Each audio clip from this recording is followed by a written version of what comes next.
Hello everyone, good morning, afternoon, evening, or night, wherever you are. What you just heard then was a cover of Green Path from Hollow Knight. And the one before that was Cass's theme from Breath of the Wild. And then the one before that was... Gosh, I don't know what I played the first time. The first song. I think Near Song of the Ancients.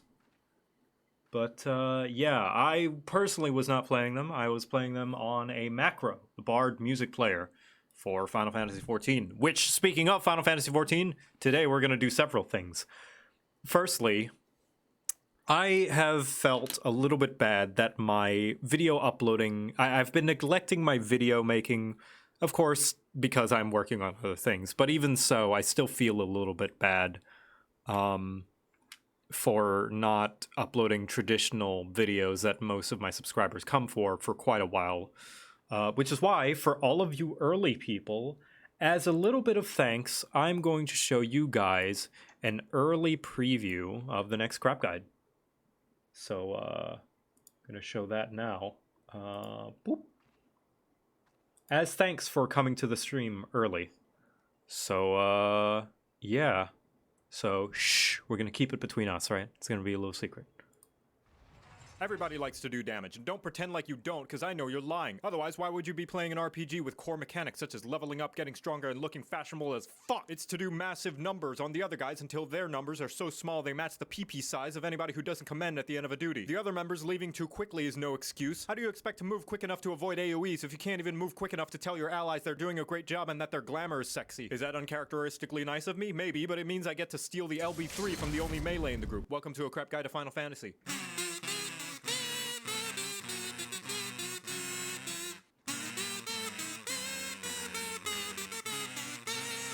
And that's all you're getting for now. Thank you, Space Lancer Jericho. But yeah, there's a little preview of the next crop guide. It is DPS asterisk, and you're going to see what the asterisk means hopefully soon.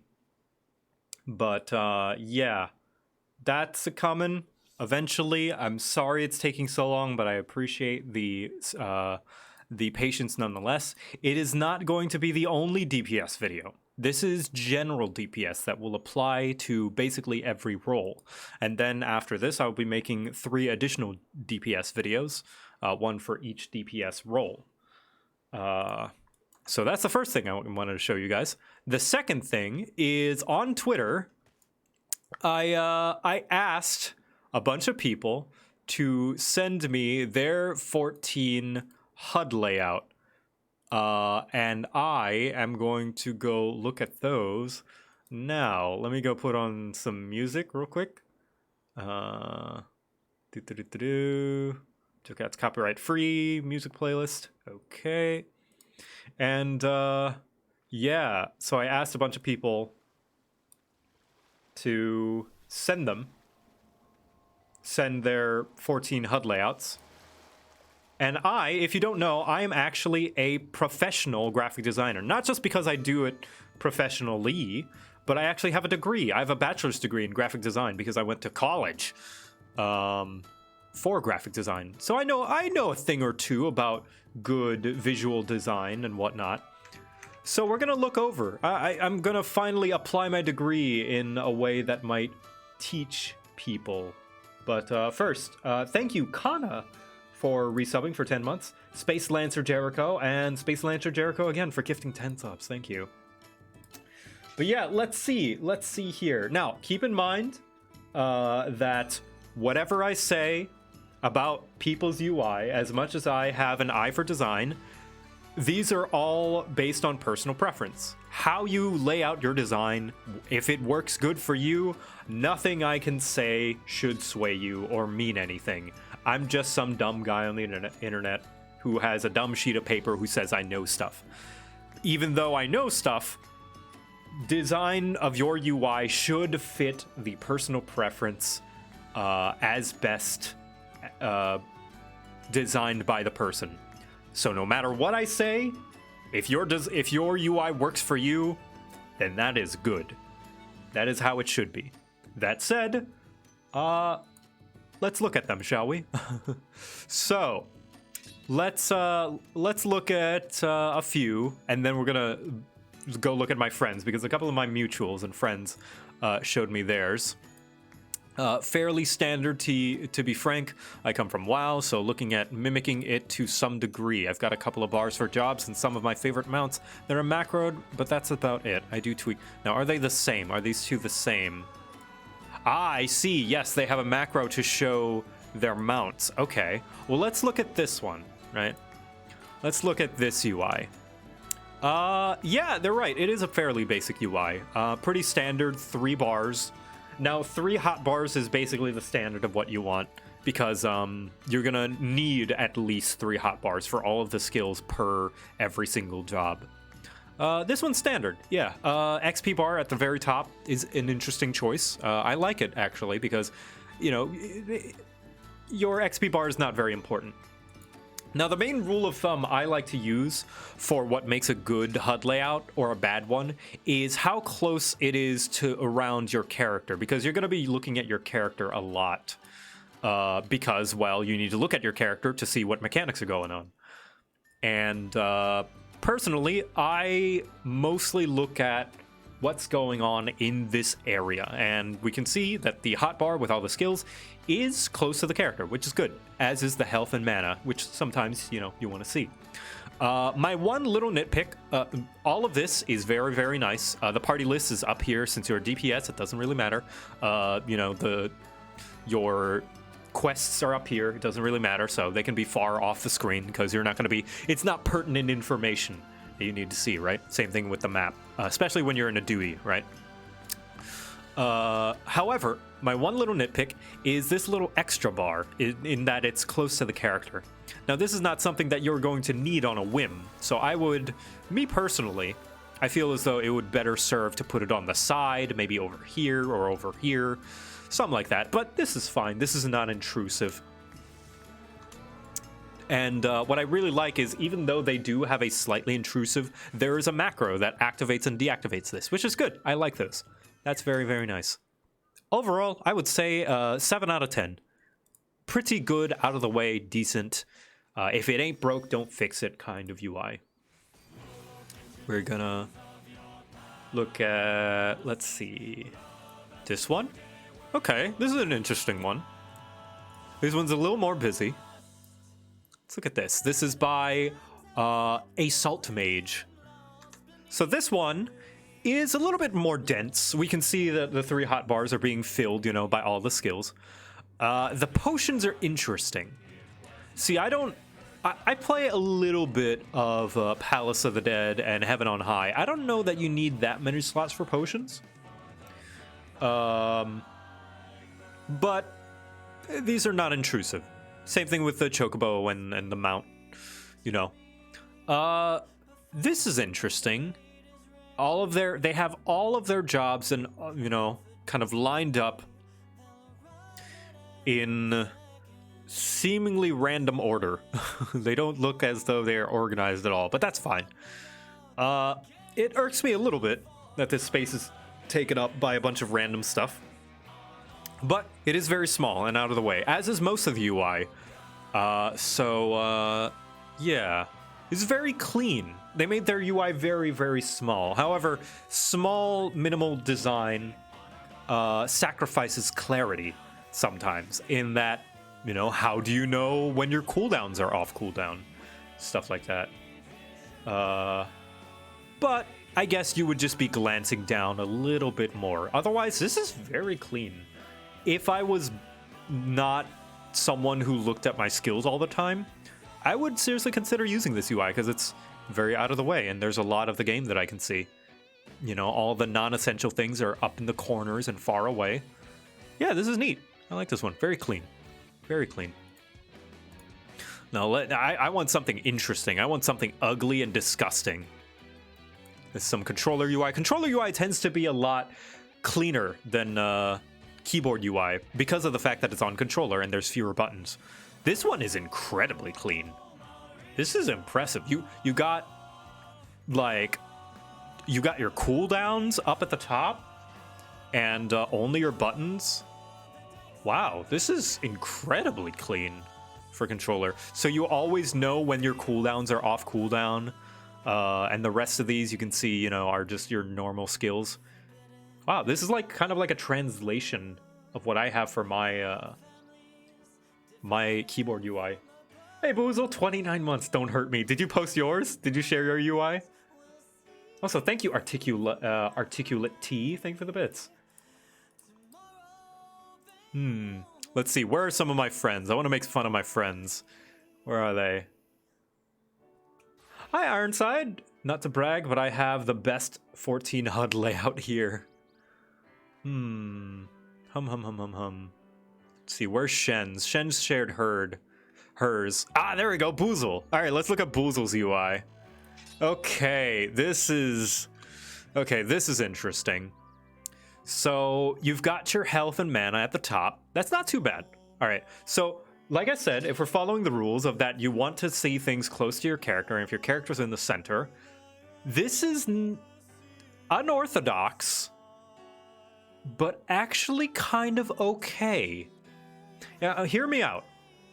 If your character is center on the screen, ideally, you want things to surround your character so you don't have to dart your eyes around too much, right? Now, that said, these buttons are a little small for my preference. They're like super tiny. You gotta squint to see these. And I can understand wanting to put your buttons next to your character so you can see what's on cooldown and stuff. Especially your cooldowns. But like, oh my lord, that is small. I need to be up in my screen to see that. I see you're playing healer, so having your party to the right next to you is pretty efficient. It's pretty good for a healer, because you want to be able to click the party members at a moment's notice, right? This is a very, I would say, aside from the fact that these buttons are so tiny, this is an okay, decent, non-traditional layout for UI. Yeah, and the duty list is like off to the side and like slightly transparent. I actually kind of like this. It would take me some getting used to the size of the buttons, and I would like probably resize them to be bigger. But yeah, everything else, that would be the one thing that I would change. Now, keep in mind, any feedback or critique I make is only in reference to my preference, because everyone tailors their UI to how they would like it. So any critique I give is not relevant to anyone but myself. I'm just talking as a designer, as a graphic designer. But from a design standpoint, I think this is pretty okay. This is pretty good. I'd give this an 8 out of 10. Yeah, good job, Boozle. I'm gonna heart that. Let's see, who else? Who else can we make fun of? Is this the... No, but I'll make fun of their UI.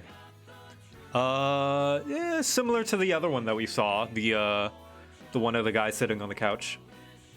Do me? Did you... What's your Twitter at? I don't know who is on Iron... Oh, Ironside! There we go! Oh, oh, that's pleasant. Here's my 14 HUD layout. Is there actually 14? 1, 2, 3, 4, 5, 6, 7, 8, 9, 10, 11, 12, 13, 14. It is. I understood the assignment. There we go. Good job. Oh, Ironside PC, everybody. They get your PCs there. Use the code JoCat to get 5% off. Oh, that's lovely. All right, come on. I want to see something wacky. I want to see something wacky. Nah, this is boring. This is normal and simple. I want wacky. This is a toggle. This might look ugly, but this is a toggle for like a macro. Come on, give me something crazy to work with. Ah, here we go. Here's something crazy. Who is this? Diamond Knight. Okay. Now, don't let... You're never going to let me live that down. Anyway, this one is nice and non-traditional. We've got our buttons to the right over here. Actually, no, this is actually pretty good too. Ugh, you guys have good UIs. You guys have good HUD layouts. Now, here's a big personal nitpick, right? I really don't like when the buttons are off to the side like this, because if my character's in the center, I need to dart my eyes like back and forth to the right? And I really don't like that. But some people can make it work. Yeah, Yeah, otherwise things are out of the way. These are, you know, you can see like your character's feet. The one benefit I can see to putting your skills off to the side like this is that you can see more of your character's feet. And 14 is all about looking at your character's feet. You know, because you want to be able to see the mechanics on the ground, chat, not for any other reason. You want to see the mechanics on the ground, where your character's feet are at. And no other reason. Anyway, so I can see that benefit. Anyway, here we go. Here's something ugly. Oh boy. All right, so this person, whew boy, that's a lot of things all over the place. Let's see. All right, let's break this down. Once again, we have the hotbar to the side, which is not bad. These are slightly bigger, which I actually kind of like.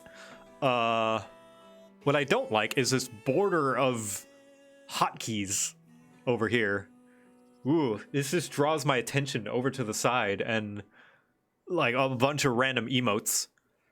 But at the very least, it's on the side and it's not in your hotbar. I've seen some disgusting hotbars where someone puts emotes in their skills mixed in. Whew. But, yeah, I don't know. My personal preference is I don't like all this extra stuff on my screen. But hey, it's off to the side, it's on the border. You might as well just like shrink the screen over to the right. And it might as well, you just like put it out of your mind. Out of mind, out of sight, out of mind, right? This one, yeah, looks pretty typical. This one is a controller layout. Oh, what the heck? What's that doing up there? What the heck? That's gross. Ooh. Ooh. Ooh, I don't like that. Oh, that gave me a visceral reaction. Actually, it's not that bad. It's not that bad. It's not that bad. I guess because it's at the top. It's at the top, so I guess I have more hurt because it's at the top compared to how it's at the bottom. Because not a lot of things, not a lot of like bosses, bad guys are going to be at the bottom of the screen. But sometimes things are going to be at the top, right? It's not that bad, but it's like it'll block your peripheral vision somewhat. Whew. Whew. You get used to it? Yeah, well, you get used to being stabbed in the foot too, but I'd rather not. Otherwise, I really like this. Focus target is right next to your character. This is really nice. Now, if you don't know what focus target is, focus target allows you to have basically a second target on top of the one that you're targeting. That way, if there's another boss, like a second boss that is casting something, you can see them casting without having to target them. So you don't have to keep swapping around. And the fact that you put this close to the character is very, very smart. That's very good. And it also helps, it's not in the way because it is a focus target, so you don't always have to have it. That's really nice. Let's see. This one's all right. Yeah. This is about the layout that I would have. You've got the fun things on the side here. That's pretty nice. This is actually really clean. I like this one. It's like basic and very similar to like the starter UI, but it's like refined, you know? Like you've got this extra bar down here. This is like the extra menu bar. You've got your hunting marks down here at the bottom, so you don't have to keep opening your inventory. I actually really like this UI. This is nice. This is just a nice basic starter UI. Yeah. Well done, Druid. I like this. I like this a lot. That's not a UI. This is not... Okay, so I'm gonna... Sometimes I'm not mad, right? But sometimes Twitter can be a really funny place to ask people for things. Because, like, so many times, it's like the SpongeBob meme, you know, where I'll ask Twitter for instruments and then someone shows me mayonnaise. It's like, I didn't ask for that. But, yeah. Now this one's interesting. Look at this. Okay. All right, let's look at this one. This one's got a lot of good, and it's also got a little bit of bad. So, let me just make sure that... Oh, whoops. Make sure that I'm zoomed in 100%. There we go. This one's pretty nice. So the things I don't like this mess right here.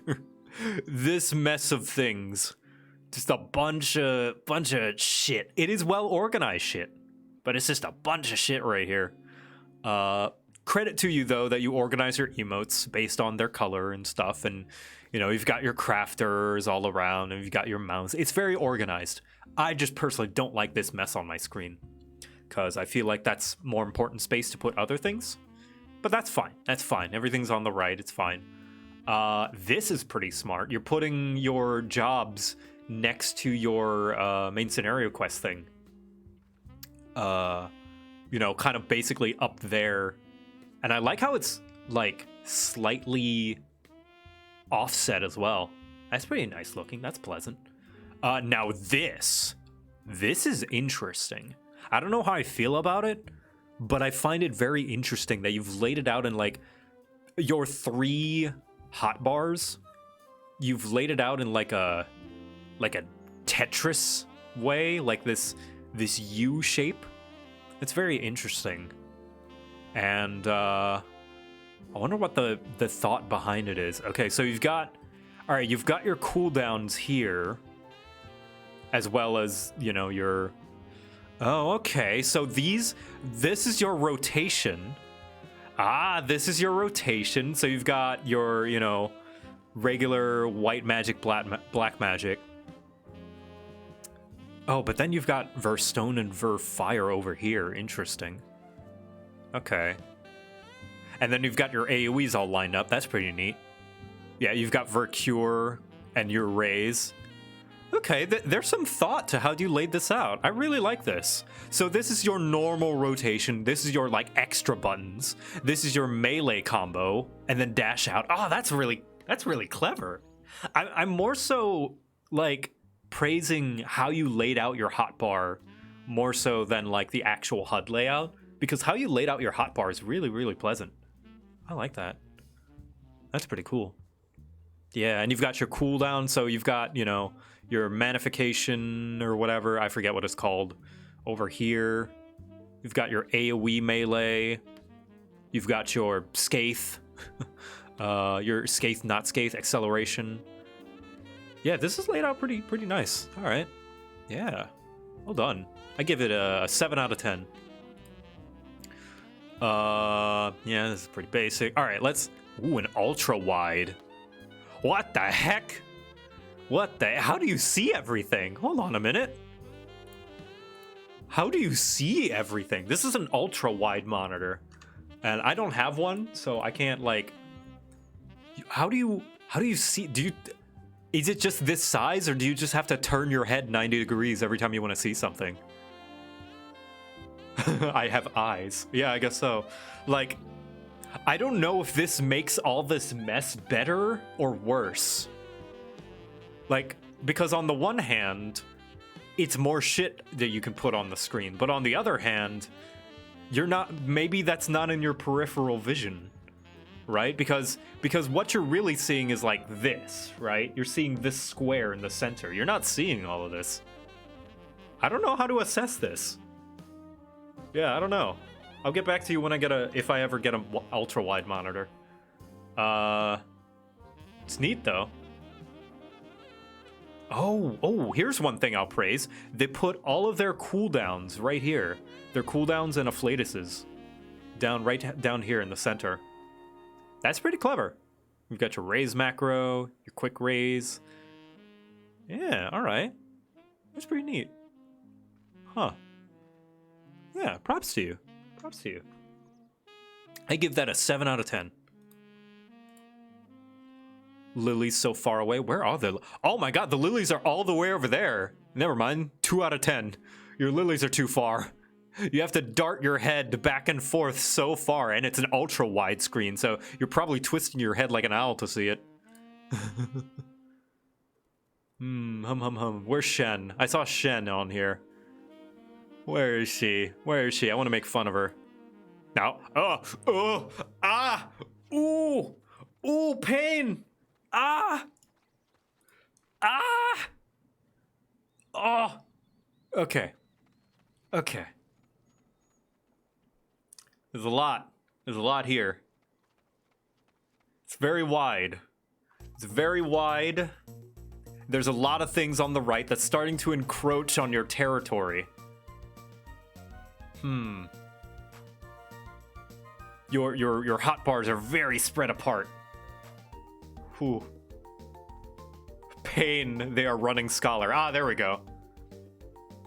Yeah, I just personally don't like how wide your hotbar is, and just how this is like edging in on the screen. This is just like it's like when you have like a tag on your shirt.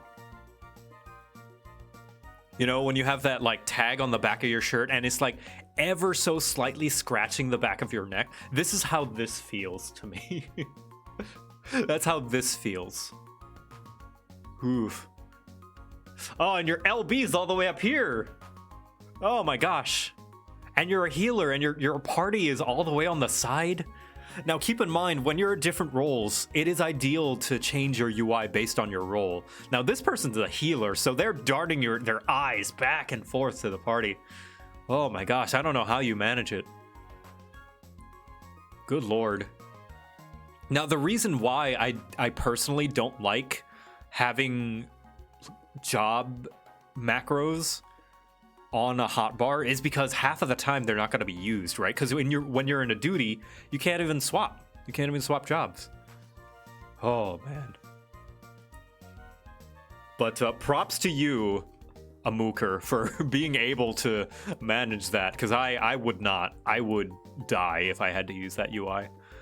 What is this? Oh, they've got a macro. It's a GIF though, so I can't really zoom in. Okay, neat. Got a macro. Oh, this one's even worse. Oh, everything's all over the place.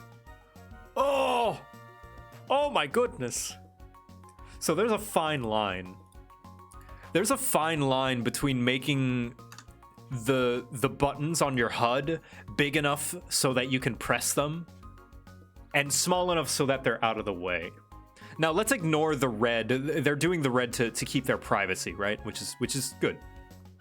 Okay, things I like.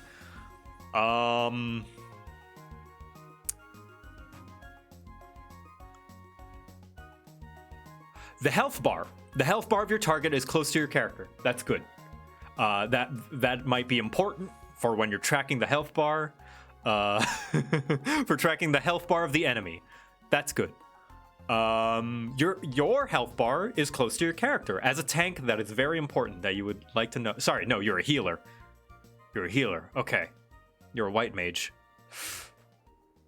Then why is your party so far away? Huh. Your eye is all the way in the corner of the screen, and your LB bar is in the corner too. Whew. Whew, boy. Okay. Your lily gauge is next to you. I don't like this UI. All of your stuff is offset, and you've got this extra hotbar. Oh, I don't like this. Once again, personal preference. If it works for you, that's good. That's all that matters. And my words shouldn't have an inkling of matter to you.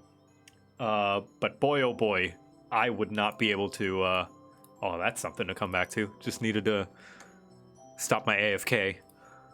Whew, boy, I would not be able to do this. Okay, all right, let's see. Ooh, another controller layout. This one's another pretty basic one. You've got all of your controller buttons on your screen. That could be useful, I think. See, I don't know a lot about controller layout because I don't play on controller. That looks all right. This looks fine. I would take away these macros. See, this one has like shit on the side, and that's just going to be the technical term about it now.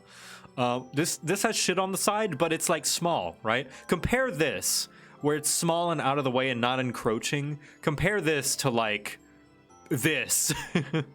You know, like this gives me pain. Hoo boy. All right. Oh boy. How to tell when someone's playing on a laptop? Okay. So, this is a lot. How do you see what's going on? Maybe they're just far away. Maybe they play on their television. And they really need to see their buttons. So let's look at this. All right, they've got their 1, 2, 3 here. They've got their mudras. If someone showed this to me, I would never play ninja. I would never ever want to play ninja ever.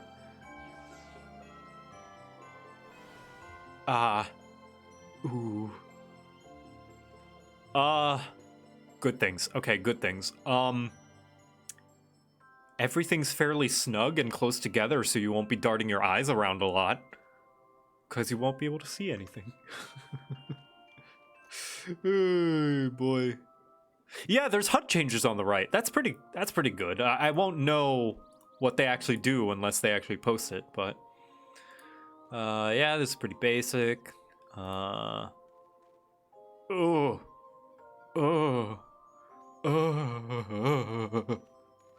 I don't like that. Oh, I don't like that at all. Just like so many buttons in your corners. That poor top left corner, I know, right? So many mounts. So many macros. Oh boy. This is pretty nice. It's pretty nice and basic. I assume that's a macro. Yeah, it looks like a macro that they can turn on and off. Playing at 720p, props. Yeah. It's pretty nice. It's pretty nice. Oh, now this is interesting. I like this. Okay, let's look at this one. So this one has their stuff offset to the right. And right on top of it, they've got the target health. Okay. This is like the best of both worlds between having your hotbar in the corner and the center. So the center means that it's close to your character and it's easy to see. But in the corner, it means that, you know, you're easy to see your character and it's out of the way. This is like this nice middle ground where it's kind of in the center, but kind of offset. So it's not in the way of your character, but you can still see it.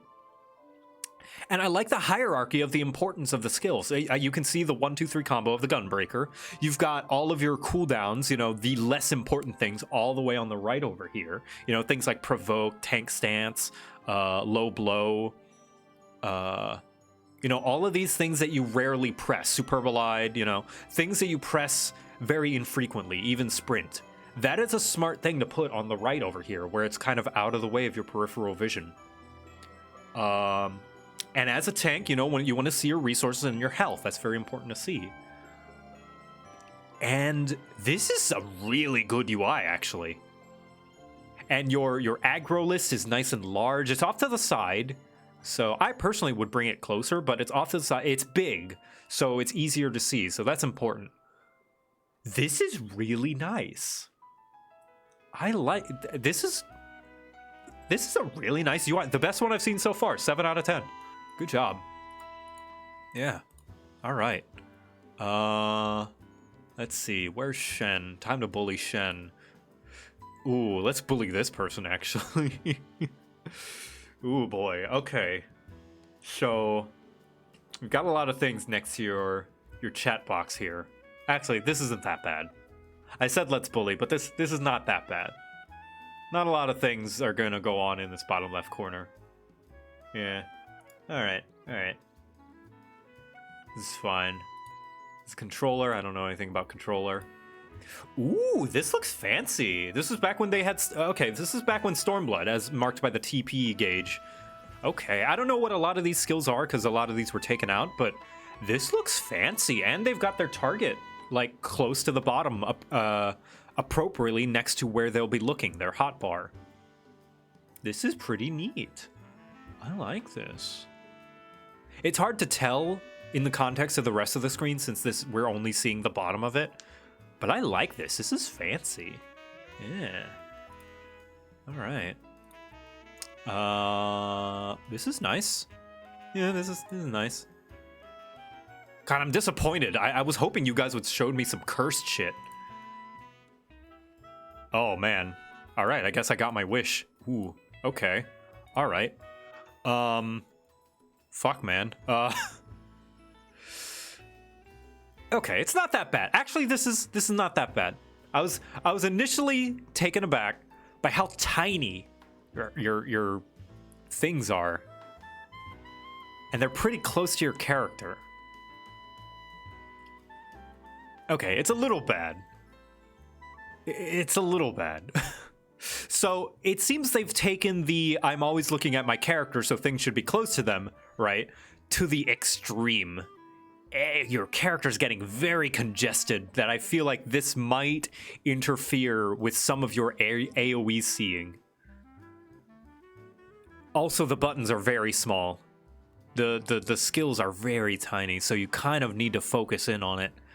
But I guess you'll always see next to your character. Because my eyes are drawn to this center, but man, those buttons are just too small for me, personally.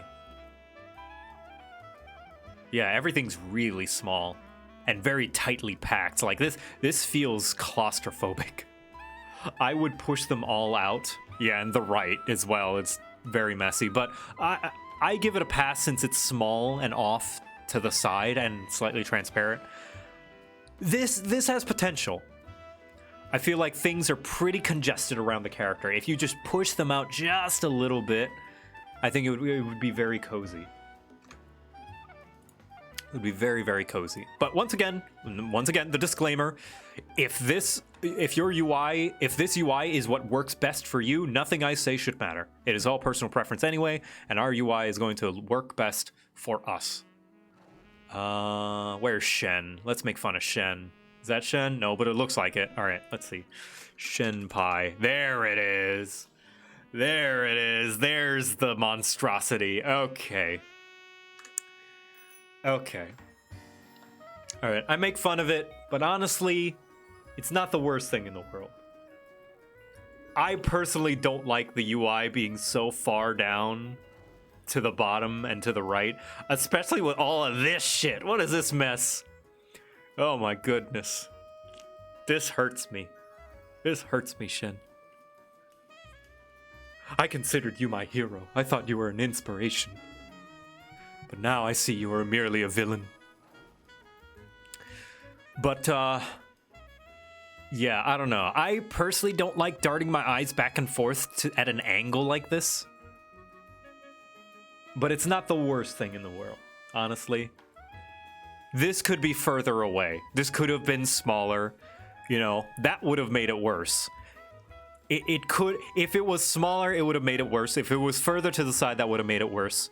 As it is, it's not terrible, you know? As it is, the button sizes are reasonable. It's out of the way, so at least you can see your character. You got your beast gauge here, so I guess that's pretty important to know. So it's nice that that's centered. You know, same thing with your health. As a tank, your health is very important. Does she use an MMO mouse? I don't think that matters. I'm speaking in reference to, you know, even though your hotbar is off to the side like your mouse, ideally you would want it somewhere near your character because you're looking at your character, right? You know, you want to make sure that there's not as much eye darting between your skill bar and your character because you're going to be looking at your skill bar. You're going to be looking at your skills and pressing them. Why do you have salute? Why do you have Maelstrom's salute on your hotbar? Wait a minute. That's a weird out of left field thing. Oh boy. That's very strange. All right, terrible UI. 7 out of 10. Oh boy. All right, where's Monty's? Monty posted hers too, so we're gonna make fun of her. Oh my god, there's a lot. Monty. Where are you, Monty? Monty. Is Monty not on here? Monty Glue. There it is. Actually, you know what? This is pretty clean. The buttons are a little small for my preference, but I can just, you know, on a bigger screen, this could work. Yeah, this is nice. This is not like all the shit on the screen is very tiny and out of the way. This is clean. This is very clean. Even the names are very small and out of the way. Huh. Fuck, I'm disappointed. I was gonna rip you a new one, Monty, but your UI is surprisingly decent. 7 out of 10.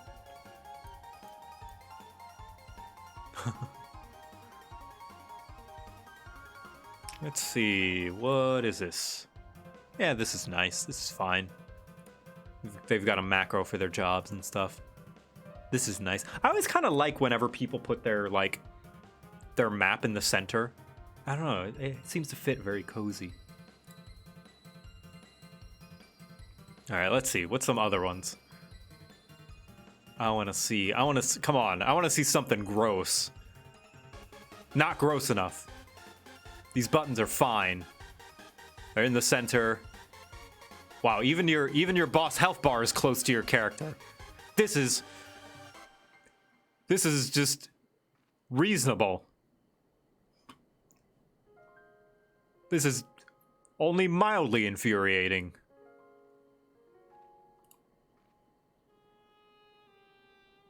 Is this your entire hotbar? Is it empty? Do you not have any skills? they just became an Astro, I see. So they have no skills. Good.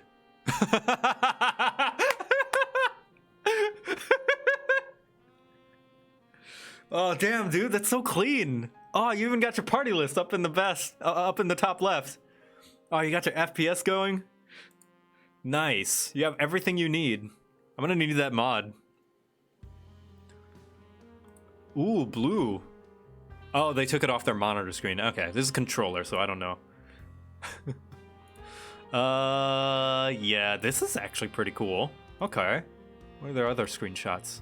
Ah, they have menu macros. Nice, nice. Okay. Yeah, actually. I like this. They've got their boss health at the bottom. And with how they're situated, they can always see it. Yeah. Yeah. And like their hotbars are vertical as opposed to horizontal. Yeah, I like this one. This one's cool. They got their job gauge right next to their health, like it's a third bar. Yeah.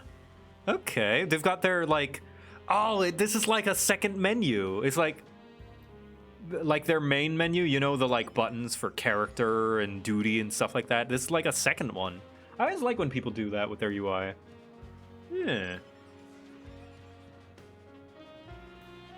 Okay, yeah, I like this, and I like the macros. I like that the macros, yeah, the little arrow, the arrow brings up the macros and then you press them and it shows stuff. That's very cool. That's very, very cool. Now this one. Okay. This one's a mixed bag. Once again, like I said, I'm not a fan of the UI being placed in the corner over here. But I'm always a fan of having your cooldowns kind of in a unique position. Ooh, target health at the bottom. Okay. That's pretty neat. It's pretty alright. Your duty list, like everything's out of the way. Your party list is next to the boss. Pretty nice and clear. Yeah. Yeah. You know, I wonder if this would work if you like put your normal hotbars to the left and right of your character. That's interesting. I would like to see somebody try and make that work. Not me, though. Because I like my hotbar the way it is. Thank you very much. Oh, that tweet was deleted. Never mind. Yeah, this is fine. This is nice. Oh, this is interesting. This is another instance of, like, it being slightly off to the side, but, like, not far away. Yeah, this one's alright. And you got your job gauge in the center as well, the Dragoon stuff. Yeah, you got your AoE stuff kind of like down here. That's pretty neat. Yeah, that's pretty neat. 7 out of 10. What the? All right, let's see this. Yeah, I was just taken off guard by all the names. Yeah, this is fine. I'm mildly disappointed. Oh, here we go. Here's a mess. Oh my god. All right, let's look at this. Oh boy. All right, this will be the last one, and then we can start the stream. What the hell is going on here? What the heck, Shara Cutiezard? What are you? Do you need help? Are you okay? Blink twice if you are being kidnapped. Okay, so they're white mage. Oh my god. Okay, all right. First problem I see. Your skills are all the way in the top left corner of your screen. What do you do? What do you do? Do you break your neck to see? Not only that. Okay, I could excuse that. I could excuse that if it weren't for the fact that there's... Let's see, what is this? 1, 2, 3, 4, 5, 6, 7, 8. I don't even know. 8 additional hotbars in between? I don't even know how many. It's just so many squares. I don't know how many hotbars that are blocking your vision before you reach your skills. What the hell? Congratulations, you have the worst UI I've ever seen. Because your eyes are in the entire top left corner of your screen. Oh my gosh. Oh my goodness gracious. This is the most powerful Catboy. Because they somehow play the game with their hotbar like this. Whew. Whew. Good thing your Lily Gauge is here. It's massive. Massive, so you will never miss it. Alright. Will we find another one worse than that? I don't think so. This one's just like Shen UI Light. Ooh. This one, this person has memorized their hotbar and their cooldowns. They don't need to see their UI. Yeah, alright. Yeah, I think we found the worst one. Yeah, congratulations, that guy. That guy who had their UI, all their skills in the top left corner, behind several other less important things that also take up the left-hand top left corner. You have the worst UI. Good job. You gave me the reaction that I wanted. Yeah. Gave me the cursed imagery that I always so wanted. All right. Okay, let's get to the game then. So, today we are... Ooh, Ellum wants me to look at his. Okay. You know what? Yeah, let's look at his. Ellum, if you don't know, is the... he was the web designer for the LunarCon website. He basically put it together all by himself. And he sent me his UI. So he is a designer by trade. So let's look at his, shall we? Yeah, let's look at Ellum. Here we go. Okay, Ellum. You have a pleasant hotbar. You have a pleasant HUD layout. Huh. Yeah, you've got your party close to you. You've got your health and mana close to you. You know, you've got a little bit of shit here, but it's not like annoying shit. It's just basically the main menu and like things you can look at quickly. The random mounts, I personally would prefer put somewhere else, but there's only 3 of them, so it's not that big a deal. You've got your, transportation right here, but like all your stuff's right there. Yeah, it's all right. Yeah. The fairy gauge is a little far, but I think maybe if that was moved like closer, like maybe over here to mirror the party stuff. Yeah, functionally it's pretty good. Very good. Very clean, very out of the way. There's nothing blocking your vision over here. I would have to see where your target thing is. But this is good. Yeah. Yeah.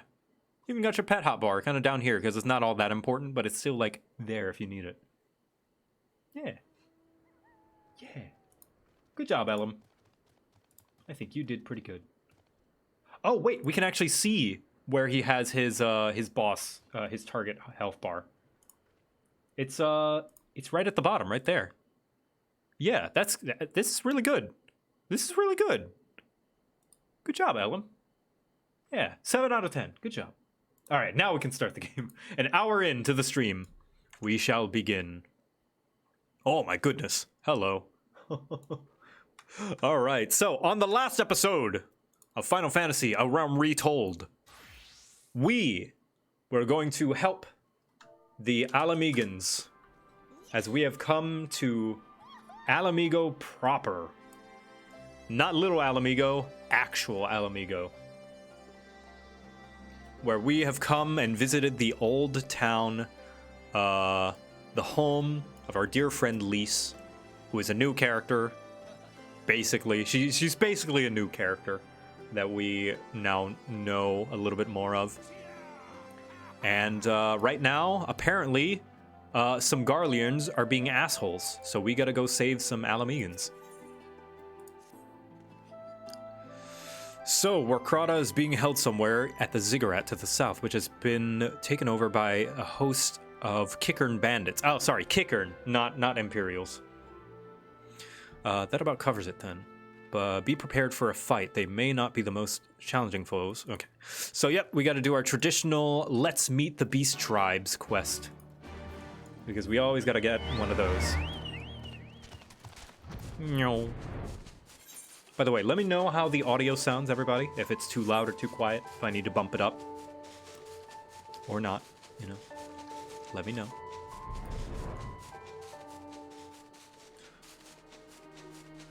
I thought, oh, so yes. So I announced that I was going to do Stormblood with just the cutscenes, but I think I still have some time. What I've done, a little bit of an update to the plan. I'm not going to play Endwalker on the day of early access release, i.e. the 19th. I'm going to wait. I'm going to give myself a little bit more time, partly so that I can complete Shadowbringers before Endwalker comes out, partly so that I don't have to deal with the day one quest like craziness that's going to go on, and also partly so that if you guys wish to play, that I'm not spoiling it for anybody, so that everybody who wishes to play on their own will be able to, you know, without worrying about joining my stream and being like, oh, I gotta catch up and stuff, so we can play together.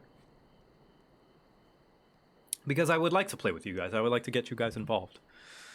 But yeah.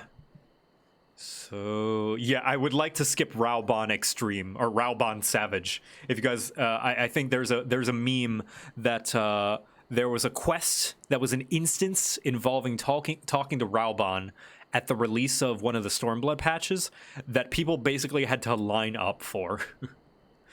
Yeah. Plus, this will be my first time experiencing Stormblood proper. Yeah, I've never experienced Stormblood. I skipped it and watched the cutscene, so I've never played through it. Please, let me go. I'm begging you. I don't want to die.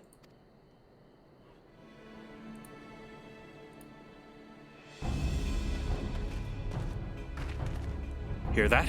I think it came from the top of the Ziggurat. Oh, what the heck? You have glowy eyes? Who dares come loot our man flesh? Ours to eat, ours to eat.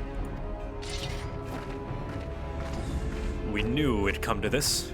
Kill them quick before they alert the others. All right, time to kill the beasts. Beastmen.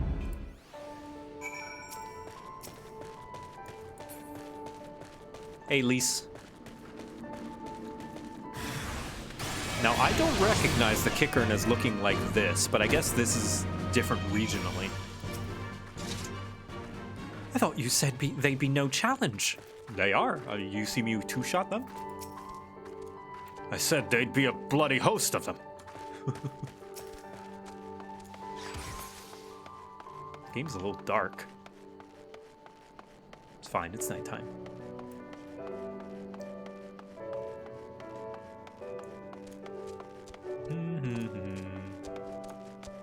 Wow, this really is a ziggurat. Goes all the way to the top. It's like Angkor Wat. Except, no, Angkor Wat is next expansion.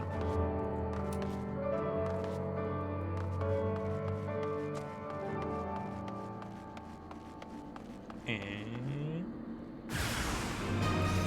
Shoop. Shoop.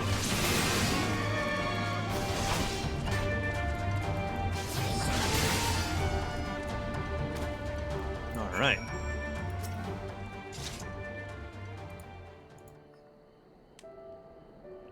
By Rolker, what did I ever do to deserve this? I've gone to bed hungry for months. I'm skin and bones.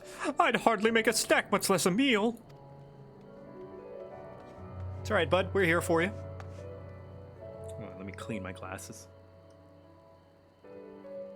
Oh, also, another special thing that's happening today is we're going to have a special guest.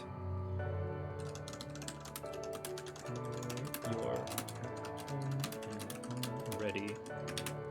A very, very special guest, I think, that you will all agree is going to be very befitting of playing Stormblood. Oh, you found him!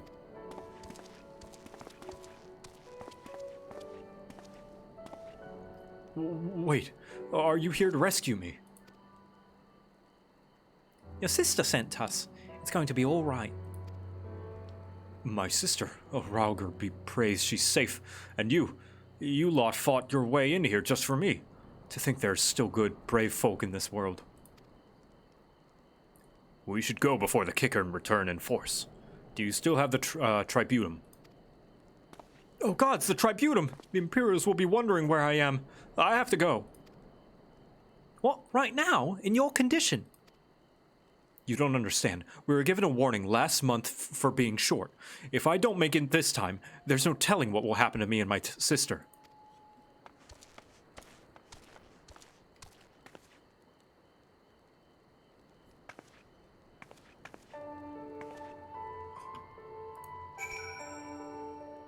It's not just gonna be Shen in a wig with a voice changer. No. Although, you won't know, will you, Chat? I'm glad we saved him, but seeing him run off like that, I've got a bad feeling about this. No feelings were hurt in the making of this expansion. Say wahi. Thank you for gifting 5 subs. It's very generous of you.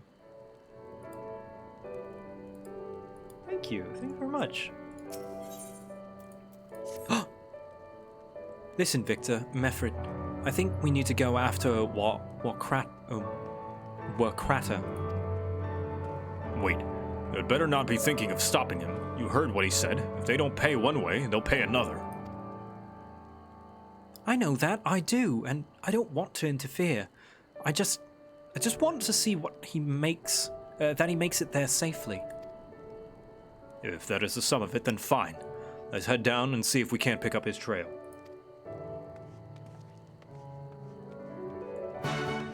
Hello, everyone. What I recently learned as well is that, oh, you guys are all dressed up in, like, for Alamigo. That's very neat. Very nice looking. What I learned recently is that Connor's character, Giusetto Tia, his character's lore, Connor McKinley, by the way, who plays, he's a voice actor friend, and also plays, Panic in The Unexpectables. His character lore is that he's from Alamigo, so he's a sun kitty. A lot of the Sun Makote are from Alamigo. I kind of wish it wasn't nighttime right now, but it's fine. Maybe by the time I finish this quest, it'll be daytime. Upon further inspection, you find nothing of interest. Are you sure? All right, cool.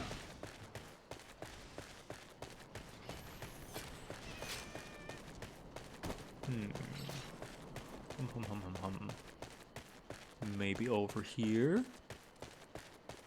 Oh, withered flowers.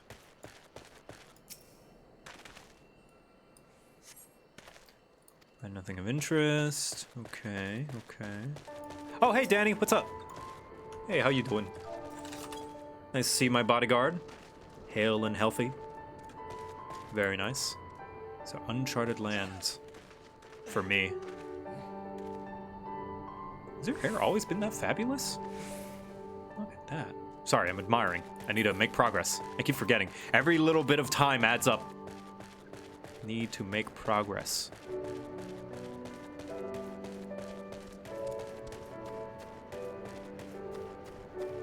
Chocobo feathers. He was riding a chocobo.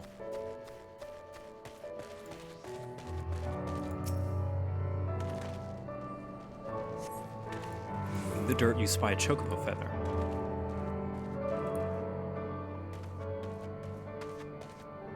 Any luck? Found the trail he went. A chocobo feather, is it? Aye, by my reckoning, it came from where Krada's bird, in which case... There's a collapsed bridge just around the bend. Hug the rock and stick to the shadows. We'll find him soon enough.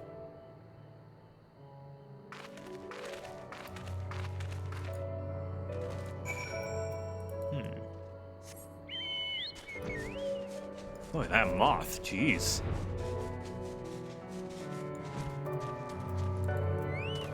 Oh, it's this cutscene. I wish this cutscene was happening during the day. Any minute now. I expect he'll come thundering around to the bend, and hear that? Get to cover quickly.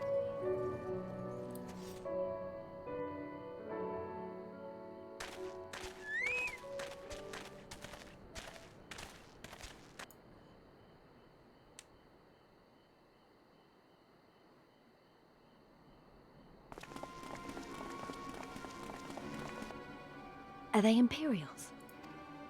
Worse. Skulls. Listen, Lise. Whatever happens, stay hidden and do not intervene. Understood? What? You there! Halt! You know you shouldn't be here.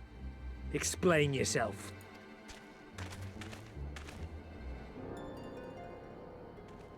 Forgive me, sir. I came to deliver the tributum.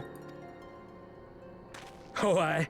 A likely story. Only a fool would dare to come so late. Or, mayhap, a resistance spy.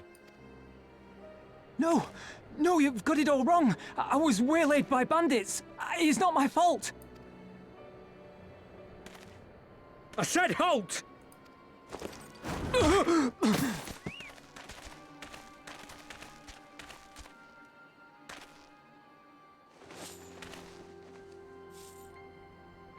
Is this a joke?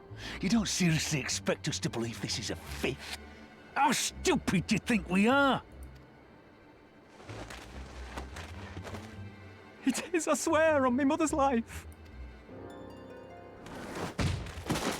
Jeez. Spare us. You came late, you lied about bandits, and then you tried to cheat the Empire of its due. Think you can kill them all? Including the ones watching from the tower? Even if you did, others would come for him and his family. You'd be condemning them all to a life of hard labour. Assuming they didn't just execute them, that is. Think, Lise! But it isn't fair.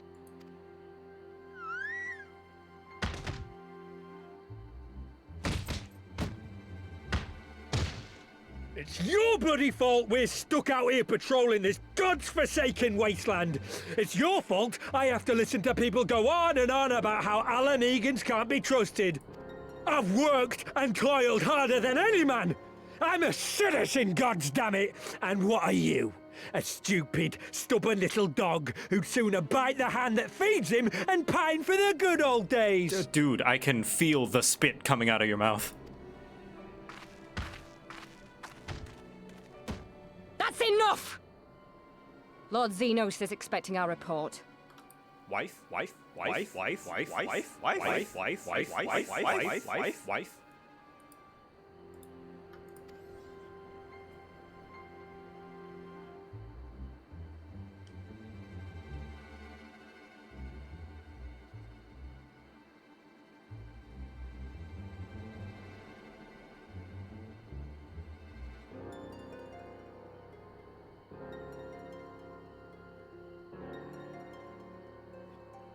I bet the poor bastard can't believe his luck.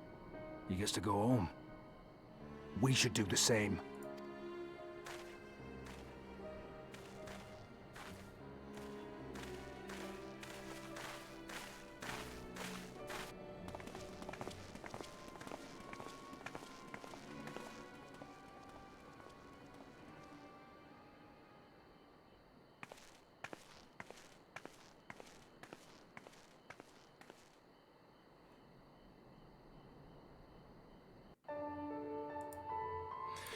All right, so I'm gonna make a disclaimer here, and I made this disclaimer last time, but I think it bears repeating.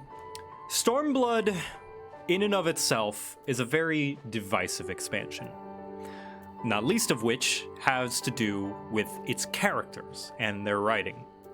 Now, I think a lot of people are gonna have a lot of opinions over a lot of different characters, including that one. That character, without spoiling much, I know by saying this it somewhat spoils the expectations, but that character is one that is controversial, we'll say. As is Lise and another, which we're going to meet. I have a soft spot for a lot of the Stormblood characters, and I personally am okay with most of them. That said, I understand a lot of the problems people have, and I get them as well. I understand them. It's not, I'm not trying to say, oh, I don't get why people hate X or Y or Z so much, especially Z. I get it. And in some ways, I agree. I just personally am able to let a lot of it slide because I personally find a lot of interest in them and find them, I guess, personally, and I can't stress that enough, that this is all personal preference, personally find them pretty all right. Including that one because of personal reasons. However, on a deeper level, I acknowledge that they are mayhap not as well written as the rest of this game. The rest of these game's characters, especially compared to what came before and also what comes after as well. That said, if you do have a problem with this character, it is fine to say your piece and move on, so long as I ask that that is the end of it, right? There's no need to get heated or debate about it, because odds are people have already made up their minds about it. There's no reason to make this tug of war. Say your piece. You know, your opinion is yours. If somebody has a differing one, respect it. Move on. All right? We all good? All right. Cool. Good. Anyway, she's very hot, and I would have her destroy my pelvis. Meffert, how you doing? The commander was keen-eyed, but God, that was the near thing. It tears me up inside to see what our own kinsmen doing the bidding of the Viceroy, but they made their choice, and if it comes to it, I'll cut down every last one of them myself.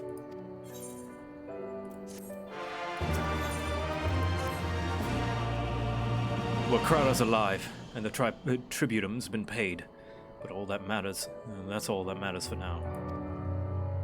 I, for one, would rather not wait around and see if the skulls decide to return. We'd best get back to Alagana and tell Ragenfrid his man's got the job done.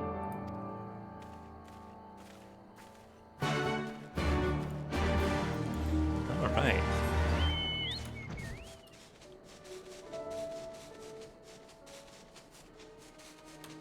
I like X, Y, and Z, but X was useless, Y was done too quickly, and Z... I assume you're saying Z was just perfect. Find out which is which, yeah. You know, considering how many different opinions people have about Stormblood, that could apply to any which one of them. Yeah.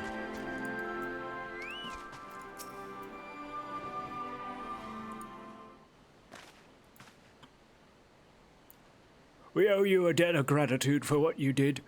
Crowder told me everything. How you fought with the Kickern and saved his life. For all the good it did, We saw what happened when he met the skulls. How they beat him half to death. We couldn't stop them. Aye, I reckon you could. Meffred's a warrior, as is your comrade. And you're strong like your father. That much is plain. But I thank Rhalgr you did not, because it would not have ended with them, where Crada and his sister would have been branded insurgents, if not the whole lot of us. Bones heal, scars fade, but the dead remain dead. We're live, and that's more than can be said for only the gods know how many others. That's enough for you, is it? To put up with whatever they do to you, so long as you get to see another day. That's right. You grit your teeth and you learn to live with the pain. I'll admit I was quick to judge you, Lys, and for that I apologize. I know you and yours mean well, I do. But I'm telling you, God's in the heavens as my witness, that we've got nothing left to give. We can't help you.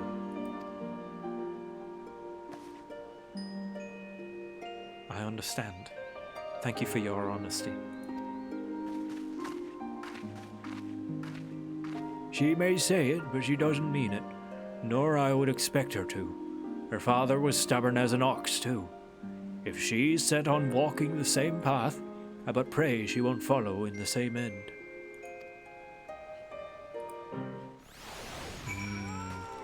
Oh my god, it's Waluigi. Hello. Ah. Thank you, you're such a gentleman. Well, she took it better than I anticipated, which isn't saying much, I suppose. We should go and see if she's all right. Pardon if some of my accents and voice acting is not up to snuff today. I had a rough night, we'll say. And I may seem a little bit tired after I, like, crash in a couple of hours into the stream. So, maybe 2 or 3 or 4 hours in, you might see me go a little bit more silent than usual.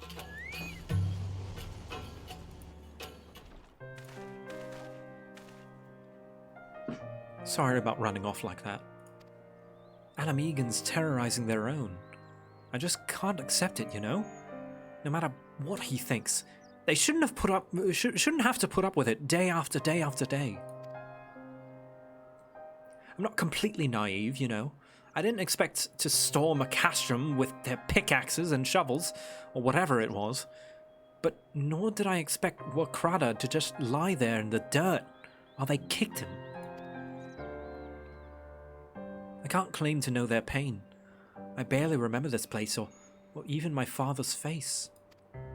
But I remember Ida's. I remember how scared she was when we ran, and that look in her eye when she talked about home. Her home, but not mine, is it?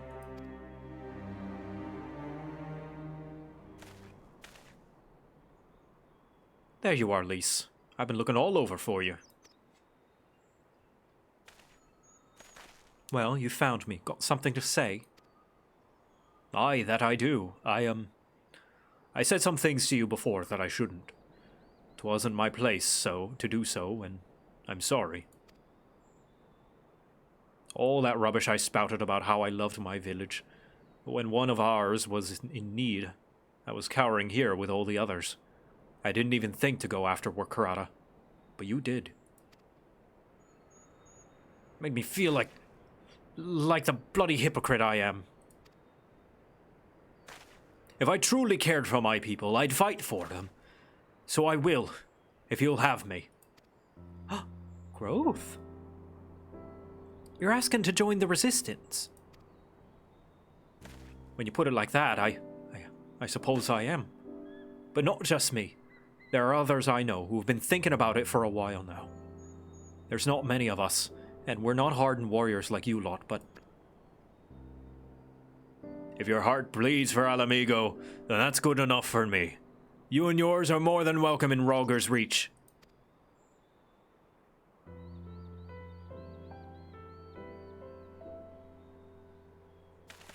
Thank you, sir. You won't regret this. I'll go and speak with the others and send word when we're ready. Still think this isn't your home? No, I was just thinking out loud.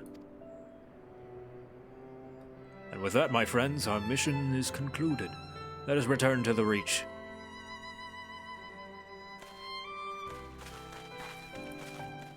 The whole pretending to be Ida still doesn't really make much sense to me. I think it's the fact that it's a soft retcon, right? It's them trying to salvage and scavenge what was left of Ida after, I assume, whatever main writer didn't really know what to do with her. So they just kind of retconned. It's like, oh, Ida had a sister all along. And this is actually Lise. And, you know, just setting up a new story to be made with her. She's practically, on all accounts, a new character. This Lise, like, if you got rid of the connection with her sister and Ida and stuff, she might as well be a completely different person, right? But yeah, they thought instead of making a new character, let's recycle one and just give her this sudden, you know, reveal backstory, right? Which is hit or miss, I personally find. But it is what it is now, and I guess we'll just see how it goes. Oh, hello. Hello, Valerie. You are an interesting guards person.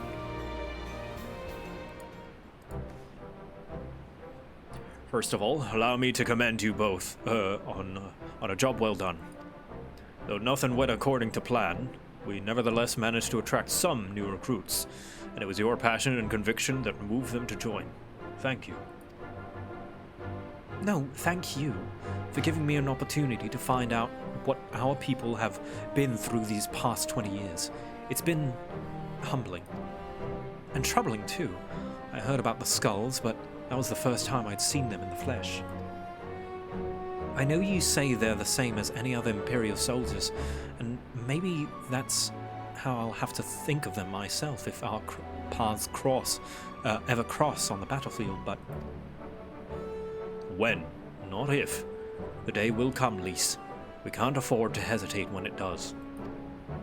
Young, old, conscripted citizens, citizen, Garlean, Alamegan, none of that matters.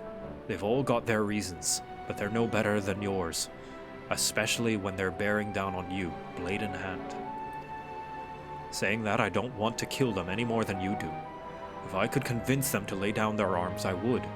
Sadly, I've never been much of a talker myself, but who knows, maybe you could be one, Lise. Your father certainly was. Right then. I'd best be preparing for these new recruits. Victor, Lise, it's been a pleasure. All right. Nice. Cough, read the short stories, cough. All right, I'm gonna go on a little rant here, if you'll pardon me. And it's not just about Final Fantasy, it's about media, entertainment media as a whole. If a story cannot stand on its own 2 feet in its own contained singular medium, it should be judged as such. I believe that whatever it is, whether it be movie, video game, book, whatever, it should be able to stand on its own 2 feet by itself. If it requires outside source, it doesn't matter what it is. If I need to read, if I'm watching a movie, even the Marvel movies, which I love the Marvel movies. It's explained in the comics is not a good excuse. If it should establish its rules in the movie itself. It should establish the characters in the movie itself. It should establish everything in the contained movie because we're judging it as a movie. The movie is good or bad in its own right, which I think the Marvel movies do. Same thing with Final Fantasy. If a character in this game is bad, it's because it's bad in the game. It's not better because it's in, there's a short story on the side. There's a comic you need to read. Oh, it's really good if you read this, if you watch this alternate media. No, I refuse. I hate that. I don't like that. I think that if it's not good within the context of its own story, of its own contained entry, then it's not good, period. I don't care how many extra comics or short stories you make. Because you know what game does that? World of Warcraft. And look how many people love that story. Anyway, Monago.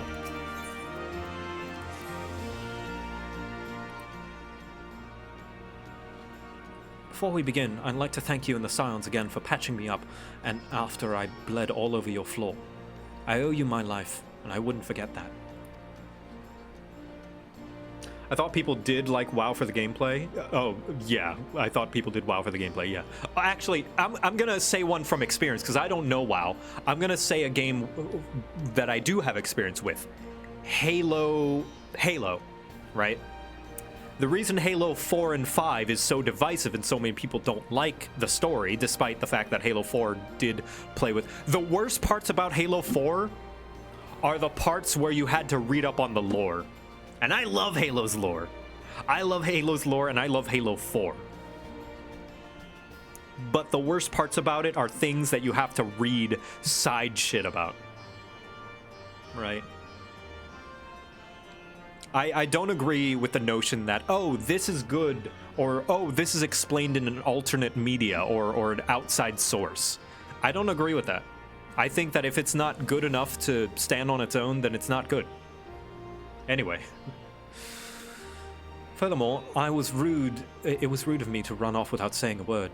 It's all well and good, me claiming my duties here couldn't wait, but a parting thank you would be the very least you deserve. My apologies. Yes, side stuff is good if it's supplemental. Side stuff should not be mandatory for you to understand the story, because that means the story was not good enough to explain it on, you know, by itself. And thank you. Now, to business. Commander Kemps entrusts me with a formal reply to be hand-delivered to the Alliance leadership. It covers everything we discussed, as well as detailing the disposition of our forces. What I need is an escort, 1 or 2 men at most, so we can make it to the wall swiftly and without attracting undue attention. Very well, I shall join you in this. General Aldine commands the forces of Castrum Oriens. It should be simple enough to see it into his hands. Great! That's just what I wanted to hear. When you're ready to depart, meet me at the pass leading out of the Reach. Hey, Alizé time! What I really like about this expansion is if Heavensward was the Alphino expansion, Stormblood is the Heavensward, Stormblood is the Alizé expansion. And that's really nice. We get to have lots of time with Alizé here.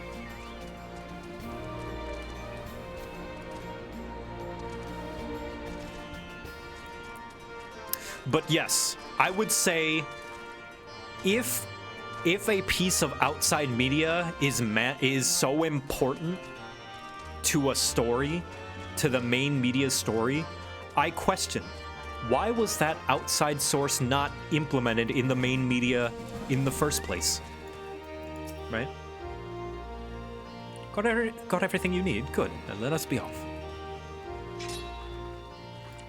You know, if something's so vital, so integral to a character, to a character's lore, or a character's story, why was it not in the main story? Huh?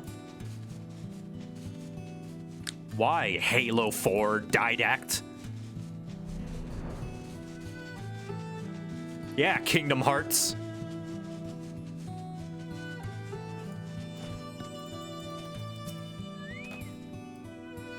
Stares at everything Yokotaro makes. Well, to be fair, I think the stories of the Drakengard and Nier have good stories that are self-contained. Sure, yes, there are a lot of good stories that involve needing to play the other Yokotaro games, but I think in isolation, the Nier and Drakengard games are good and can stand on their own. It's just when you start to connect them when they get crazy weird and wacky and elevated to a different plane of existence. Quiet. Hear that? That was a ceruleum engine backfiring. Imperials. Ye gods! You have preternatural senses. I didn't hear a thing. When you grow up hunting in these lands, you learn to discern the sounds that could mean life or death. Be they of a predator or a patrol or something found from the gold saucer. From what I'm hearing, we have a 7-man patrol augmented with a single Magitech armor. Wide search pattern. Divide into 3 teams. I don't think they know we're here. It's risky, but we should split up and try and take them all by surprise at the same time. We don't want them calling reinforcements. 3 teams, 3 of us. Nothing to it then. Where are they? Head north. You should see them long before they see you. I'll deal with the ones to the south. The armor should be just to the west. Victor's best equipped to deal with that. We attack in 5. We should be enough time to get into position. Rendezvous to the west bank after. Any questions? No? Then good luck. It's those cat ears, Alize. Them cat ears.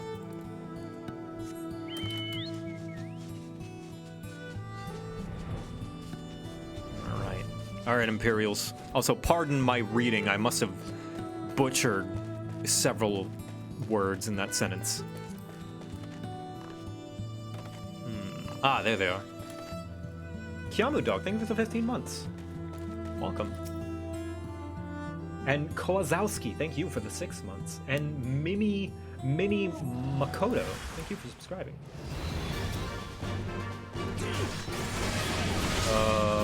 Kozowski says, I ran Katana Ravel over 25 times in Trust to get that the chess piece for your Dancer Glam. Oh yeah, the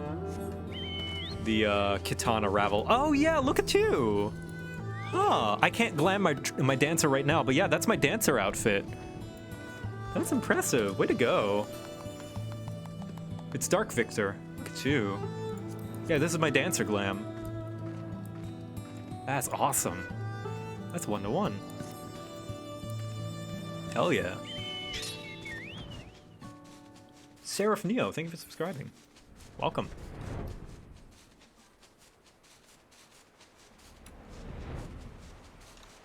There they are.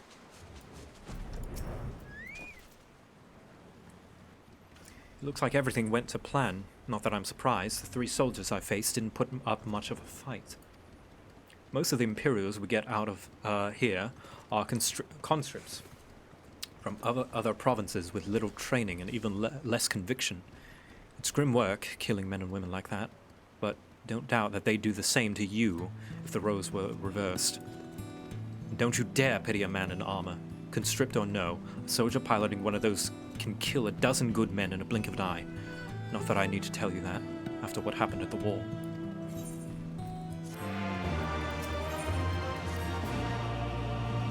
Right, I believe we've rested enough. We should resume our journey right before someone notices their missing patrol.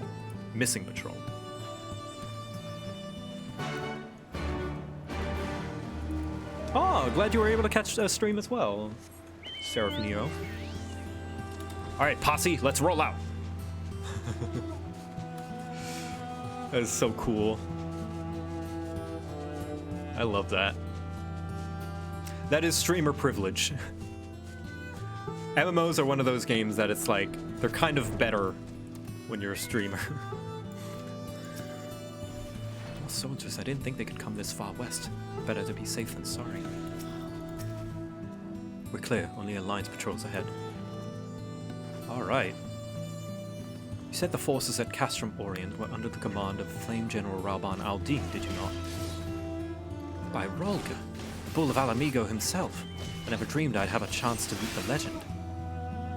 Oh yeah, Rauban has a reputation. He's He's the Bull of Alamigo. Fucking celebrity, man, this guy. I mean, he was a celebrity in Ul'dah as well, but like, this is his home.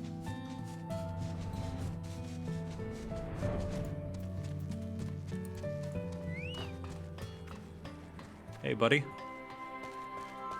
Got a grasp of the situation?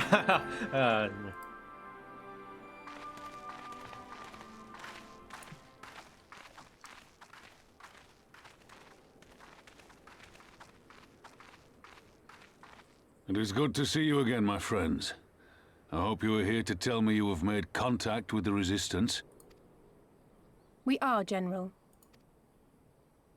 Allow me to introduce Monago of Rolga's Reach.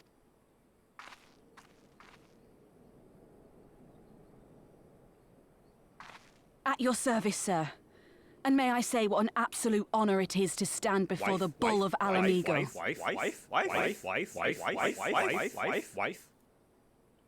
What can I say? There's a lot of attractive women in Stormblood. These are not the Blood Sands, girl. You and I are but soldiers on a battlefield fighting for the same cause.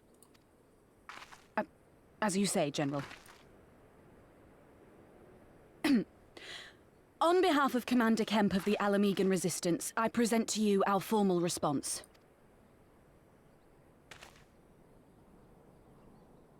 Man, remember in ARR when, like, they handed them invisible things off screen because they didn't have the models for it? Good. I'm glad we've reached an accord. Though I was not aware you had suffered such losses. Aye. Some of our finest took part in the Griffin's doomed assault, and we've been struggling to find new recruits ever since. The massacres cast a pall over the whole Resistance, and many who might once have been open to joining us have since thought better of it. After all of the Griffin's false promises, one can hardly blame them. They have no desire to give their lives for a lost cause.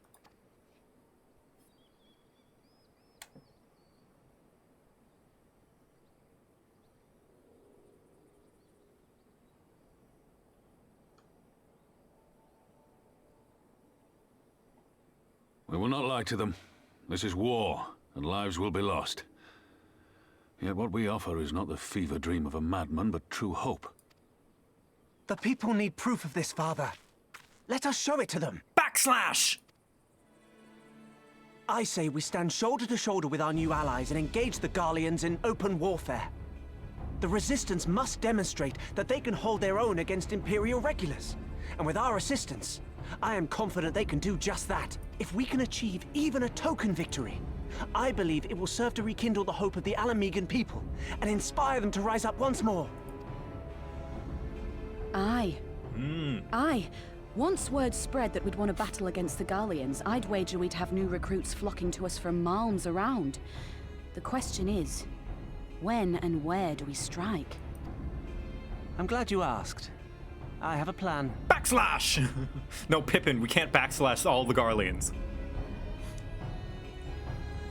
We can't just backslash a Magitech armor. Watch me! Now it's short time! Our scouts recently informed me of an interesting development at Castellum Velodina, namely the arrival of a shipment rumored to have come from the research of the development facilities near the capital, containing prototype Magitech armor. It is our assessment that the armor is is to be field tested, most likely against Alliance forces, mayhap before the day is out. Damn it all. More Magitech weapons. That's the last thing we need. Your concern is not unwarranted, but we needn't despair just yet. Now it's short time! The shipment is thought to have contained a single heavy unit and one or two support units. With a well-laid ambush, we are confident that we can destroy them all, hindering their development and delaying future backslashes. And should we carry out this as a joint endeavor with the Resistance, they will have their rallying cry. It would mean dropping all pretenses about the Alliance not wanting to go to war with the Empire. But you'd have more to talk, a lot more folk willing to stand up and fight if they knew they weren't alone. And you were going to have to do it eventually anyway. Exactly. And so I propose what I propose is simple. Backslash! Simple indeed. Backslash. And well within our capabilities. I see no reason to delay, especially in a field test is imminent. What say you? Assuming the Vice Marshal's intelligence is accurate, I agree that his assessment and full support of his plan. I shall notify my comrades at once. Backslash. Understood. I shall have my backslashing men bring you the details and plans anon.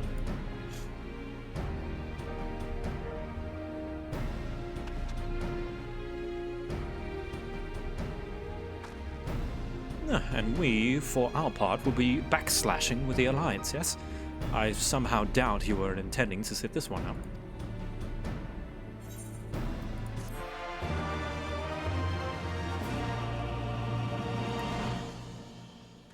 Oh my god, a snowman in Alamigo? Shouldn't you be a puddle right now? It's like... gotta be like 30 degrees Celsius. How are you still here? Oh, look at this! Oh, this lap! Look at this catboy sleeping on the lap! Oh. Everyone shh. He's napping.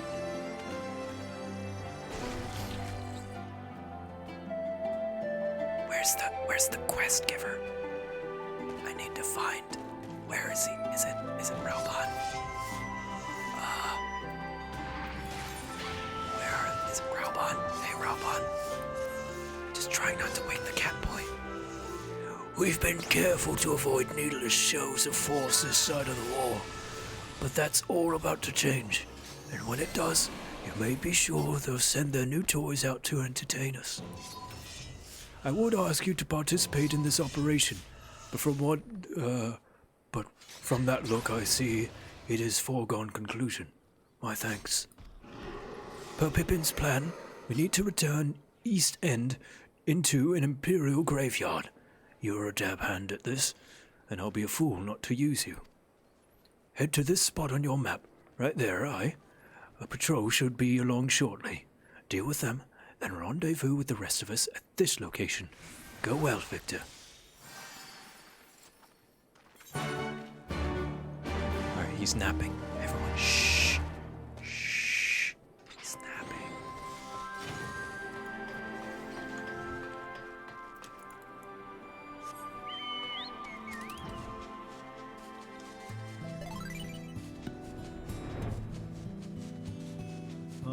You're gonna go see Dune? Oh, I heard it's good. You have fun, and good night. Thank you for the bits and the generosity. Bye, say Waihi. I don't know how to pronounce that name. I'm gonna say Waihi.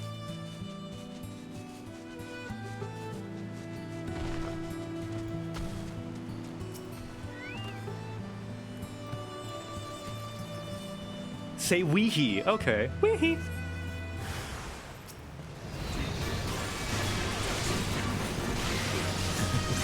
You have a good night, and I hope you enjoy Dune. And back! Do you know Weehee? I will put a Weehee. Weehee? Here we go. Raoban Savage. Here it is. Oh, look at his bullhorns. Oh, went to plan then? Good. Our scouts report that a unit escorting the prototype weapon has left Castellum Velodina. The resistance is already in position, so we have but to wait for our guest to arrive. We'll do easy so we can speed up the progress.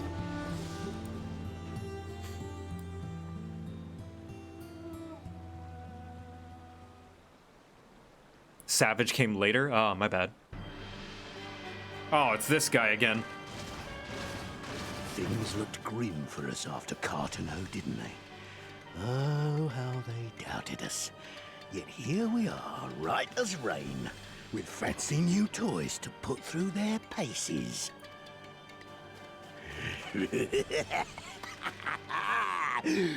It's like all my name days have come at once!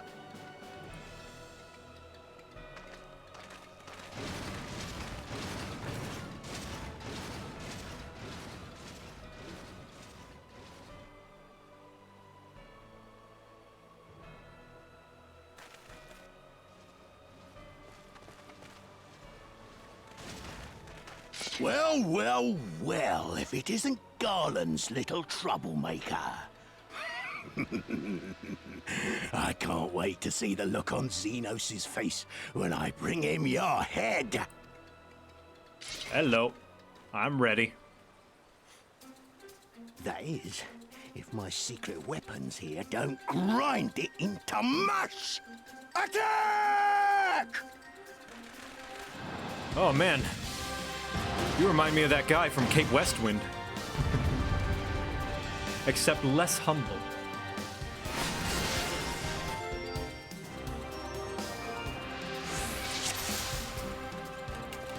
I wonder if you'll prove a better challenge.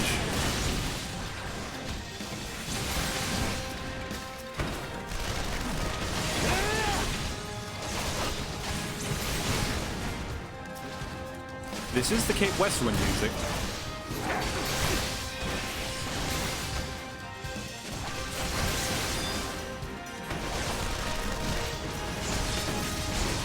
Get after them, damn you!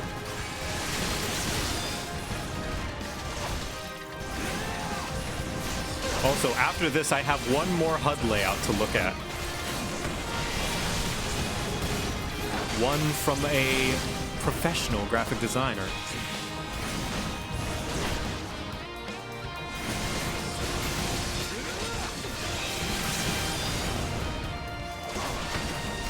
It's also Livia's boss theme. Ah, yeah, that's true. And Castor Meridian.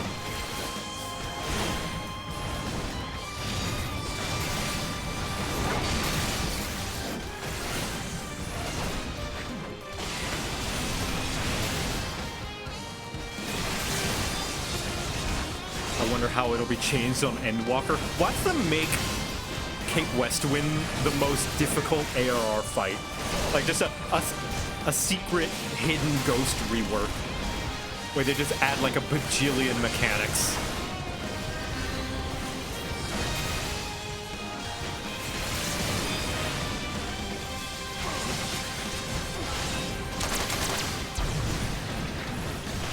Now I've gotcha. It'll be like the greatest Jagras. It's like, oh, you made fun of him at the beginning, but here he is now. Cape Westwind Ultimate. All right, get him, Robon. You got this.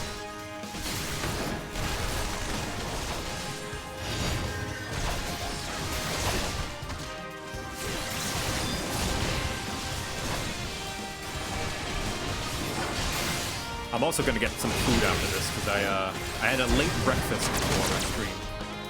But I guess we're continuing with the tradition of JoCat eats on stream.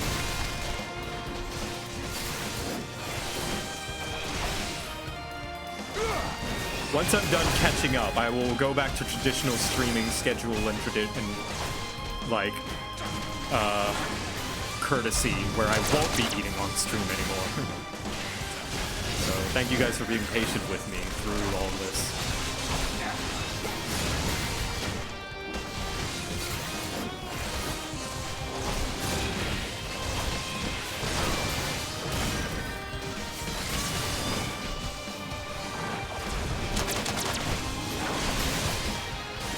Endwalker 2 weeks from today, yep. But I'm not going to be playing it in 2 weeks from today. I'm going to be playing it on its official release date, which is Tuesday.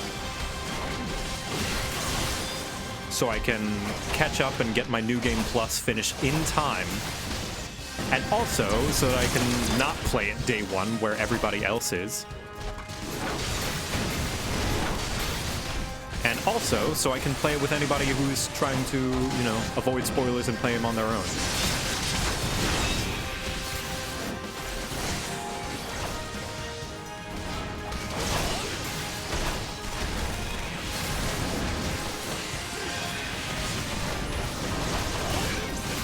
You know, that way if people want to watch me, but also want to play it on their own, they can play it on their own first and then come watch me.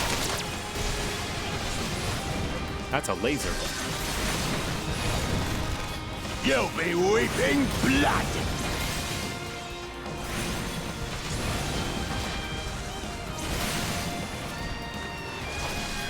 Day one Reaper grind? Yeah, I could do that. more Sage. But I am gonna be going through it as a paladin. I have to. I must. It is my destiny.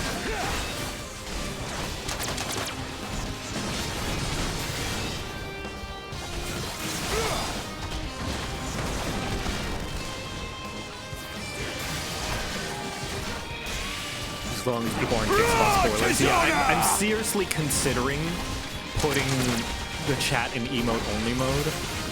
Because sub-only mode doesn't stop the spoilers. But, I don't know, you guys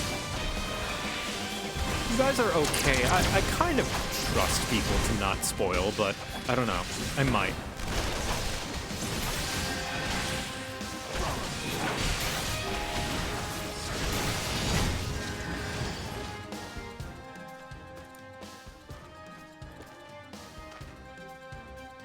You fights and runs. What the? Who in the hells are you lot?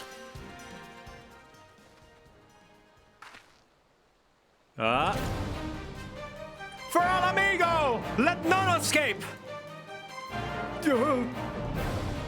Hell yeah, wife. Wife with a bow.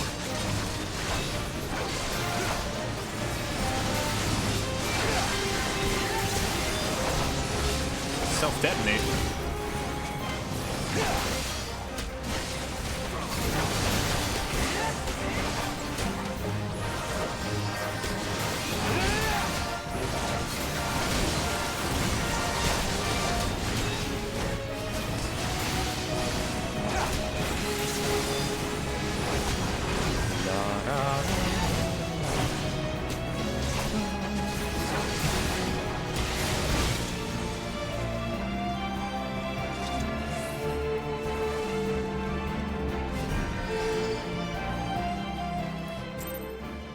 Yeah, and rage on a story fight. Oh, yeah.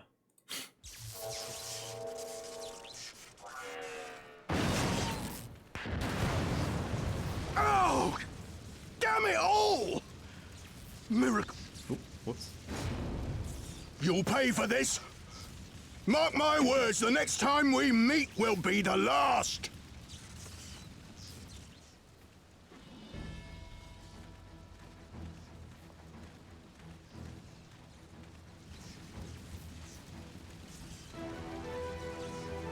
Aye, run and tell your viceroy. The day belongs to Al Amigo. Yeah! Al Amigo! Yeah! Yeah! Oh, I get to cheer too.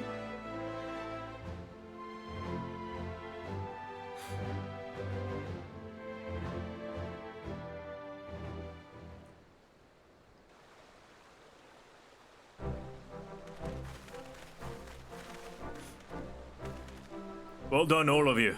I call this operation a resounding success. Can't say I'm surprised. The Bull of Al Amigo had an impressive military record before he went west, as I recall. Credit where it's due, Master Kemp. 'Twas Marshal Terupin who made this plan, and all of you, Resistance and Alliance alike, who carried it out to perfection. Aye, that they did.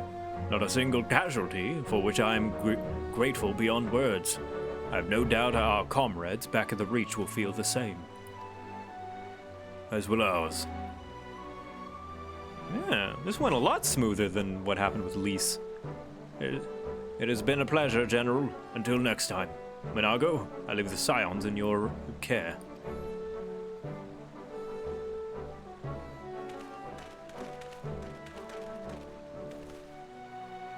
We shall return to the castrum then. Victor, Mistress Levier, once more you have my thanks. As Master Kemp said, until the next battle.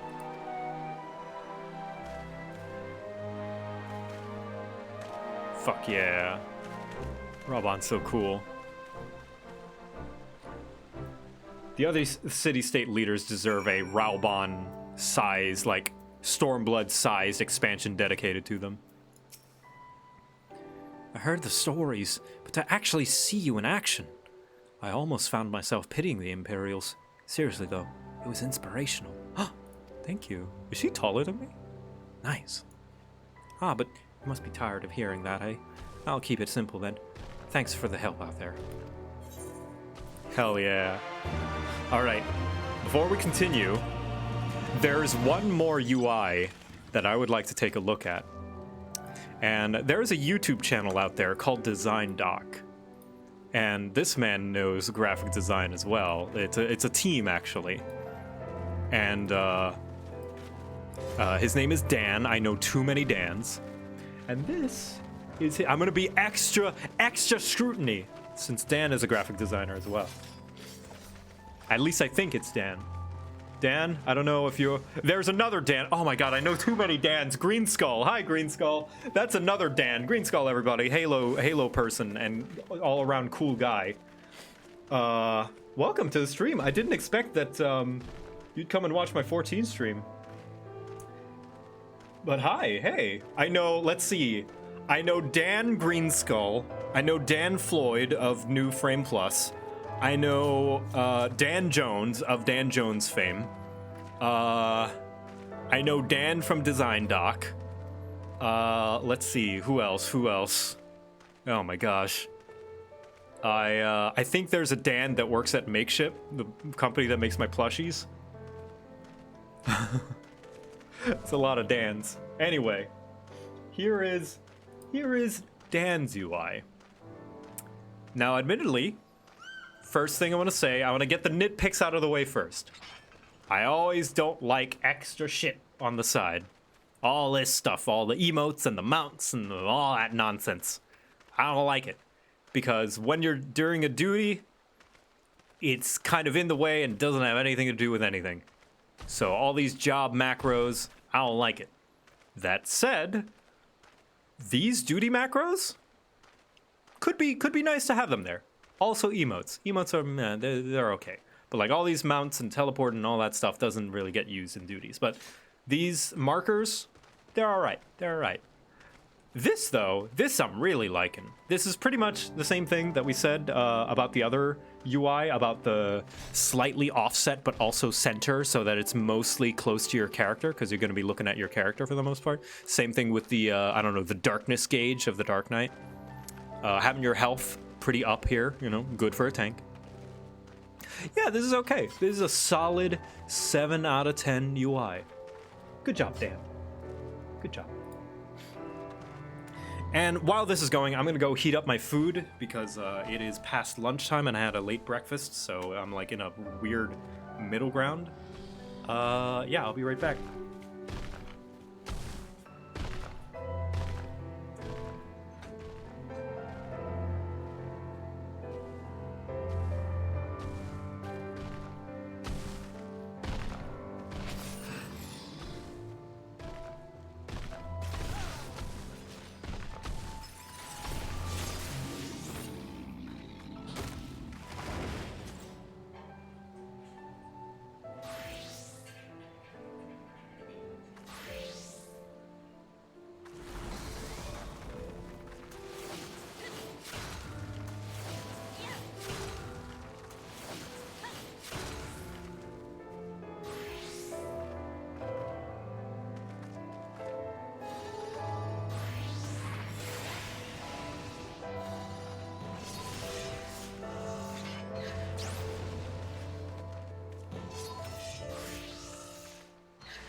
Well, that is going in the air fryer.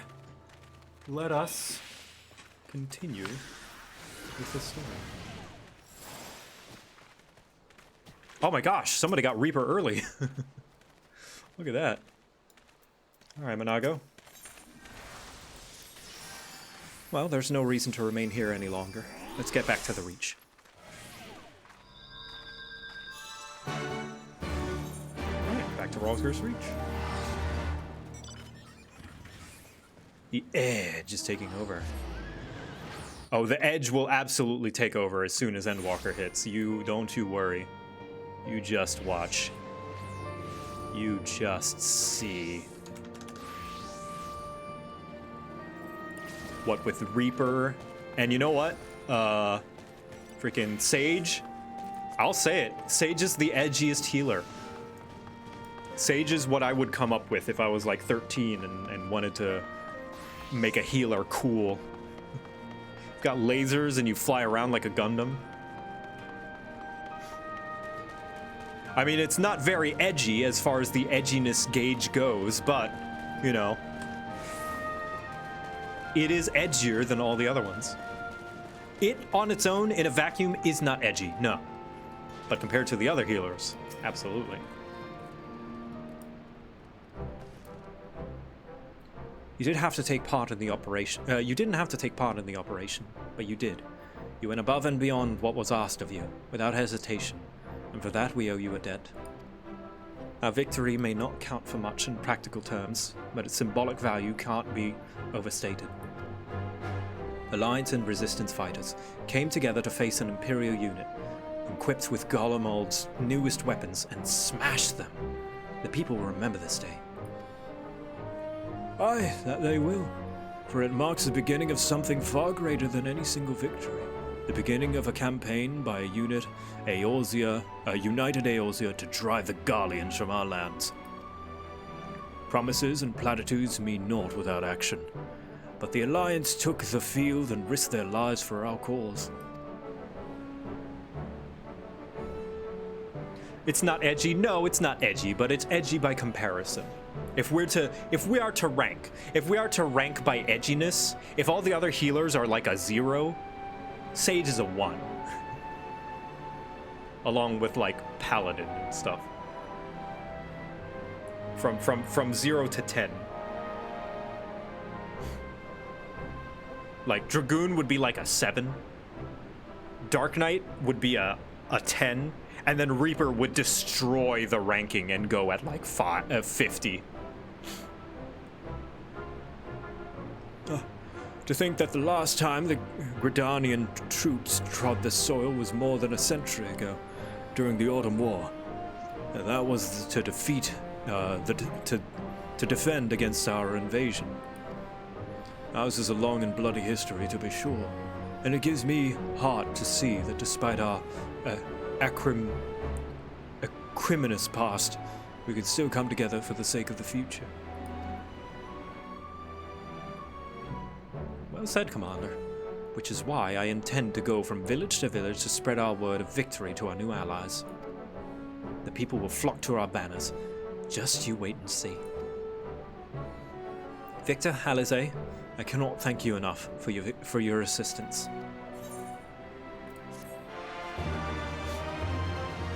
We can have a dark static, yeah. Ooh, look at it. What's going on here? We got some Mandeville Mambo going? Hold on, I need to get in on this. I need to sync it up.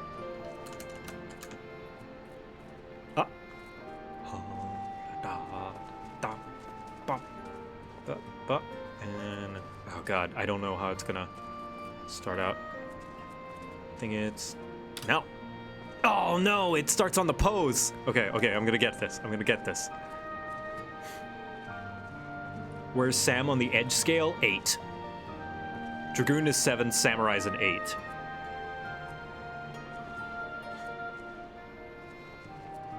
Yeah, this is the Stormblood Hildebrand emote. Ah, too early. It's hard to gauge when it starts. Alright, we're gonna try it one more time.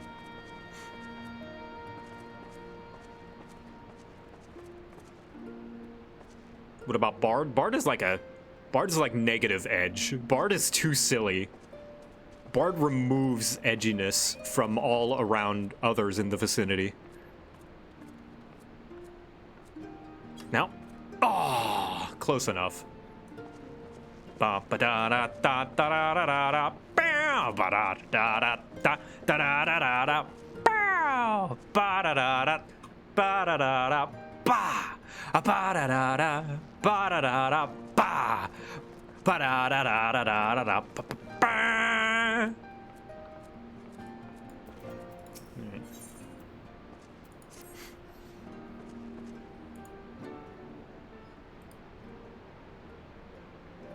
What is Monk? Well, I might as well make a tier list, but I'm not going to do that because those take time. Owing to the efforts of you all, we have accomplished a great deal in a short time. The Resistance thanks you for your service, Scions.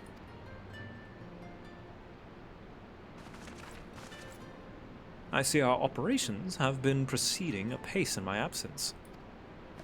The boy! Welcome back, brother dearest. I take it your efforts have gathered new recruits were successful.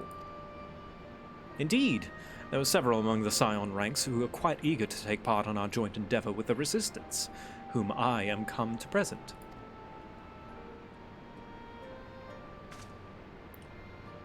Commander Kemp, if I may. My name is Arnvald Lentinus, a half-breed, as you can doubtless tell. I'm here to fight for a free Alamigo, and for Alamigo where women like my mother are never made to suffer. I pray you grant me this honor. You are a true-born son of Girabanya, same as me. This is not my honor to grant, but yours to freely take. Welcome, brother. With our swelling ranks, and the aid of the Eorzean Alliance and the Scions of the Seventh Dawn, I believe we will soon be in a position to seize the initiative. Once our new recruits have received sufficient training, I will propose to General Aldin that we draw up plans for an assault on Castellum Volodina. Jesus. Then, in the meantime, I will make what preparations we can.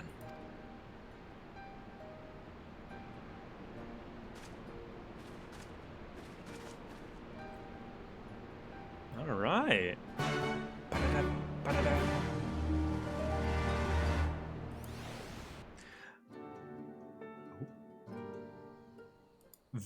Velodina? Maybe.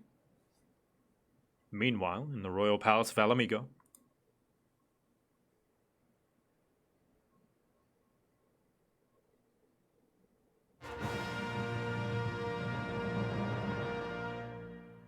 On majestic mountains, across the emerald dale, on mast the ivory standard, united we prevail.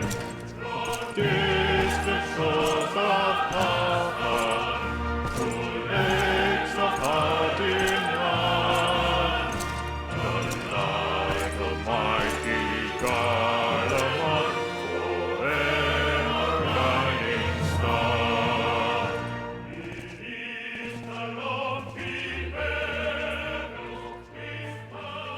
What cultural appropriation? What colonization? I don't know what you're talking about.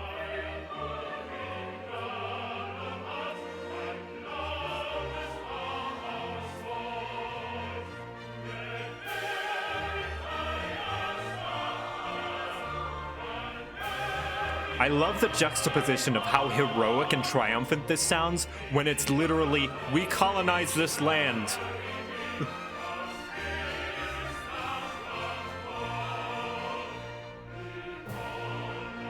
Oh, it's the Alamigan anthem. That's right. Oh, that's gross. Alliance forces have occupied Castrum Orients and taken up positions along the length of the wall. Our patrols have engaged their reconnaissance parties on site, but there have been no significant exchanges, save one. A unit tasked with field testing prototype Magitech weapons was attacked. The weapons were destroyed, with the unit sustaining near-total casualties. Near total? Go on.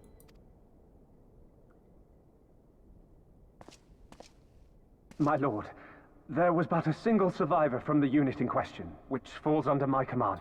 Someone mentioned in the chat that that theme, that anthem, is one of the reasons people don't like Stormblood, and I can see it. It's a little cheesy, it's a little corny, but the message behind it, I personally feel, is so strong that I think it elevates the story. Like, I love that juxtaposition of how horrible the Garleans are, and yet they're singing this triumphant theme that they stole. They stole it. Like, they stole it, appropriated it for the Empire, and proudly sing it as this new anthem. And that is so fucked up. According to his report, they were ambushed by a contingent of Eorzean Alliance regulars, abetted by resistance insurgents. A simple ambush and only one survivor. A fine day's work. The stubbornness to survive is not without worth. He may live. However, the 12th is no place for the weak. He shall be relegated at once, my lord. As you say, the 12th is no place for cowards who count their lives more precious than the cause.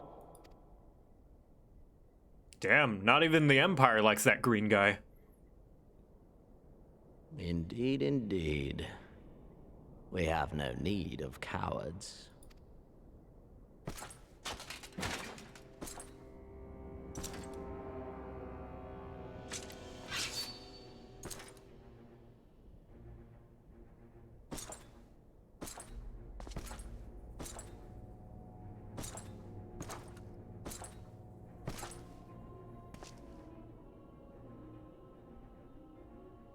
My lord,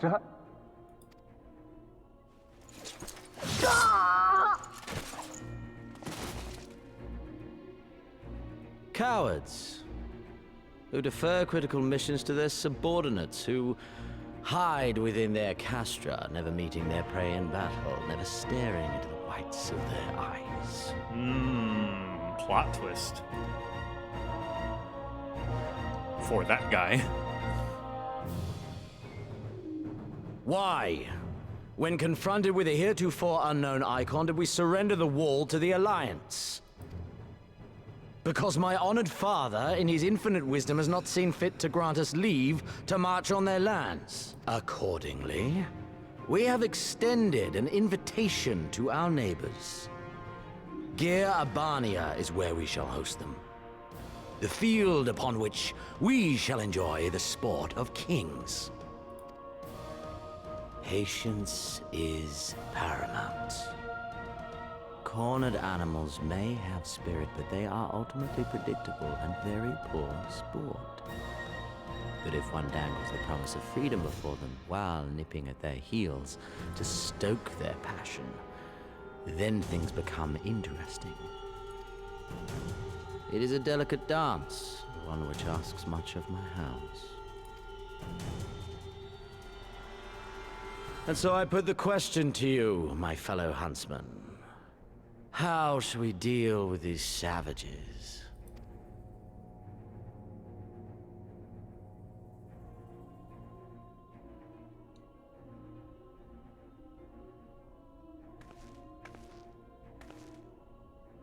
My lord, I have a proposal. Oh. Silence, Alamegan! You do forget yourself! Oh, come on. No need for that. Only by the grace of Lord Van Baelsar were you afforded a place here, and that in name alone. We have no need of your proposals, savage.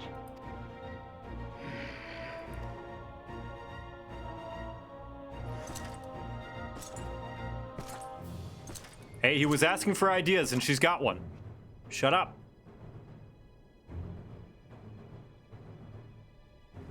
This savage yearns to hunt her own. The floor is yours, Commander. Thank you, my lord.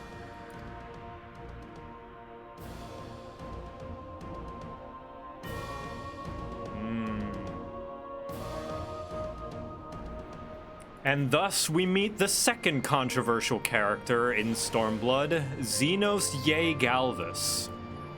Now, I'm not going to go into any spoilers of why he is controversial, but I'll just let you guys who are fresh to the game come to your own conclusions. Nobody, you know, like, I saw in chat that people are already saying their piece and already spoiling it, which, by the way, chat, just a friendly reminder, this is a no spoiler stream.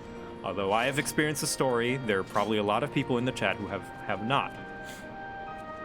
Please be more respectful of that, all right? I don't want to be handing out timeouts willy-nilly. So, some people think he's good for reasons that are different from some people who think he's bad. I am going to wait until I get refreshed on this entire story before I make my own conclusions. But my opinion right now is that he is okay. I don't think he's very great. I don't think he's awful. I think he is okay. I don't like him as a villain, especially with how much this game has established this as a very realistic world with realistic characters and reasonable motivations that make sense even if they are not excusing the character's actions. Xenos is different. So I don't find him a very deep character. I don't find him a very interesting character. I find his execution to be ho-hum, but I don't hate him. We'll see if my opinion changes as my refreshing of Stormblood goes on. But, nevertheless, once again, controversial character aside, let's be respectful in the chat, shall we? No need to argue. Say your piece. If somebody makes a point that you don't agree with, no need to pursue it. That's just how they feel. You could elaborate on your point and your opinion, you know, day and night until your face turns blue. It still might not convince them. I say don't waste your time. All right, cool. I'm gonna go get my food. All right.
I'm gonna eat my late lunch.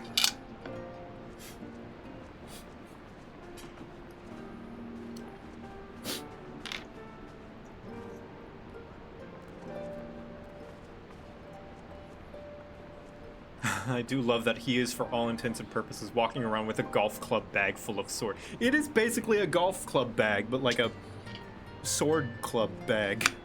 He's going sword golfing. Ooh, trade. Oh, is that a calzone? Is that mutton stew? Thank you. I'll eat it right now in front of everybody. It's dinner and a show. There we go. I'll just sit here. Everyone has come to watch me. To watch me eat. And gorge myself on disgusting fried foods. Pizza time. Ooh, thank you. Apple juice. Pineapple juice. Ugh. Disgusting. I'll drink it. I can't drink it while I'm sick.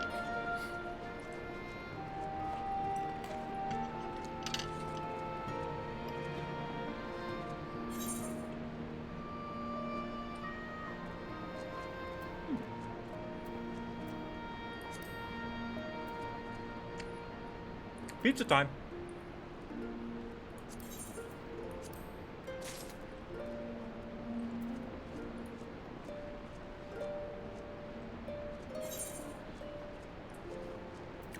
Oh my god, that almost made me choke on my food. Xenos yay golfus. I yearn for the iron. The 9 iron that can finally make a drive so far that can find me that eagle. Heed my words. Heed my words, Golfer of Light. Live. Live. Live on, that I might watch you stroke. Actually, that came out wrong. I don't remember his speech. Something about live.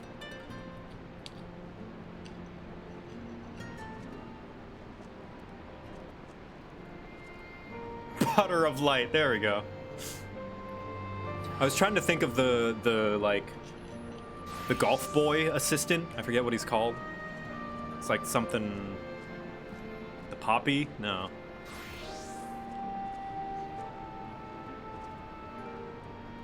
Caddy, that's the one, the caddy. I urge you, Caddy of Light, live. Live! So that I may watch you stroke your iron.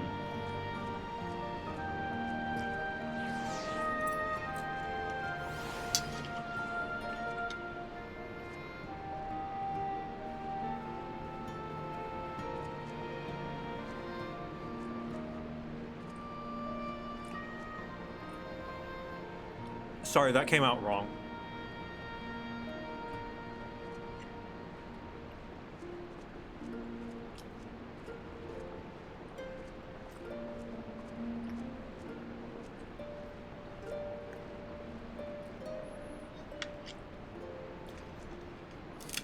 I only realized what I said after it was too late.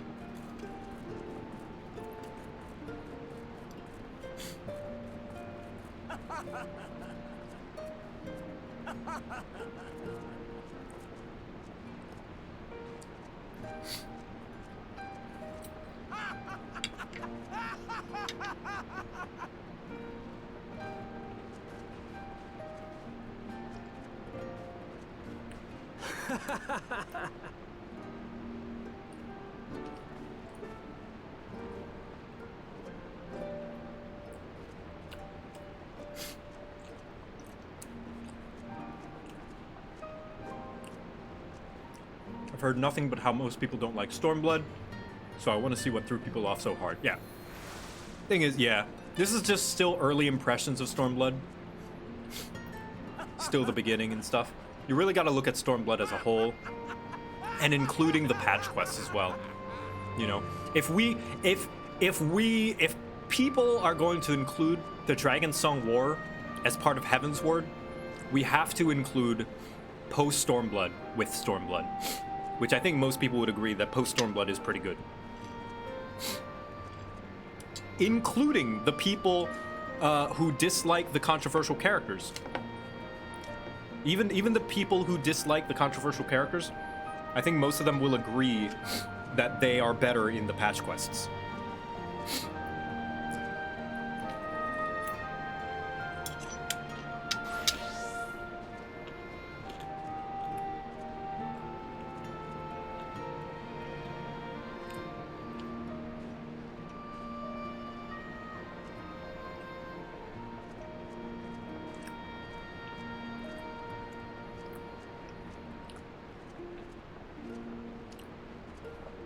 Absolutely.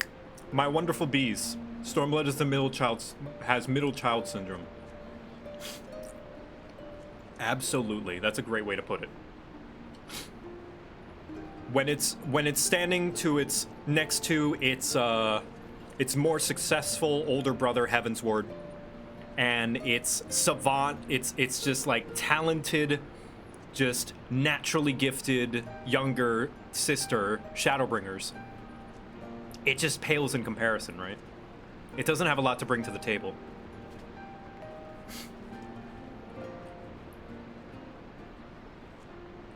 But what it did was it laid the foundation for that little sister, Shadowbringers. And Endwalker, that's coming along on the way. They're getting a new sibling called Endwalker. And, you know what? Stormblood is going to be the mentor to that new sibling.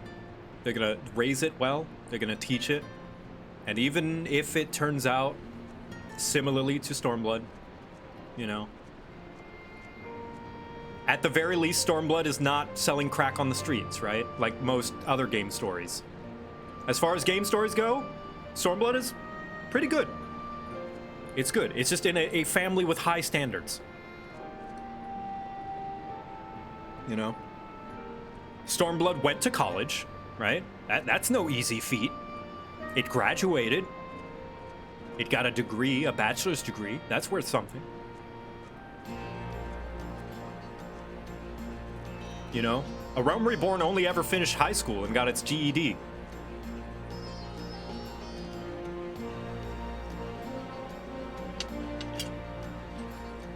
And 1.0 dropped out, you know? So...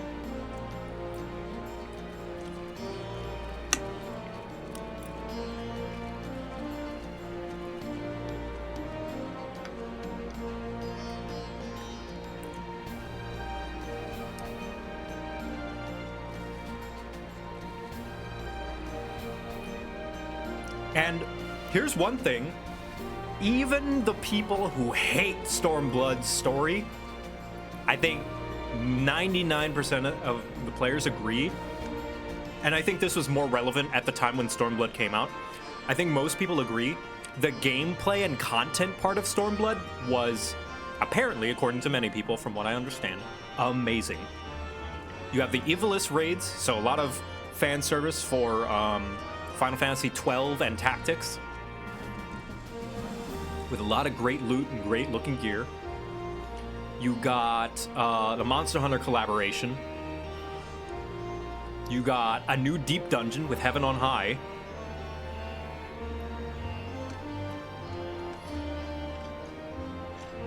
What else? You got the raid series, the normal raids, which are just a massive fan service, like, nut explosion for Final Fantasy VI. The Omega raids, yeah, there we go. Say what you will about Stormblood's story, I think most people will agree the Stormblood content is amazing. We got Red Mage and Samurai, the easiest caster and easiest melee, respectively.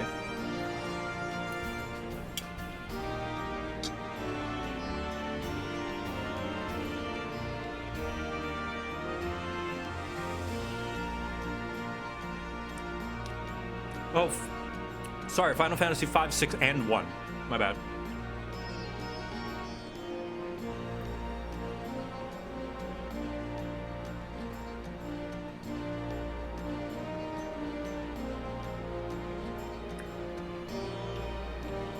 When did Blue Mage come out? I don't know. I think that also came out with Stormblood. So there you go. Blue Mage. We got a cool, fun, new limited job. That was basically Pokemon with spells.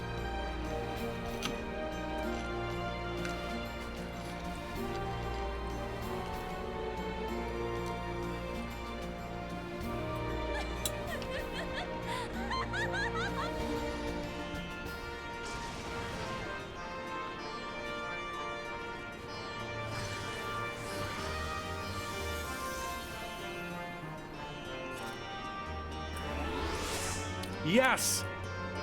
The biggest thing that Stormblood introduced, ultimate raids, which are gauntlet-like boss fights. The hardest, most difficult content in the entire game. Introduced the weapons refrain, also known as Uwu or Ultima Weapon Ultimate, and Yukov, the unending coils of Bahamut.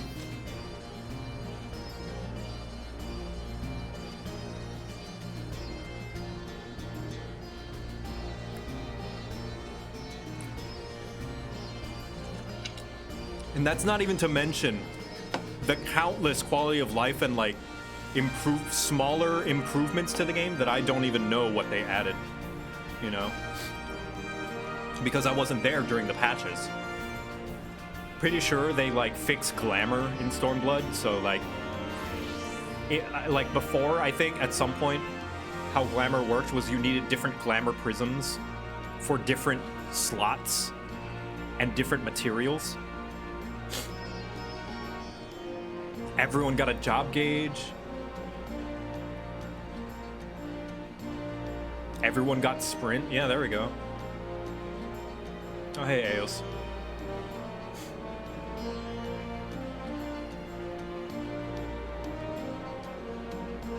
Yeah. Bard and Machinist stopped being casters. Thank goodness.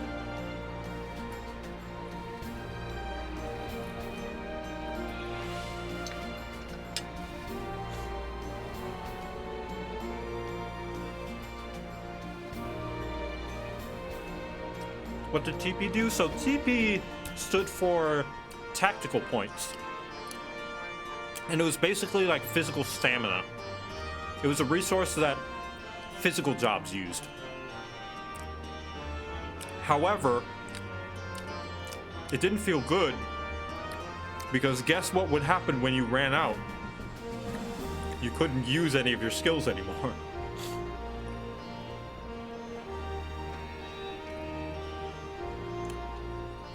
And there's nothing less fun than being punished to not play the game. All because you played your game. All because you were playing the game. Yes, Sprint used TP as well.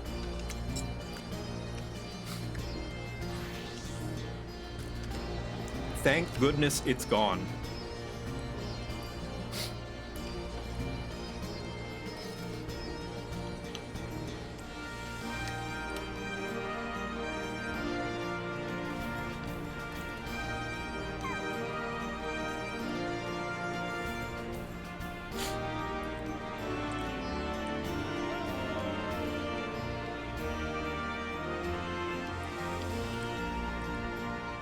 Yeah, it was basically MP for non-casters and no easy way to regenerate it.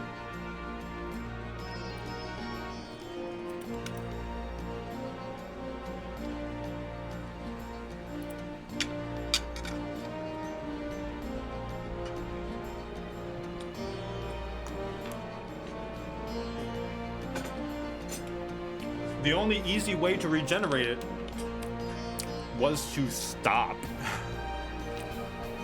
You basically had to either slow down if you were a monk or a ninja,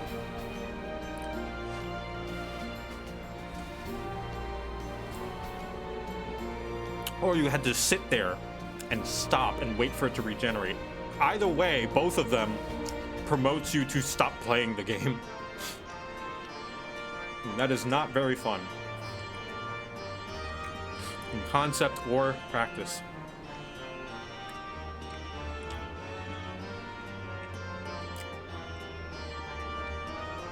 Or have a bard or astrologian give it to it. That's true. Now, I never had to worry about TP because I played Paladin, and I think there were very few skills where TP mattered. I do remember Flash, though. That was a skill.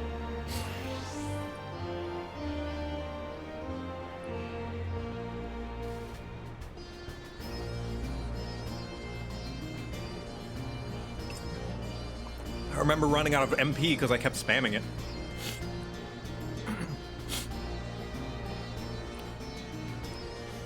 Alright, here we go. Okay, sorry for the delay, everyone. Thank you for the patience. I finished my food. I should have more energy now. Minago? Right then, I've got duties to attend to.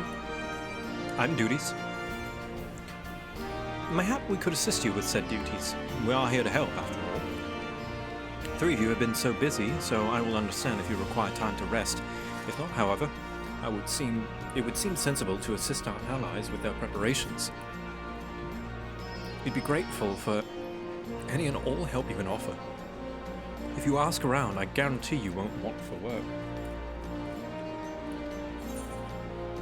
Right, sweet.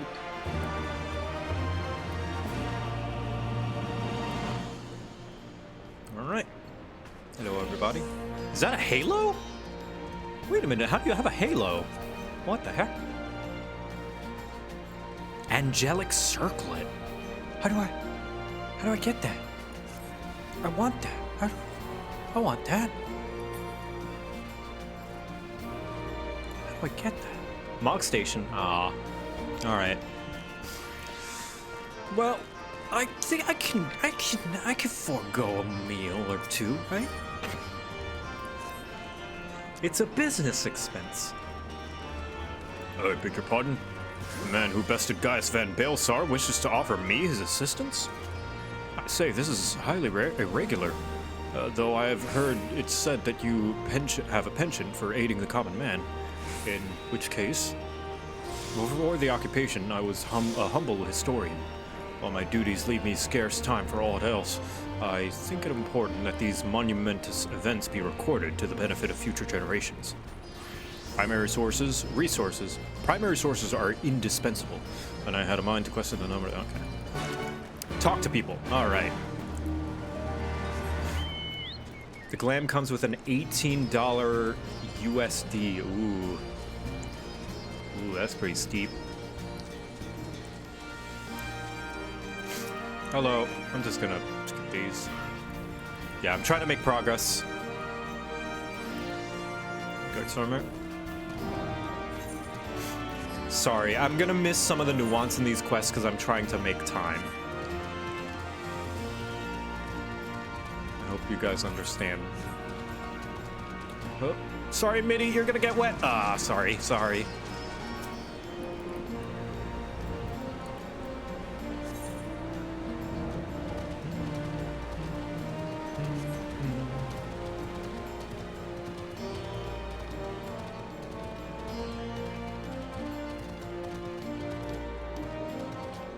Before the occupation, Bees must have been there for 40, in his late 40s at minimum. Oh yeah. Like, imagine, like, I'm 25, right? Thinking about all of this, like, imagine if you lived your entire life only knowing, like, that the people who are in charge of the country you live in, like, took it over, that you don't own this land anymore. To only ever know a country under colonialism, which some people do, still. It's a sad thought to think about.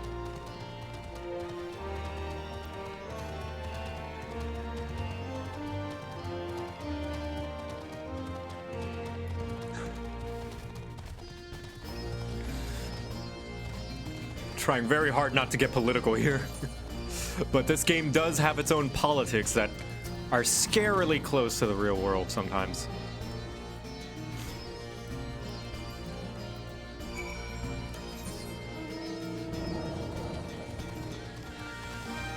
Just like walking on eggshells here.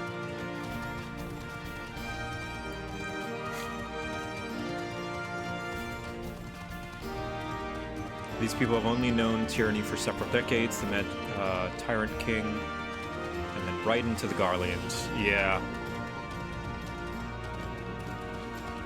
Yeah, because the king of Alamigo was not the greatest guy either. The last king before the Garlean Empire took over.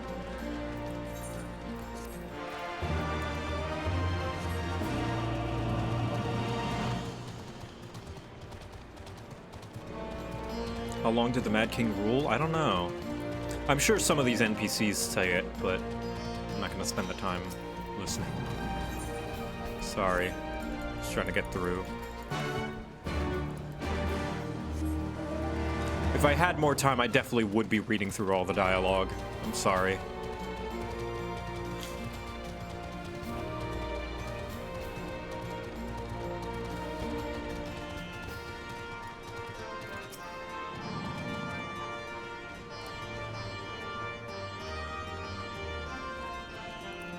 This bit's just filler, yeah, but it's the kind of filler that fills out the world, you know. So I do feel I'm doing the game a disservice by skipping it all, because sometimes it can flesh out the world or give us a little insight into the characters and have some pleasant little stories. which I am starting to appreciate now since I have started reading all of the dialogue, including all like dialogue that doesn't even need to be read.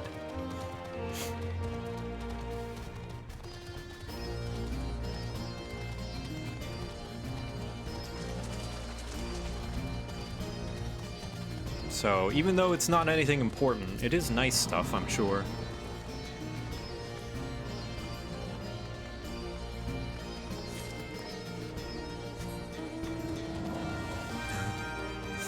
I appreciate my posse just like running around with me. Feels very silly and fun. And I thank you guys for the patience and attendance.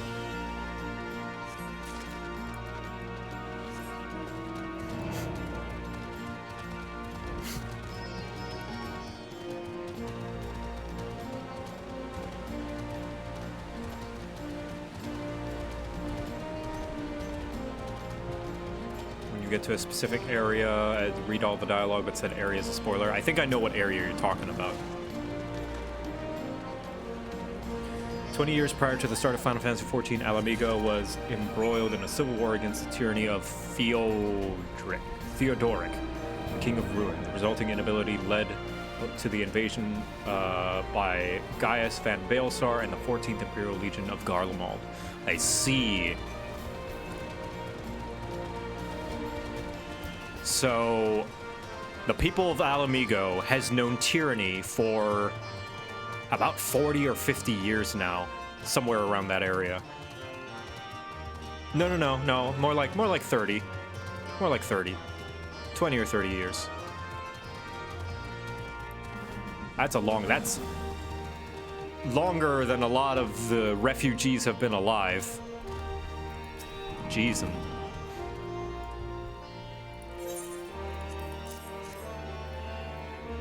Oh, that flew over my head. There was a Mad King. Mad King made country weak. Weak country got taken over by evil empire.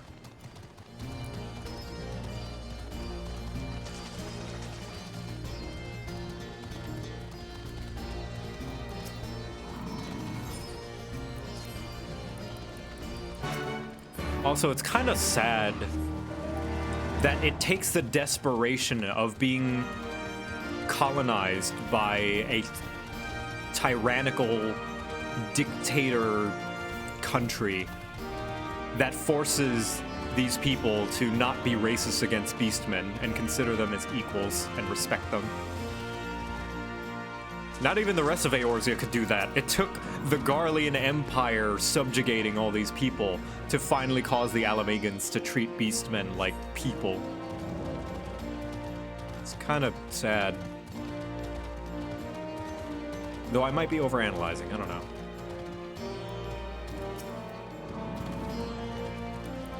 I guess nothing unites people like a common enemy.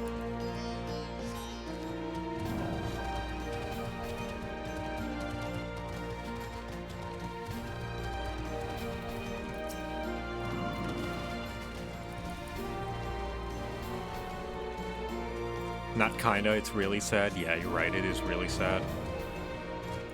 It's a shame.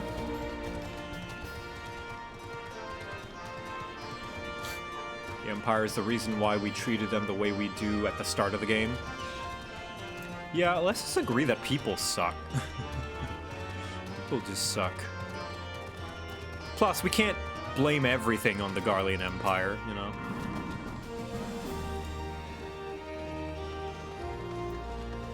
We are perpetuating what they did with our compliance. We could be better. We can stop any time. But, a lot of the times we don't. Maybe the Garlean Empire is a metaphor.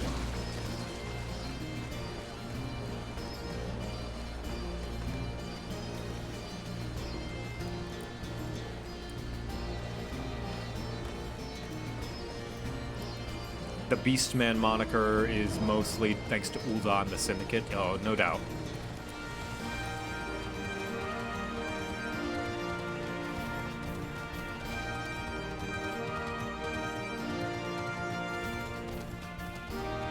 starting a stream and made me rework my HUD and a lot cleaner. If me making fun of everyone's heads-up display gave you some insight into design to make yours cleaner, then I am grateful.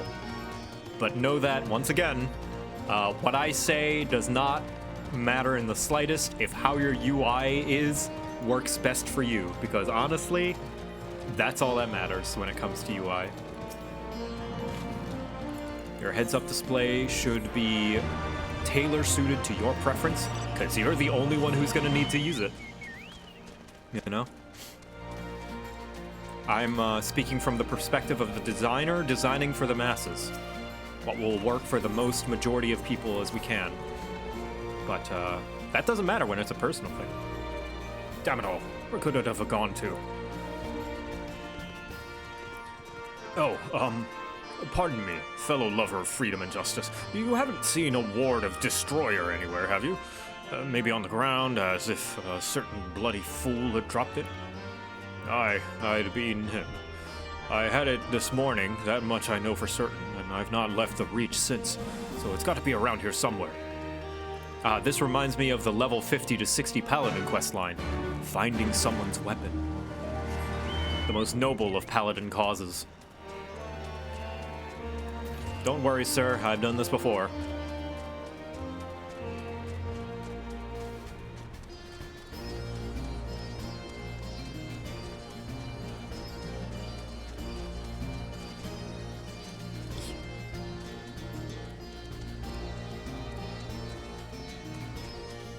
There it is. Ward of the Destroyer.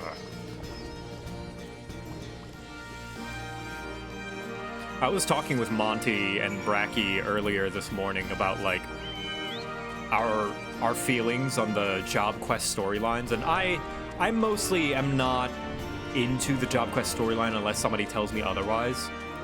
So I mostly just like don't pay attention to them, but I did try to pay attention to the Paladin and White Mage quests. And that was a mistake. Guys, they are garbage. They're so boring. They are, oh my gosh. Like Dark Knights, yeah. The only reason I paid attention to Dark Knight is because everyone, unanimously says it's great. And it is. I loved it. I love Dark Knight Quest. Oh boy. Yeah, Ninja was fun. It was nice to see the rogue instructor interact with the ninja instructor together. And with that, another task is complete. Ah, Victor, I hear you have been keeping busy. Aye, that he has, and we thank him for it. It pleases me to inform you that our new recruits have completed their initial training and stand ready to contribute. As discussed, Minago, I would have you present my proposal for an assault on Castellum Velodina to General Aldine personally. Oh, is that ready?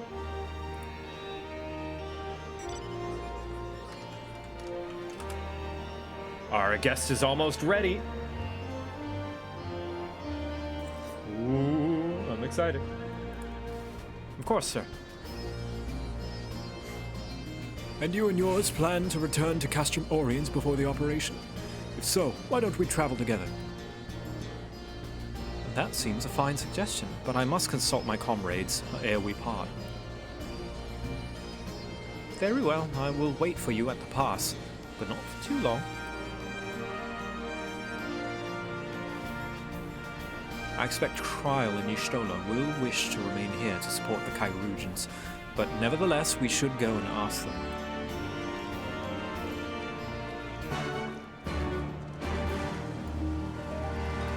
I should start using these. Western Rogger's Reach. I'd say Monk has a good story because cute cat girl during 50 plus quests. Hey, cute cat girl means for great story, right?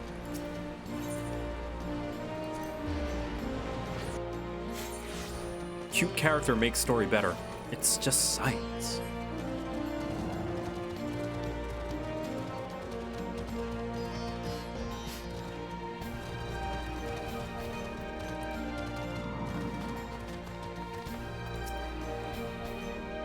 been to the peaks and back, have you?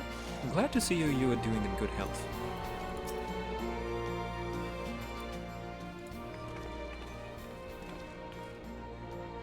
Is all to miss. We're gonna head out. I see. That would explain the sudden flurry of activity outside. The joint operation marks a turning point in our conflict with the Garleans. For the first time, the Resistance and the Alliance should go on the offensive and attempt to capture an Imperial outpost in occupied territory. Personally, I believe it is imperative that we offer them our full support, as was the case with Ishgard. However, this is not a choice to be made lightly, nor less on others' behalves. This is war, and every scion must decide what part he or she would play. I'll fight. For Alamigo, for my father, for Ida. I'm in it to the end. The choice was made for us ere we were born, brother, when the Empire marched on Eorzea. It will stop at nothing to subjugate or slaughter us all. Van Baelsar and Vandarnus were but the first to try. Though your fervor is surprising, I cannot dispute your logic. At the risk of repeating myself, I am of course of the same mind. The present situation is untenable, and further complicated by the existence of Ilbert's Primal. I believe we have no recourse but to directly and openly intervene. I thought this foregone conclusion, given our actions thus far, but if you require renewed affirmation, then yes, I am still wholly committed to this cause, for it is ultimately the self-same cause I have served since first I pledged to serve Master Louis Soir in the Circle of Knowing, salvation of Eorzea, by any means necessary. That said, I shall refrain from taking the field on this occasion. There are many here who require further treatment, and doubtless more to come after. I came here from Minfilia, and that hasn't changed. However, I'd like to stay with Y'shtola for now and tend to the wounded. As for you, Victor, you are, to quote our dear friend Lord Edmund, the man who slew Gaius van Baelsar, and some half-dozen primals besides. Your presence may well prove the difference between victory and defeat. Ah, I am the wild card! Many look to you as a hero, and heap great expectations upon your shoulders. But you, like every scion, must decide for yourself. I get a choice? Also, one thing I will mention is Stormblood is necessary because it is a natural progression of the conflict with the Garlean Empire. Even if it wasn't Stormblood, something like this had to happen eventually. All the setup with Alamigo and Doma and the Garlean Empire and Garlemald, all of this had to happen eventually. You know. Stormblood also introduces some very important characters for later. I don't think that warrants it. I don't think poor execution warrants, you know, better execution later warrants poor execution at present, you know? It's like, why did I need to get stabbed, you know, for me to get this cupcake? Could I not just get the cupcake without being stabbed, you know? That would be preferable.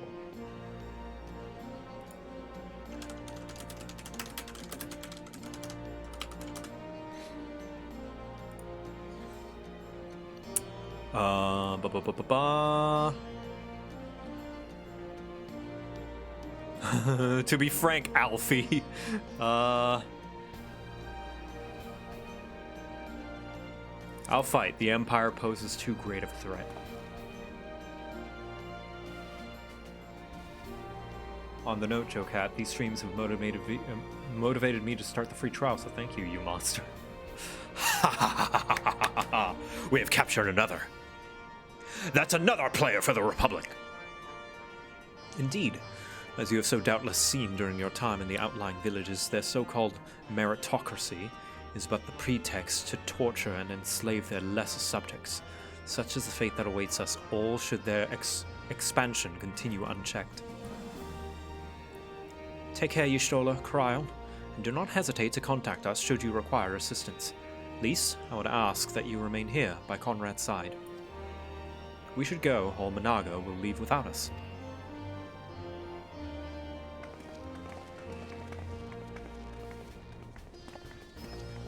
Might I persuade you to join us, Victor? Should you wish to give your decision further consideration, Castrum Oriens would seem an apt place to do it. You need not answer right away. I'm sure I'm convinced Manago to wait a little longer.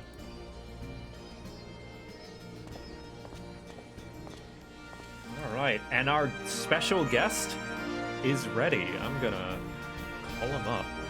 Let's see. Hey! Hello? What's up? What's up? Hold on, let me turn you up. Say some things? Saying many a thing. All right, many time to turn you down. There we go. Oh. Why don't you introduce yourself, special guest of mine, for those who don't recognize this very recognizable voice? Oh man, hey everyone, Gaijin Goomba's here. Whoa! For those of you that don't know, for the last 10 years, I've been breaking down culture and gaming with a big emphasis in Japan. Over on YouTube, I do that over on my stream, twitch.tv/GaijinGoomba. But, yeah. Sorry, that was also my sound test because I don't have my compressor on. I'm going to turn it on now, actually, so that... So that means I'm going to have to turn the game volume down as well because it's going to bump it up. No, it's not your fault. It was a perfect sound test. Sorry, everybody. But yeah, this is Gaijin Goomba. I have been a fanboy of his for many, many years. I don't know if this is going to make me feel like a baby or make you feel like an old man, but I watched him way back since I was in high school. And fucking... Question though, where did you watch me? There we go. Let me bump this up.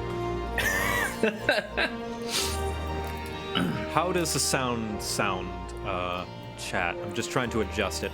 I watched you on both when you were part of the Game Theorist and when you split off to be on your own. Oh wow! Okay, yeah. Cool. Yeah. Dang. I'm a hipster like that. I watched Gaijin Goomba before and after he was cool. I'm not cool anymore. Don't worry about it. Shut up. And yes, by the way, for those of you that don't know, I do play Greckles over on the Unexpectables. Mm-hmm. You know, it's fine. Yes. And where are you? Are you in Alamigo right now? Dude, I'm home. Where else do you expect me? No, I mean in game. No, I'm home. No, I'm in.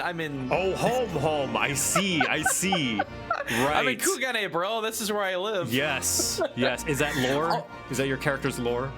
Basically, though, it's unfortunate because despite the level bump, I cannot get an apartment. I have to go. I don't even know what I have to do, but I have to go hit lieutenant with one of the three. One of the three divisions. Ah, right. Okay, well, I will meet you sometime eventually, I guess. I'm going to share my screen in case you want to see what's going on my screen and want to give your, wonderful trivia and random things. If you, at any point, if you notice something and you're like, ooh, that's interesting, I want to talk about it, by all means, interrupt. I am sure plenty of people will be extremely interested, me included. I love trivia. Let's see here. I gotta pop you out. Where is my popper? No, not add friends. Good grief. But yes, this is the U expansion. This is like this expansion was made for you. It really upsetted me a lot when people are like, "Oh, Stormblood was like the worst expansion ever," and I'm like, I want to hurt all of you, because it's like you actually got to see a lot of the ins and outs of the Garlean Empire. Mm-hmm. That's something that actually, like, the Garlean Empire in itself, I found to be a very, very compelling, quote-unquote, nemesis, because they're completely... okay, so, experimentations aside, it's really believable as to why they would be the position that they're in. Yes. Canonically speaking. Yes. So, personally, I just think that's peachy keen. Mm-hmm. But no, I can come to you. Because I should have all of the teleportations. Yeah, you should. I'm in Ralger's Reach right now. Right.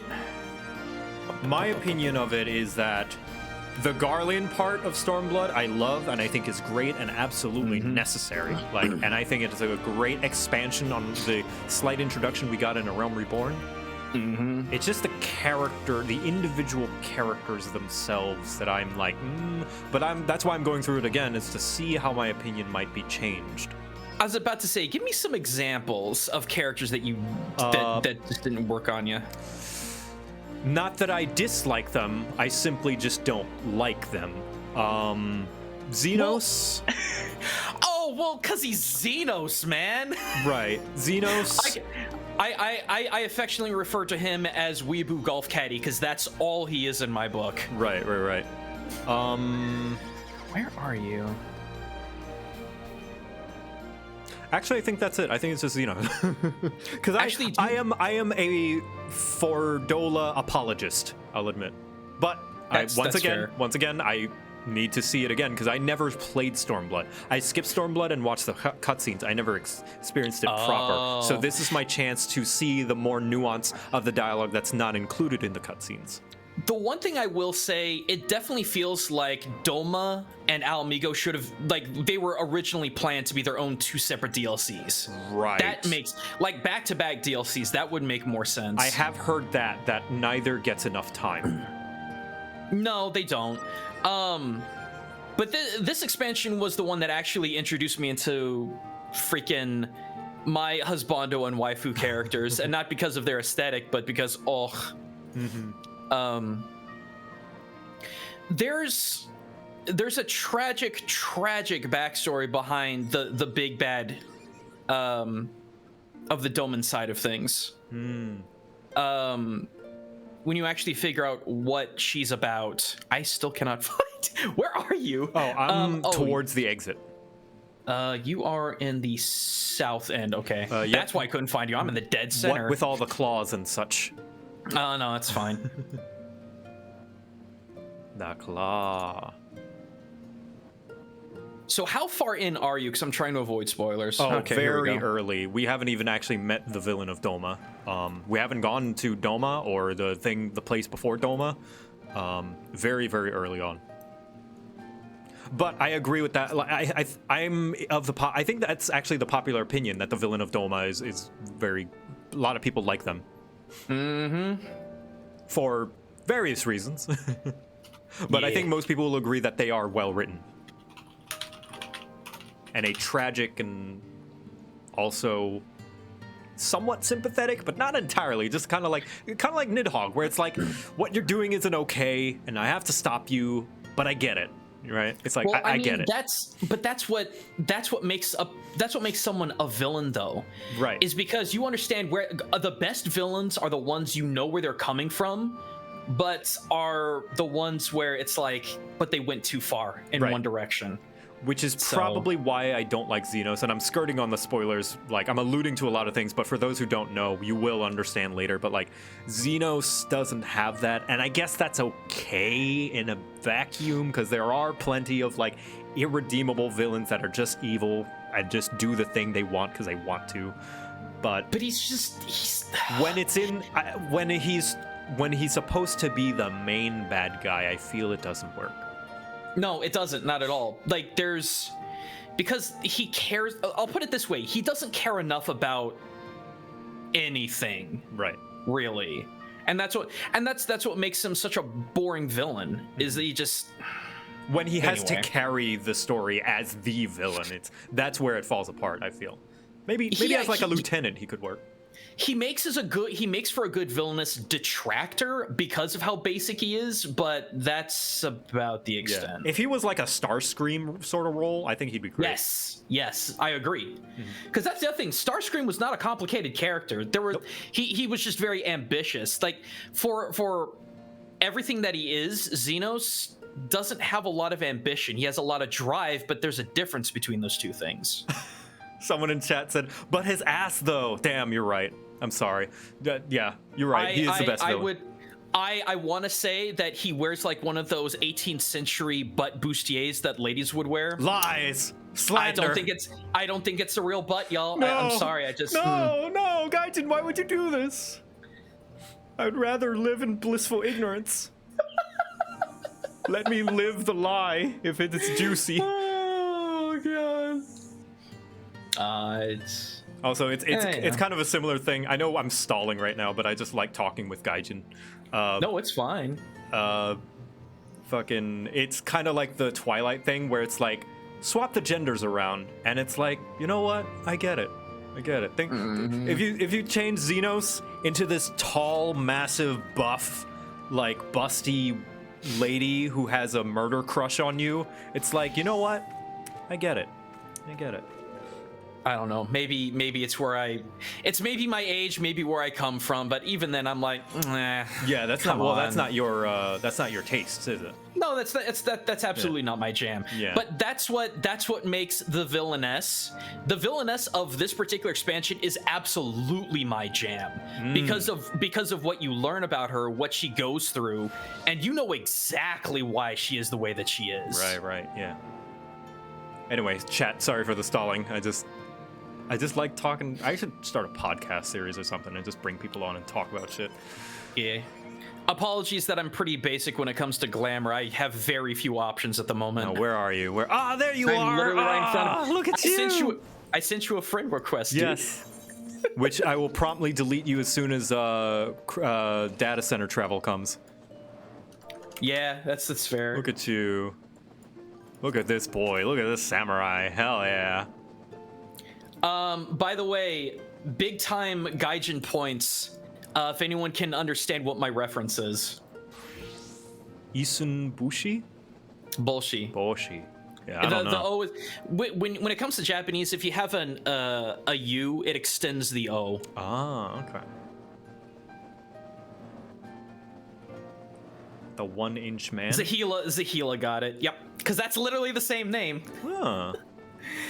I got so freaking tired of when you play as a Lala character. I think every Lala character can agree.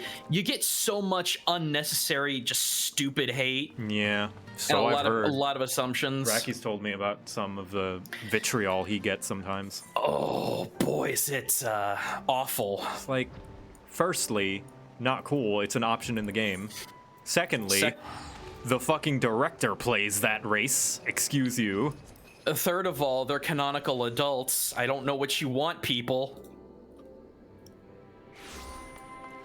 Yeah, Lala racism is real. So that's why I'm like, I've bounced back. I'll be honest, I've bounced back and forth between different races purely because I got tired of having to deal with it, deal with the stigma and everything. But at the end of the day, I'm like, no, this is what I want to do and what I want to be. And I'm like, you know what? I have an idea for a character concept based on a folklore story that I actually wholeheartedly believe in. And yeah, because the tale of Isun Boshi is all about not giving a damn about what people think of you or what they think that you're capable of. You just show them what you're capable of. Yeah. Sorry. No. I was waiting for you to finish. Like. Yeah. Go for plot. All right. Welcome back, comrades. What news? Greetings, General. I am come at the Commander Kemp's behest to brief you on the latest developments at the Reach. Also, if there are any characters that you want to call dibs on, by all means. Oh no, I'm having fun. Our recruitment efforts have exceeded expectations. In addition to welcoming many motivated young Alamegans, our ranks have been bolstered by the arrival of a number of experienced veterans, thanks in large part of the efforts of the Scions. As a consequence, we are now able to find a dozen new units, with more being trained as we speak. Also, be prepared for a lot of military jargon, chat. There's going to be a lot of units and battalions and a lot of formations and plans, which I'm sure maybe that was also maybe a small part of turning people off, because it's a very technical story that has to do with war and planning and tactics, which I'm sure is not a lot of people's jams, coming from the more traditional fantasy slay the dragon sort of thing. Good. I gather Conrad is eager to strike while the iron's hot. Just so, General. He proposed that we begin preparations for a joint operation to capture Castellum Velodina. // capture Velodina. It will not be easy. It will, however, be necessary if we are ever to backslash towards the capital. There is no profit in delay. It is only a matter of time before the Garleans learn of our plans and summon reinforcements. The Alliance hereby accept Commander Kemp's proposal. Tell him to take no chances. Bring every able-bodied backslasher who can wield a weapon. Pippin, I went Velodina watched. Assess its defenses. Every fortress has a weakness, and I would know this one.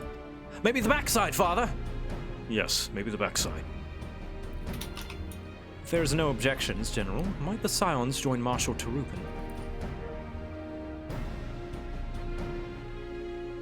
By all means. If that is all, let us be about it.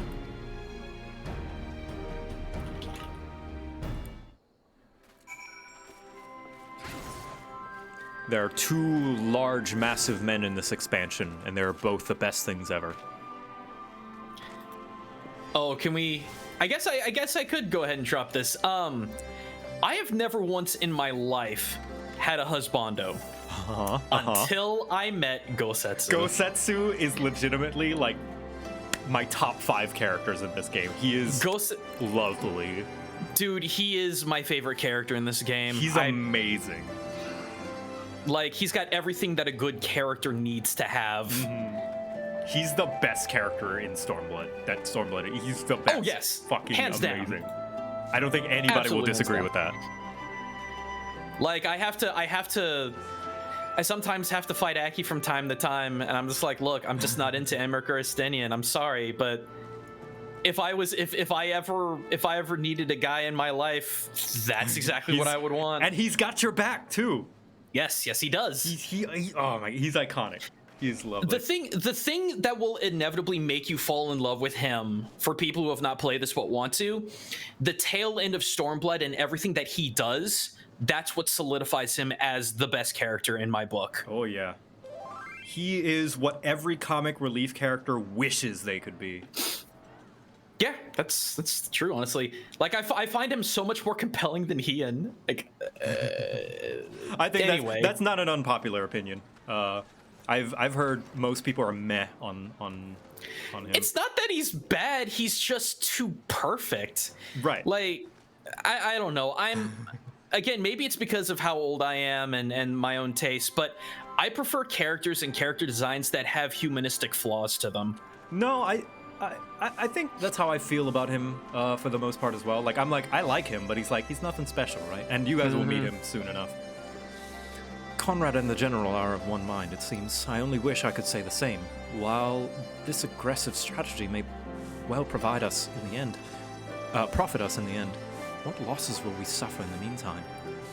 Anyway, we should speak with the Vice Marshal about his reconnaissance mission. All right. Vice Marshal! I will salute you.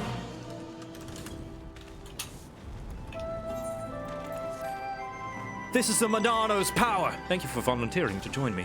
This should be a fairly straightforward reconnaissance mission. All right. Here we go. Find a suiting mount for us both. Let's see. Mount guide. Yeah, it was a shame I couldn't bring my actual character in here. Yeah. Because, man, I've got... If you think I'm a weeb now, boy howdy, Chad, have you not seen anything yet? I wish the Mikoshi was multi-person. Yeah, I mean, it would make sense. You could have someone ride the other side. Yeah. I mean, if you want to go for a drive, dude. Hell yeah. Lala's driving the car. It's just the best. Isn't it thing they ever. stand on the seat? They stand on the seat, and it's like they're on a box. And now I'm just leaning on the dash. Yeah. Like it's something to do. Those are bears. They are. Let's not worry about those. Oh man. Oh my gosh, you guys, this card looks like my graphics card. Mister, I have my own customized, personalized computer. I'm so jealous. Oh yeah. I'd give anything for a personalized computer with my freaking Mon slapped on the side of it. That'd be cool. Well, lucky for you, Gaijin, that you possibly can. If you would like to go to ironsidepcs.com and use the code JoCat, you can get 5% off your purchase of any Ironside PC. Anyway, hey, Pippin. There you go. All right, this is an instant, so I'm gonna have to kick you out. Goodbye. Okay, I'm gonna hang out on this rock. All right. I'm gonna see how many people are gonna come up to me and pet. Oh, multiple cutscenes already? Okay. Yeah. Wow, that's soon, huh? Tell me when I can blab. I'll stay quiet the rest of the time. Okay, much appreciated. I mean, you can blab at any point, really. God, I'm surrounded. Oh, this was Raubon Savage. Yep. Excellent. The disposition of the Imperial forces is exactly as expected. I will notify Father. Backslash! Cannon fire! Where did it come from? God, I love Pippin. Smoke! There! Is that... Oh, gods, it's Ralga's Reach.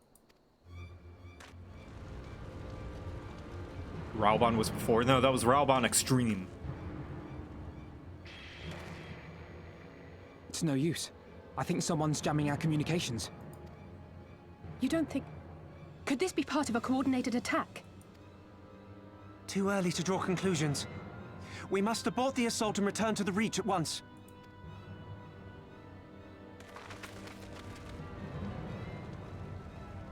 Sound still good, chat? Not too quiet, not too loud? I know the compressor likes to mess with volume a lot.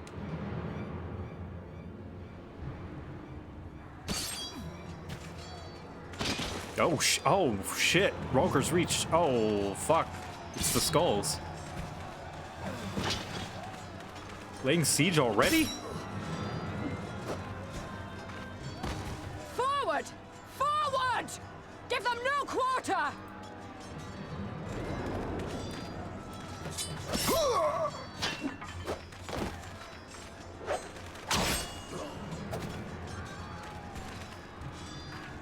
You!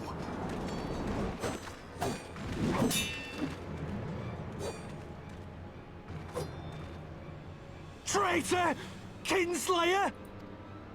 You're no kin of mine! Damn.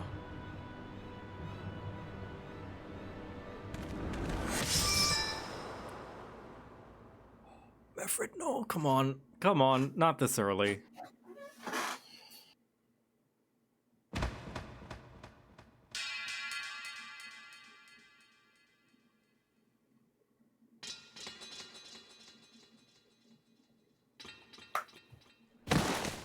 Mefred!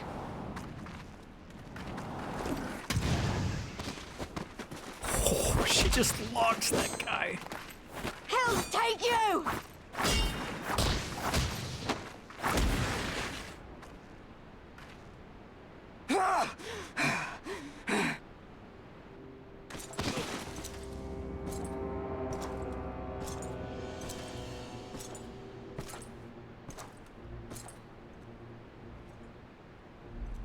Well, well. Is my stream losing frames? Yeah, hold on, let me check my internet. I've been noticing that on my in my stream VODs as well. Let's see. Oh man, I'm gonna need to contact my internet provider if that keeps happening, because I'm not doing anything different.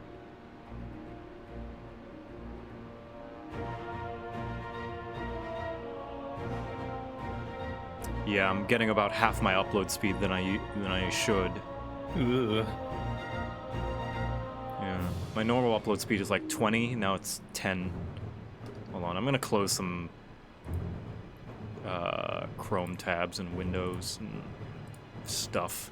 And hopefully that helps. Otherwise, if it doesn't, I'm sorry. There's not much I can do, chat. I wish I could make it better. Stand aside, Pilus. This one has promise. Have a care, my lord. She's not like the others. Do not disappoint me, girl, or I will kill you.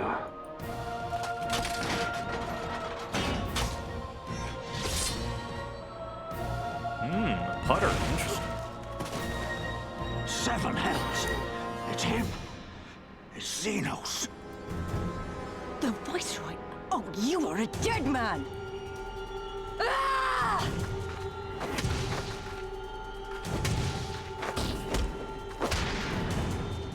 So spirited, and yet so empty.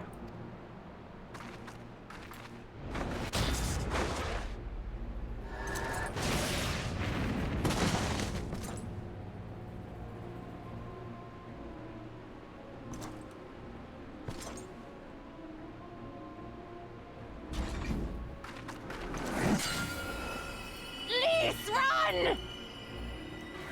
Ah, a magical barrier.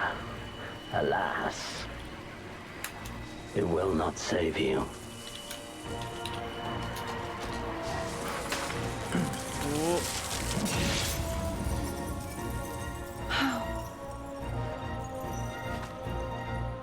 Your shoulder! Hold the line, Byrolga! Hold the line! Okay, it's a sword. It's the butt. It's sword butt. It's fine. Sword butt? I don't know. I forgot the name. Pommel smash. Pommel. Okay, Arenvald's fine. Monago's fine. Cryo's fine.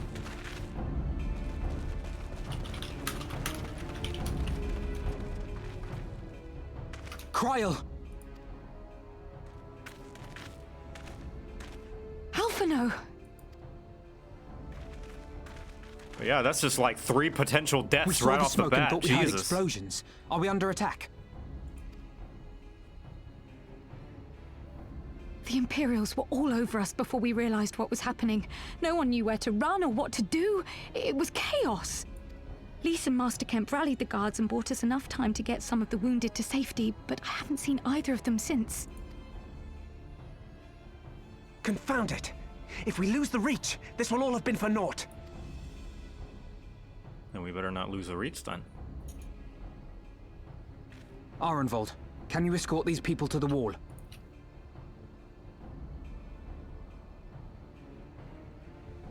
Aye, sir. All right, here I forgot my chance when we were first reintroduced to Arenvald, and that's right. I said reintroduced because Arenvald was actually part of the Scions, the original Scions, way back in Realm Reborn when we were back at Vesper Bay in the Waking Sands. He was the timid, shameful kid that was like, I'm half, my father was a Garlean and, took advantage of my mother and made me. I'm a bastard. And like, basically everyone doted on him and treated him well and encouraged him, and he made it out alive. And here he is now. Fucking cool as shit. Mm-hmm. But yes, he is a Our place is at the Reach. colony kid. We must offer such which is aid very and succor sad. as we are able. Saving lives is now our paramount concern. If we can hold back the Imperials until Father sends reinforcements, we may yet turn the tide.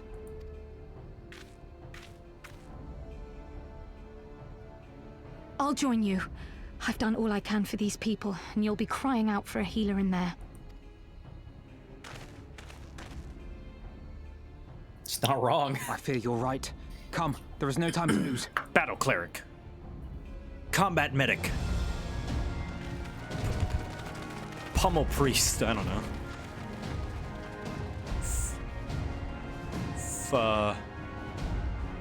Crushing chirurgeon.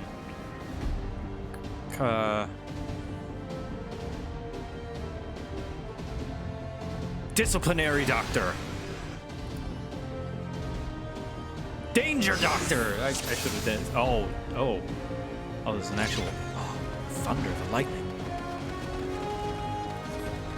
Delta split.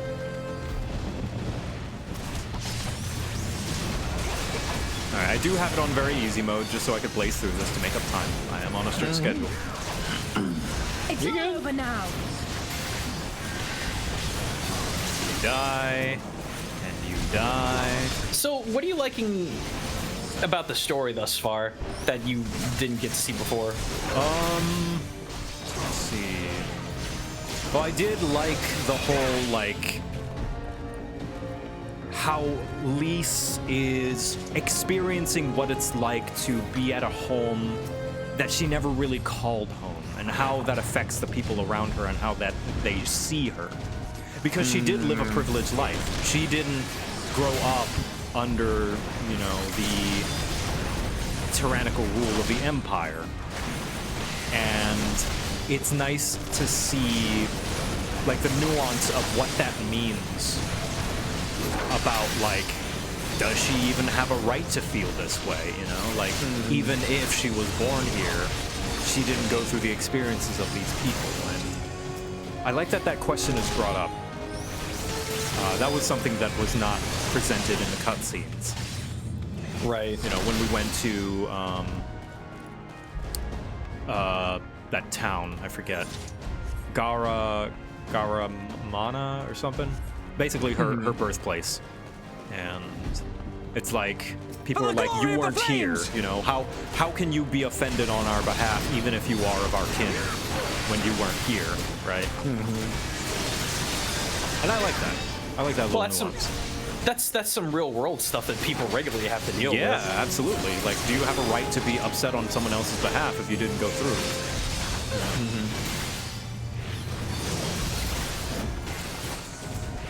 Heart of gold, fist of steel, head of rock. Yeah.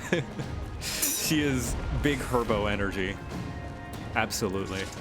You know, that's, if I may for a moment, that's actually one of the things that I've always worried about in my career. And thankfully it's never really come to a head. It's only been a couple individual people. But this idea of how could you claim, like, how can you make the kind of content that you do when you yourself aren't either living in Japan or being Japanese yourself? Right. And I think the heart of it is it's what you devote your time to learning. Right. I think a lot of, like, anything that involves history, culture, and things like that, people become authority figures on it because of the time that they spend to understand it. Because on the flip side, oh, sorry. No, you finish. Next time there's dialogue, I'm gonna wait. I'm gonna not continue so that you can finish, because I'm genuinely interested. Okay. We're on the flip side of things. Every single time I bring up something really obtuse that I've talked about in a video or something along those lines, they're like, "How do you know this?" Or why? So, yeah. Okay. And I think it's also goes into, like, well, I mean, if the person's heart is in it, like, who are you to question, right? If they genuinely, like, it's where I get some of the gatekeeping thing to, like, make sure that it's not just appropriating it because it's cool or whatever. But, like, when you do dig and find the heart of it and, like, find that this person might genuinely do have feelings and personal stake in this thing, regardless of where they're from or if they originated there, it's like, okay, yeah, they are allowed to feel things for this place and this land that even if they hadn't grown up, you know, it's appreciating it with them. And the willingness, it also, like, I think people can tell whether someone does it with humility or not, you know, which I think it's very easy to tell. I think anyone can look at you and tell that you are being very humble about it, like the fact that I was about to say you don't make yourself out to be an authority, but you do, but not in, like, an obnoxious sense. You're not like, I am the person. It's like, no. You do it in reference to people who are there. You are a second hand, but you make that first hand account very, very close. So that it's almost from the horse's mouth, and you put the credit where it's due. And I think to bring it around back to this video game story, I think we see, I personally anyway, I think maybe other people might disagree, because Lise is definitely one of those controversial characters in Stormblood. I think you can see that in Lise, even if she wasn't there, even if she didn't experience it all herself. The passion and the realness in her heart is noticeable, and you can see it. Even if other people can't, when you see her in private, it's like she does genuinely feel for these people, not because she's trying to be a savior or anything, not because she's trying to do it for any sort of benefit to her own. She doesn't need to, but she wants to because it's the right thing to do and it's right by the other people. And she doesn't do it as a sort of white savior either, even though it's still kind of minor gripe on my part that it's just a hang up that I gotta get over, that she is lighter than most Alamegans. But I don't know. Like I said, maybe her father is just Alamegan by nationality rather than ethnicity. That's fine. But she is not trying to be a savior. She wants to fight with them to bring them up and let them take back their land that they deserve. And that's how she would say it too. But maybe it's me overanalyzing and maybe the curtains are just blue. Anyway, let's see if Y'shtola is dead. Yeah, a stark difference between cultural appropriation and cultural appreciation. Exactly. Yeah.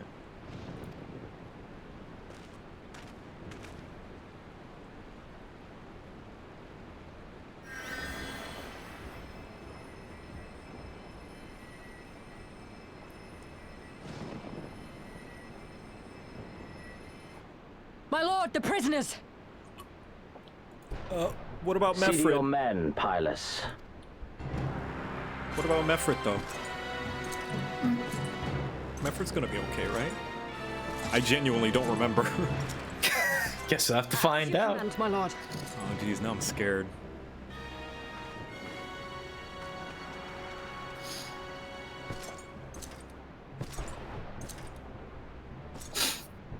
Your friends were a disappointment. But you will entertain me, will you not? Hope you remember how his mechanics work. Sure. Interesting that Alizé has the gladiator animations instead of the Red Mage one. Because I guess when she first got that sword, it was before Red Mage was a thing. Red Mage was introduced in this expansion. Yeah. Oh boy, he's tanky. Yes, he is. I do remember people having gripes. This was another kind of like straw on the camel's back. I do remember how this fight ends. The thing that I hate, mechanically what I hate about Xenos is that he doesn't change. Every fight is the same, it's just... like, the mechanics are always the same. And it's just, it's slow. Right. She doesn't have her rapier yet, but it looks like a rapier, her blade of light.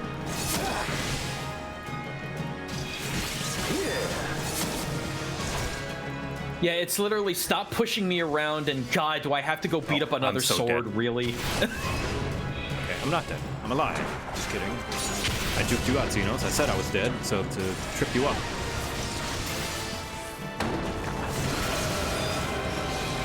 Alright. So yes, it is a scripted fight, and a lot of people did not like that. Don't worry, it only happens like 3 billion more times. Ah, yes. People love it when video games shove the same boss at you several times over.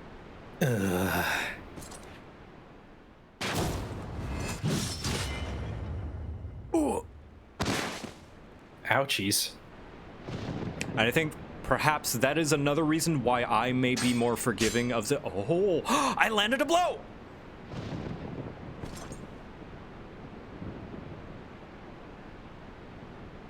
Pathetic.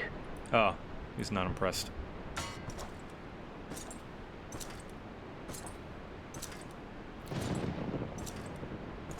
Dude's got a fake ass. Just calling it now.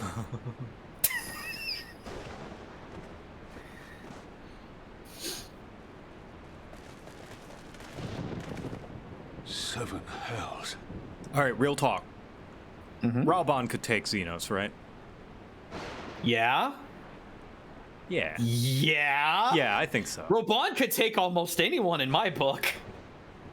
It's the one thing I love. I love doing to my friend Kynan. I'm like, do you realize that your husbando got his ass laid out by a dude with one arm?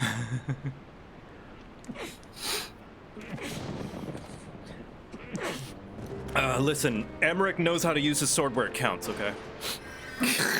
Chase, General. I'm sorry, I don't have a lot of nice things to say about Emmerich. Nothing personal, it's just he's a funny man for me. Maybe you might like the recording of him reading the story of the gingerbread man. Dude, the most I've ever seen him accomplish was standing still and tanking hits. That's it. I would highly recommend replaying through Heavensward then, because he's got some fantastic moments. All right. He is a fucking Chad to the extreme. That's fair. I don't see him making friends with dragons.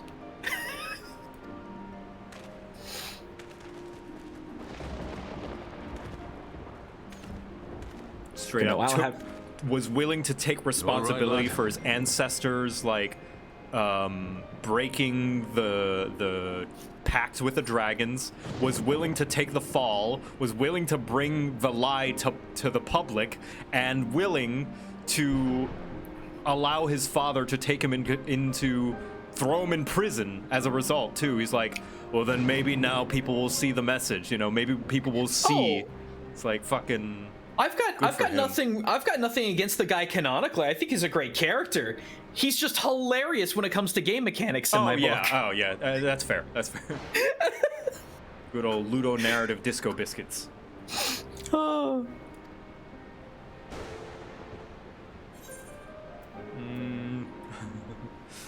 I think my pride might have taken a knock.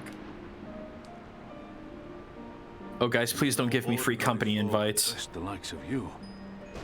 Yeah, no, this is a burner alt. As soon as this is done, Gaijin's never revisiting this character ever again. I might someday. But I'm gonna be on my main. Yeah. I mean, as soon as data center travel comes. Oh, dude, you gotta come. You gotta come see my apartment and house. I'm gonna be deleting all of my alts. Yeah.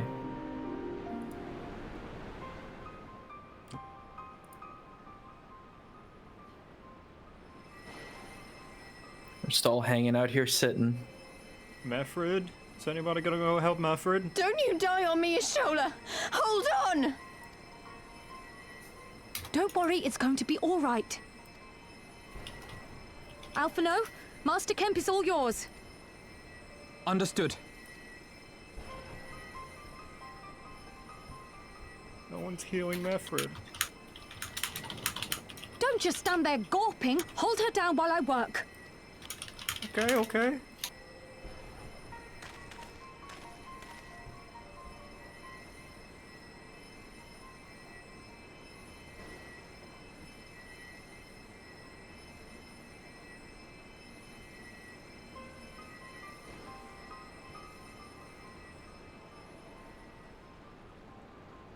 The worst is past, but without the proper facilities, I can do no more.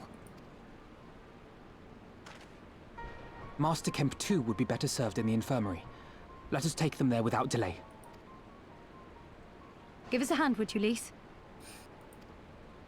Why aren't I casting of course. Clemency? I don't think I have it right now, do I? Oh no, I get it at level 50.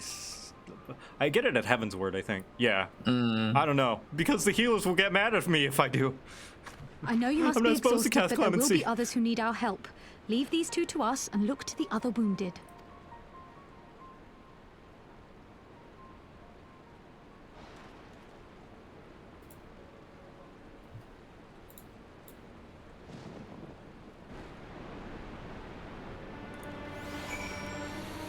All right, thank you for being patient, everybody. Oh yeah, you gotta meet this guy. So Danny, this man has been like my bodyguard ever since Heavensward. He just showed up and like held the door for me and like stood guard and stuff. MVP Danny. Fair. Very good. Good man. Good man. Of course we have the cloud. Well, Ravan, you did well, Victor. You saved lives. No matter what happens, remember that. Now then, let's do what we can for the wounded. Every minute counts. Alright, a few more side quests. Okay, I was about to say, you're at level 61 at this point? Yeah. Okay. See to the wounded. Alright.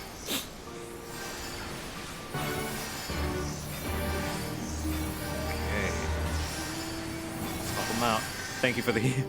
It's okay, guys. I'm fine. He didn't hurt me that bad. Where's my heals, guys? Well, see, you didn't take any damage because your sword sliced through everything before it could get to you. Man, you want to know something funny? What's up? Katana are actually not great in terms of swords. Really? They're made out of garbage iron sand steel. But the 1,000 folds and the purity of the steel. Try 40 at the absolute most. The average katana's the average katana's steel is folded about 20 times, and you don't want to fold steel, by the way, because that's how you get oxygen into your steel, and put enough of it in it, it's gonna go right back to iron. Also, fun fact: samurai predominantly used pole arms, not katana. Katana was almost completely ornamental. Oh, really? Yeah, pole arms and yumis, right? Yes. Yeah. Because they were horseback archers and pole armsmen. Yeah, I know a little bit of trivia thanks to your videos. Yeah. Oh no, Mefred lies motionless, breathing his last. Clenching in his fist is a small charm which you take for safe. Oh man. He was already cold when I got to him. There was naught I could do. That charm must have been important. I best take it to Conrad. Oh man. Oh fuck. The 80s lied to you. The 80s lied to you about a lot of things about Japan, gang.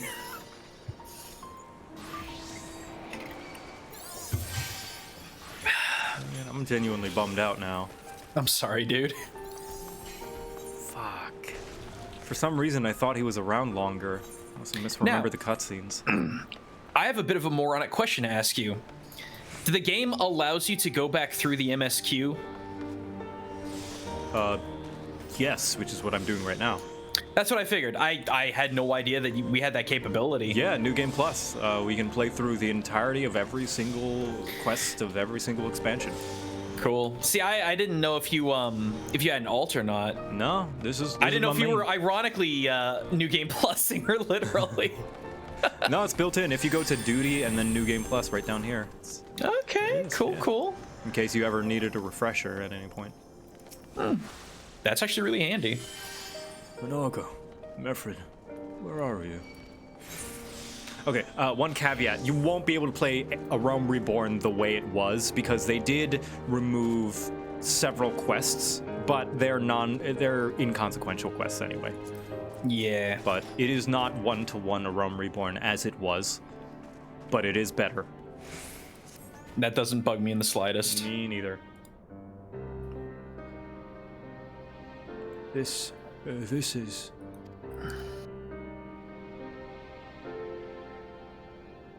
He's dead, isn't he? Mefred was a warrior. He always thinking about others before himself. He once had an Imperial patrol chase him nigh on 20 miles, so that his wounded could have time to escape. His comrades loved him for it, of course, though that only made him worry more. Do you know that he sent his men in Quarry Mill away because he thought they were fighting for him and not the cause? Aye, well, he did. The only life he was willing to risk was his own, you see. Yes, so if you guys don't remember, way back in A Realm Reborn, we were originally tasked with finding information on La Habrea. Coincidentally, it brought us to Little Alamigo, the refugee camp in Thanalan, where, a bunch of the Alamegans did not trust us. So, we helped some other Alamegans in Quarry Mill in the Black Shroud, all the way back in Gridania. And the main guy that we helped was Mefred.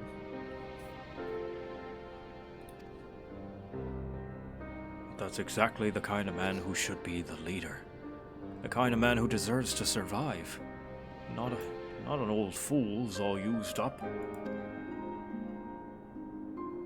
There's no logic to it, Master Kemp. There never is.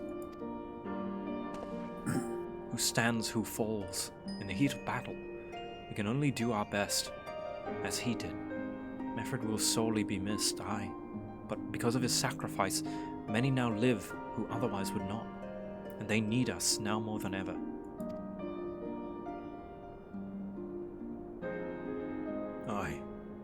Why, they do. Forgive me. I hoped for him is all. Damn.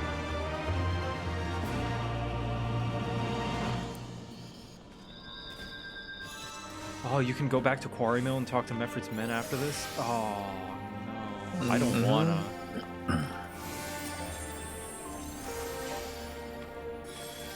Our defeat was no near thing. It was total humiliation. We were powerless to withstand our enemy's assault. But we cannot afford to dwell on our failure. As Alphino said, it's those who survive whom we must think of now. Rhalgr's reach is no longer safe. The Imperials have withdrawn. But they could return at any time to finish what they began. We dare not remain here. Those who are not fit to fight, make the journey to Castrum Orients, who will need to be taken by Chocobo carriage. Agreed? That is one thing that I do appreciate, that Stormblood slightly undoes what A Realm Reborn did, and that is show the Garlean Empire to be a threat. Because in A Realm Reborn, they're built up ever so slightly, and then we beat them in like one sitting, in one single siege, catching them off guard. But here, like, this is just a small battalion, and they annihilate us. So at least this makes them out to be a threat rather than stormtroopers. And that's kind of what I went on about. Like, deep down, I really wish the Garlean Empire was the absolute big bad of this game. Which they kind of are, in a way. They're like kind of equal-ish footing with the Ascians in terms of relevance of badness that we need to stop. I mean, yeah, but I will. There's a thing that there's things that, I can talk. There's a thing that happened last expansion, the big revelation. You know the one I'm talking about. And I'm like, cool. That just destroyed everything I was hoping for. I don't know. I guess this is my personal preference that I feel it doesn't change anything in my eyes. That's a good way to. That's a good perspective. I'll give you that. It's just I don't like the Ascians. I think their plan is flawed. There's holes in it all over the place. I don't know. I could be pretentious and be like, that's why they're the villains, but I know that's not what you mean. I mean, Emmett. You know, I'll be quiet because I know you're gonna hit that story later. Yeah. Ystola and the others are safely strapped in. Don't worry. I'll be by her side the entire time. If you are going to say what I think you're going to say, that is a interesting, unpopular opinion. But interesting, and I would love to hear it someday. No, it's still popular opinion. It's just. Nah. No, I'd love to hear it off stream sometime. Yeah. Thank you, Cryo. And I'll be sure to take it personally and get upset and just call you mean names and say we can't be friends anymore because you didn't like a thing in a game that I liked. Dang, man. Harsh. I know. Well, it has to be. It has to be that way. I'm sorry. Thus are the rules. I'll walk alongside. They'll need protection in case the Garleans try anything. Hang on, you're injured too, aren't you? Shouldn't you be in one of the carriages? I'm not so frail that I can't make my own trip on my own. Besides, there's still work to be done here. I'll see you all at the wall when it's finished. As you wish, then let us set forth at once. We shall move as quickly as our comrades' health allows. To Castrum Orients.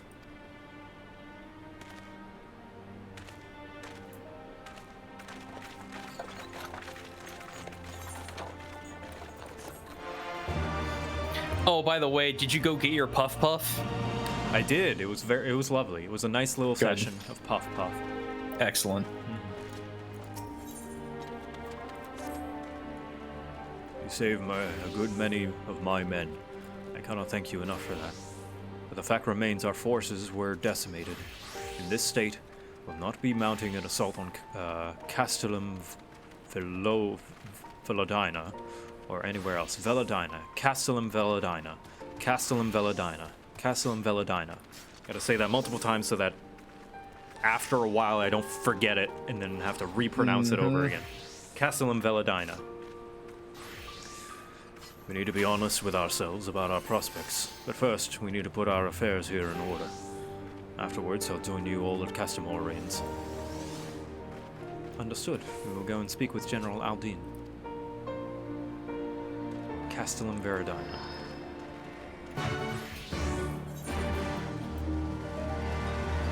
So, question for you: When are you doing an MSQ stream next? Proper? Oh, like this. Like this? Oh, I'm doing it Fridays, Saturdays, and Sundays. Okay. Yeah. I'd like to jump back in if you'd have me. You know what? Sure. Oh, actually, that brings me to this announcement that I have to make. This Saturday, i.e. tomorrow, is going to be unique among all the other Saturdays. This is the only time that this is happening that I will be pushing it from noon till maybe not even happening. So stay on your toes, chat. It might not happen because I'm going to a very special private occasion. Nice. So, yeah, it might not happen tomorrow, but if it does, it would happen around 3 or... Sorry, no, not 3. It would happen around 5, 6, or 7 p.m. Central Time and not go on for very long. Because the thing that I'm going to requires me to drive quite a distance, and I get tired after I drive. So, as do most people. So yeah, perhaps no stream tomorrow, but I will be back on Sunday, which I do have a different guest Sunday, and I've already mentioned that is going to be Max Poetic, and she also has a strong attachment to Stormblood. So I'm getting all the Stormblood people for Stormblood. I'm going to find Shadowbringer people for Shadowbringers. Oh, but Joe, you're not even in Kugane yet. That's the exact part you need me in. Yeah, I know. Maybe if Stormblood extends to the next weekend, I'll have you on again, because that's where all you can vomit all the trivia knowledge onto our lap. Because see, that's the thing. It's like, yep, this is a stone place, all right. It's Desert 2. Thanalan was Desert 1. This is Desert 2. Oh. Yeah, maybe I might have blown my guest load a little bit early, but yeah, absolutely. Once like we get into the nitty gritty of the Eastern like references and stuff, I will absolutely be sure to bug you. Yes, Asmodem, that is me. Yes. Pippin has already departed with the wounded, has he? Good. We have completed our search of the Reach and the surrounding area. As far as we can tell, Xenos and his men returned straightways to Specula, Imperatoris, after quitting this place. It would seem he's lost interest in us. Which brings us to the most troubling question of all. Not how he found us, but why he has chosen to spare our lives having done so. In war, you kill or capture your enemy. You don't leave him to fight another day. Only a fool would turn his back and walk away. But Xenos is no fool.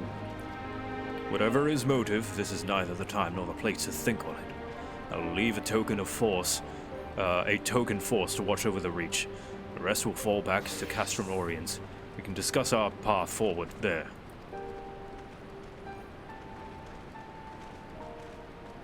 Nice to see Danny having a good time.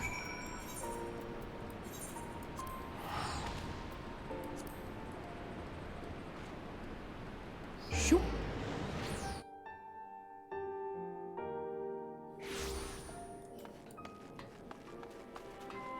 Well, if there's anything you want to pick my brain apart with. I can't think of anything right now. Is there... I don't know if you would have any significant... do you know any knowledge of any significance or references involving Alamigo? Because I know that's more... Alamigo's... That's more like like kind of west, like southwest Asia, rather than... It's a bit... It's trailing really close to Arabic. Otherwise, not a whole lot. Yeah, I really did grab you at an inopportune moment, I'm realizing, but that's okay. I can I always still come like back, chatting bro. with you. Yeah. Kryl is with Ishtola. She still hasn't woken up, but Kryl says she's through the worst. Given the severity of her wounds, we could have hoped for no more. Let us pray she makes a full recovery. We lost a lot of good people, didn't we? I saw it happen when that Skull's commander cut down Mefrid. A single blow, and that was it. Everything he fought for, all his hopes and dreams for the future, gone in an instant. And you want to know the worst part? It wasn't a Garlean who did it. It was an Alamegan.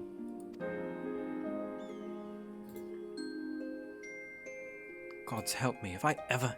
No, not now. Not while the general's waiting.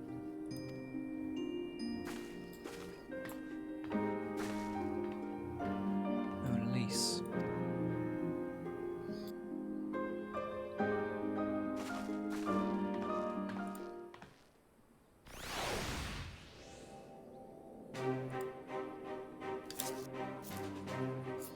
Were it not for the swift actions of the Scions and the Alliance, many more would have died. You risked your lives to save ours, and for that we thank you. There is no need for thanks. We are allies, are we not? Aye, just so. Let us not dwell on this tragedy, but look to the future. The future? I'm sorry, General, but there is no future for us. We've lost too many. Gods, I can still see Mefrid with that woman standing over him. They've ripped the heart out of his general. They've broken us. Our fight is over. Master Kemp, please. I'll always hate them with every fiber of my being. For what they took from us then and now. Our homeland, our freedom, our bloody children. You mean the Skulls? The youths who fight for Xenos? Grania Lupi, the Black Wolf's legacy and our shame. A unit made up of children born to Alamegan dignitaries who came of age during the occupation. Sons and daughters of Gir Abania, raised to be proud citizens of the Empire, with all the rights and responsibilities that entails. It'd be easy to curse them and call them traitors, but they're our children. Our flesh and blood.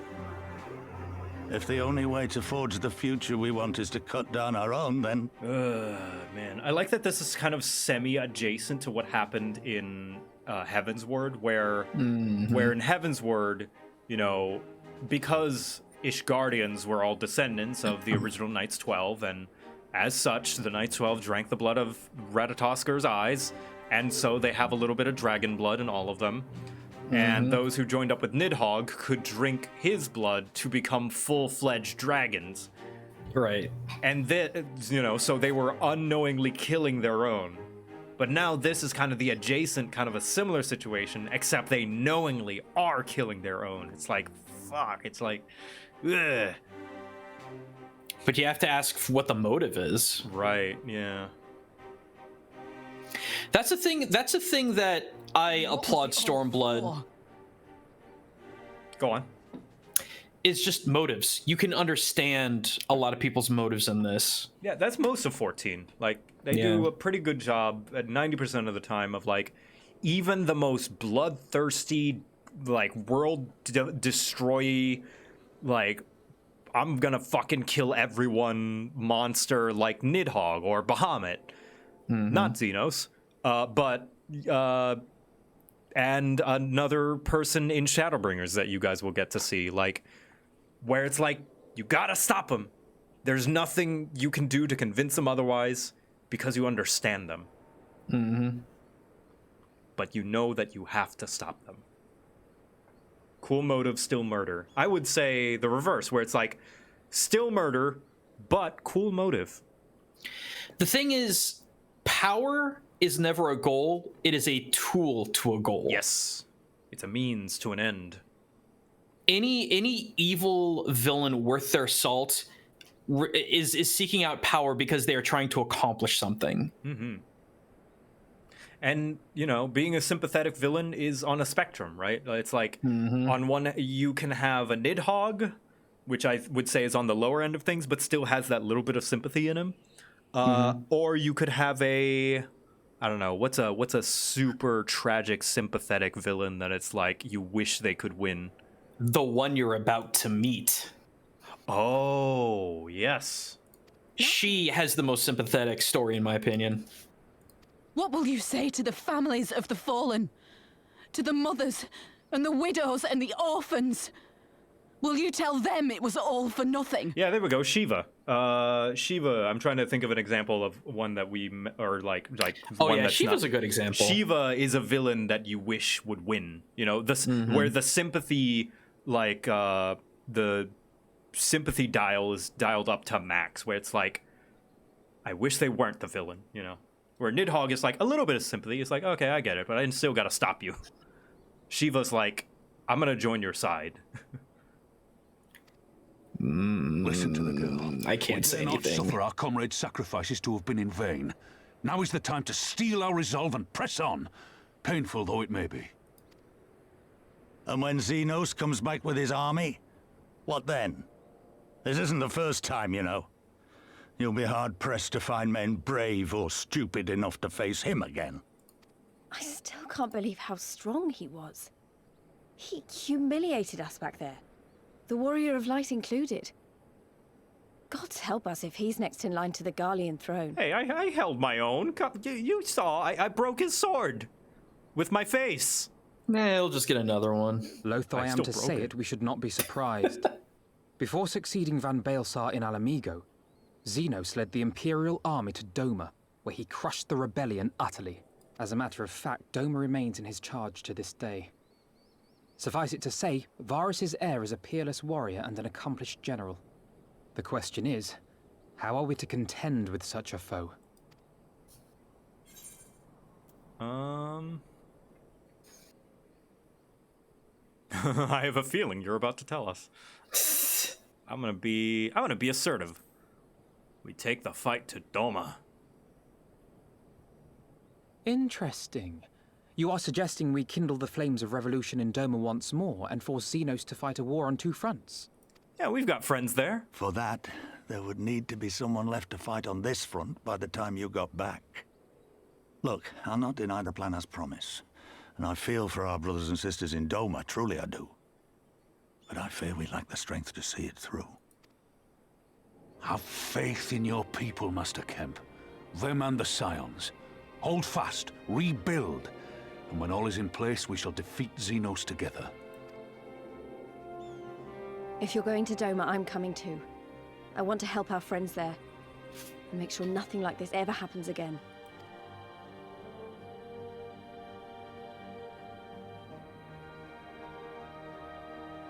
Give us the time we need, and we will give you something far greater. All right, we've got a plan. Very well.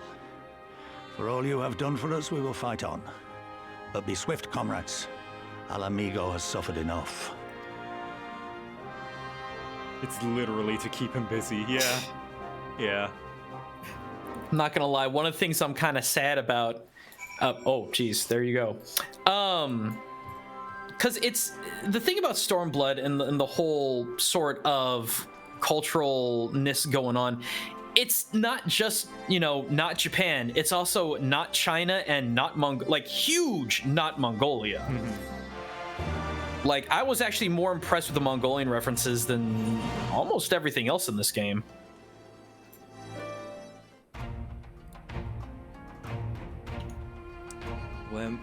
Where men go as one, there is life. And where there's life, there is cause for hope. My grandfather believed that, and so do I. But before we can forge ties with our friends in the Far East, we must first find ways to reach them. Othard is not exactly over the river and through the woods. I'm one step ahead of you, dear sister. Or rather, Tataru is... Oh, fucking Tataru, the strongest scion. The best character. But before we discuss that, there is another issue I wish to address. Much as I would like if we could all make this journey together, someone will need to remain to serve as liaison to the Alliance and the Resistance during this critical period. Moreover, as Y'shtola cannot be left unattended, then I obviously should remain. Very well. Issue addressed. You know, Alphino, it would be much quicker just to ask, and markedly less patronizing. Yes, I suppose. would you be willing to look after Y'shtola and provide support to Arenvald and the others? Yes, Alphino, I would. You see, that wasn't so hard, was it? Enjoy your trip and don't you dare return without a gift.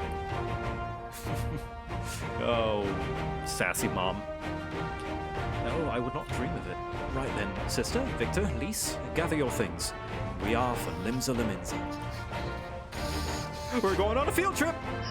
Oh, I gotta pack my things. Going on a world trip, more like it.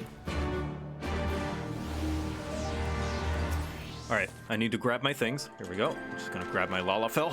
All right, and here we go. I fit in most overhead bins. It's fine. Yeah, I'm sure you can count as a carry-on.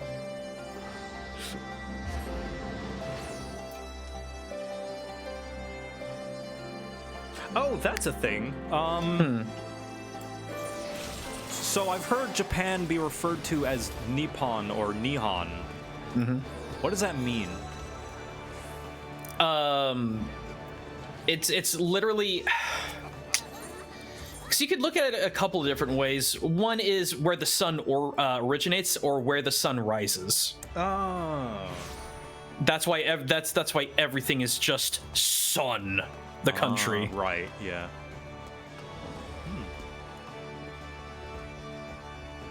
Oh, I hate this place. You don't like this place full of scurvy and brigands and probably hundreds of STDs floating around in the air? Oh no, it's not necessarily that. I just get I can get freaked out with crowds, and even in game that can happen. Oh right, yes, yeah. Limsa is almost always crowded. Yeah, that is strange that even in this virtual world, like first few times I went to like an RP area, I got like real anxiety because it's like, what do I do? What do I say?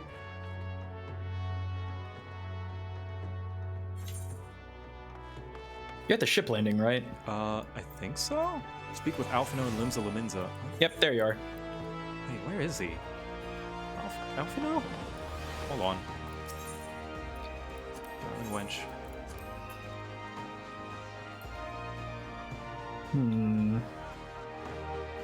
It's outside the tavern.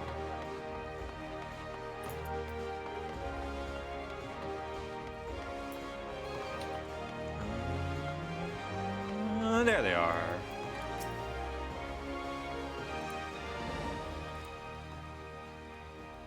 Tataru should be here any moment with our ship's captain. So, we're going by sea after all. Is Melvib lending us our pick of the Crimson Fleet? Not exactly. You are right, in as much as we'll be traveling by sea. Regrettably, it is simply not feasible for an airship to travel such a distance without impossibly large fuel reserves, to say nothing of the inevitability of running afoul of the Empire's aerial defenses. But then, it is equally infeasible to sail in an Eorzean Alliance vessel halfway around the world without the Empire taking notice. Which leaves us with only one other option. Speak of the devil. Sorry to keep you waiting. May I present you Captain Cavalain of the Kraken's Arms.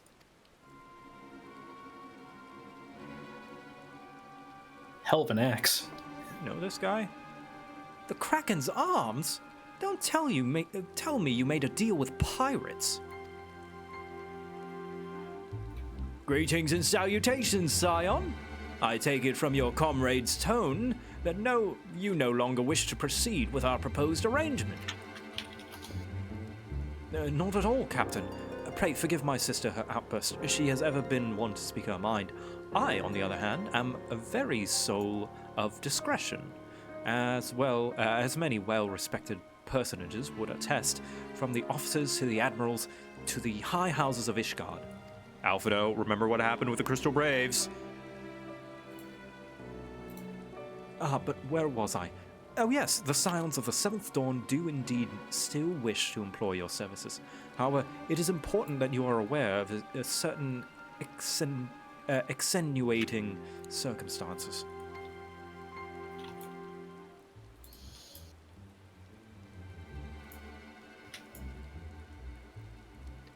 And intent on securing passage to the Far East, you came to us, knowing us to be the proud purveyors of said region's finest spices,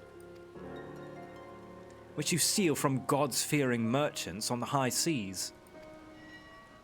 Whatever privateering the Kraken's arms may or may not engage in is strictly within the limits of the law, as set forth by our indefatigable keeper of the peace. Moreover, we are pragmatists. I see considerable risk in aiding your cause and negligible profit. Oh, somebody mentioned money? Well, I, for one, think the captain has a point. The 5 seas can be extremely treacherous, and many a poor unfortunate soul has come to grief out there on the waves. Why, when we were in Ishgard, I heard the tragical tale of how their heir to House Durandare vanished at sea. Even now, nearly 20 years later, the poor count remains convinced that his son still lives, and would pay a sultan's ransom for news of his whereabouts. Tataru, roll a deception check.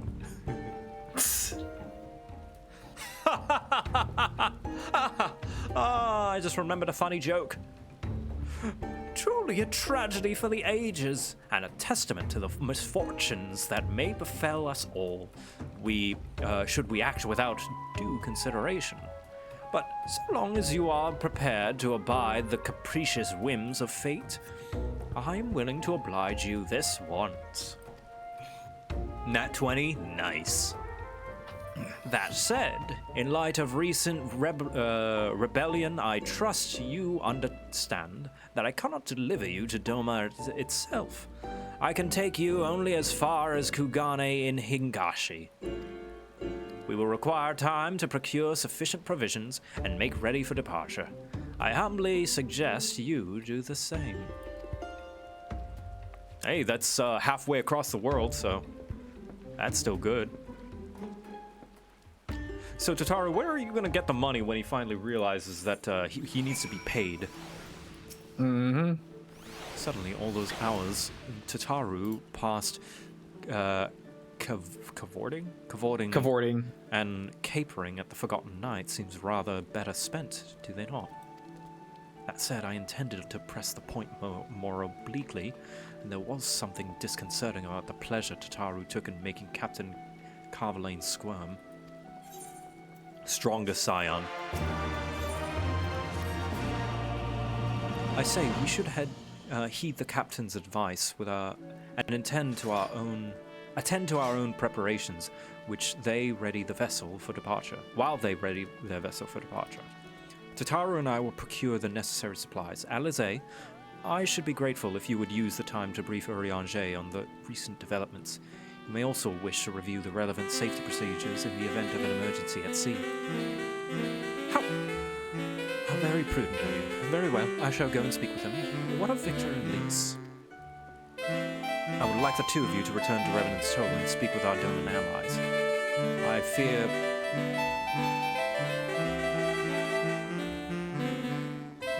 Don't worry about it.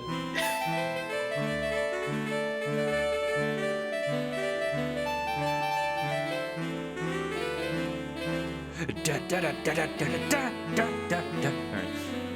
I fear we know too little of their homeland, and any information they can provide would be most welcome. When we have completed our respective tasks, we will reconvene here at the ferry docks, where someone is playing the Mario music. Agreed.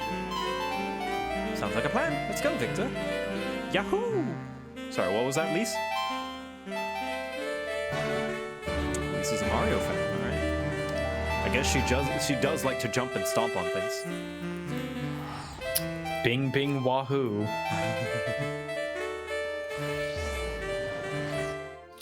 I really do find it interesting just how hard Kugane is paralleling to history, because I can actually pinpoint exactly when this is all taking place. Well, here we are. We'll need to talk to lots of people. All right, here we go.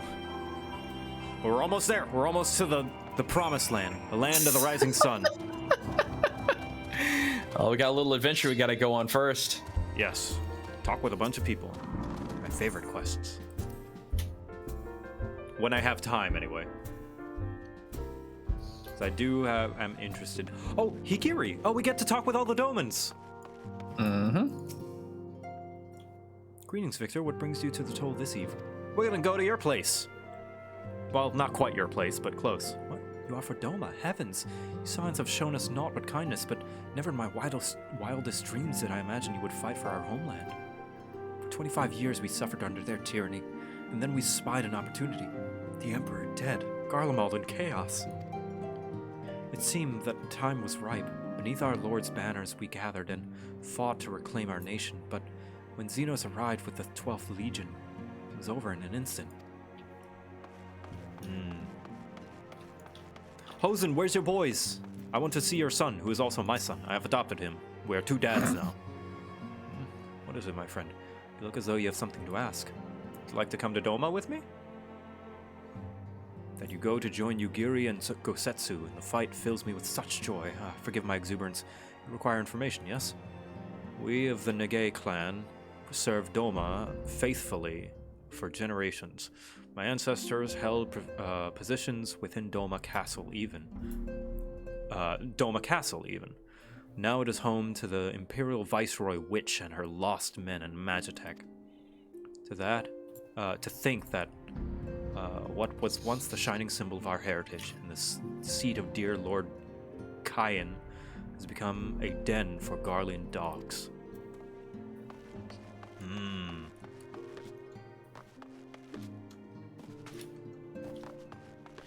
And Home. You're truly planning to travel to Doma. I do not know what to say, forgive me. I shall aid you in the best of my ability. Ours is a beautiful land, nestled in the eastern coast of Author. Along the banks of the one river, our nation thrived proud and free until the Garleans came 25 years ago. The river was our lifeblood, free to travel and to fish, but travel was soon restricted, and now the river belongs to none. It's like a no man's land. Yeah, New Game Plus does not give anything aside from the opportunity to play through the quest line again. For its own sake. Which kind of goes to show the confidence they have in their MSQ story, that they believe it strong enough to warrant being played for its own sake. I like to think Eorzeans can just be as stiff and stuffy as anyone, especially Ishgarians. But anyway, did you know that they eat with sticks? God, here it comes! Here it comes! It wasn't all that hard, actually, or at least that's what I thought until they told me I was holding them wrong. Was she puncturing them? Oh no! Yeah, that's a super no-no. Oh no, never. And then when I spoke with the younger Domans, they just rolled their eyes and told me it was a load of stupid old.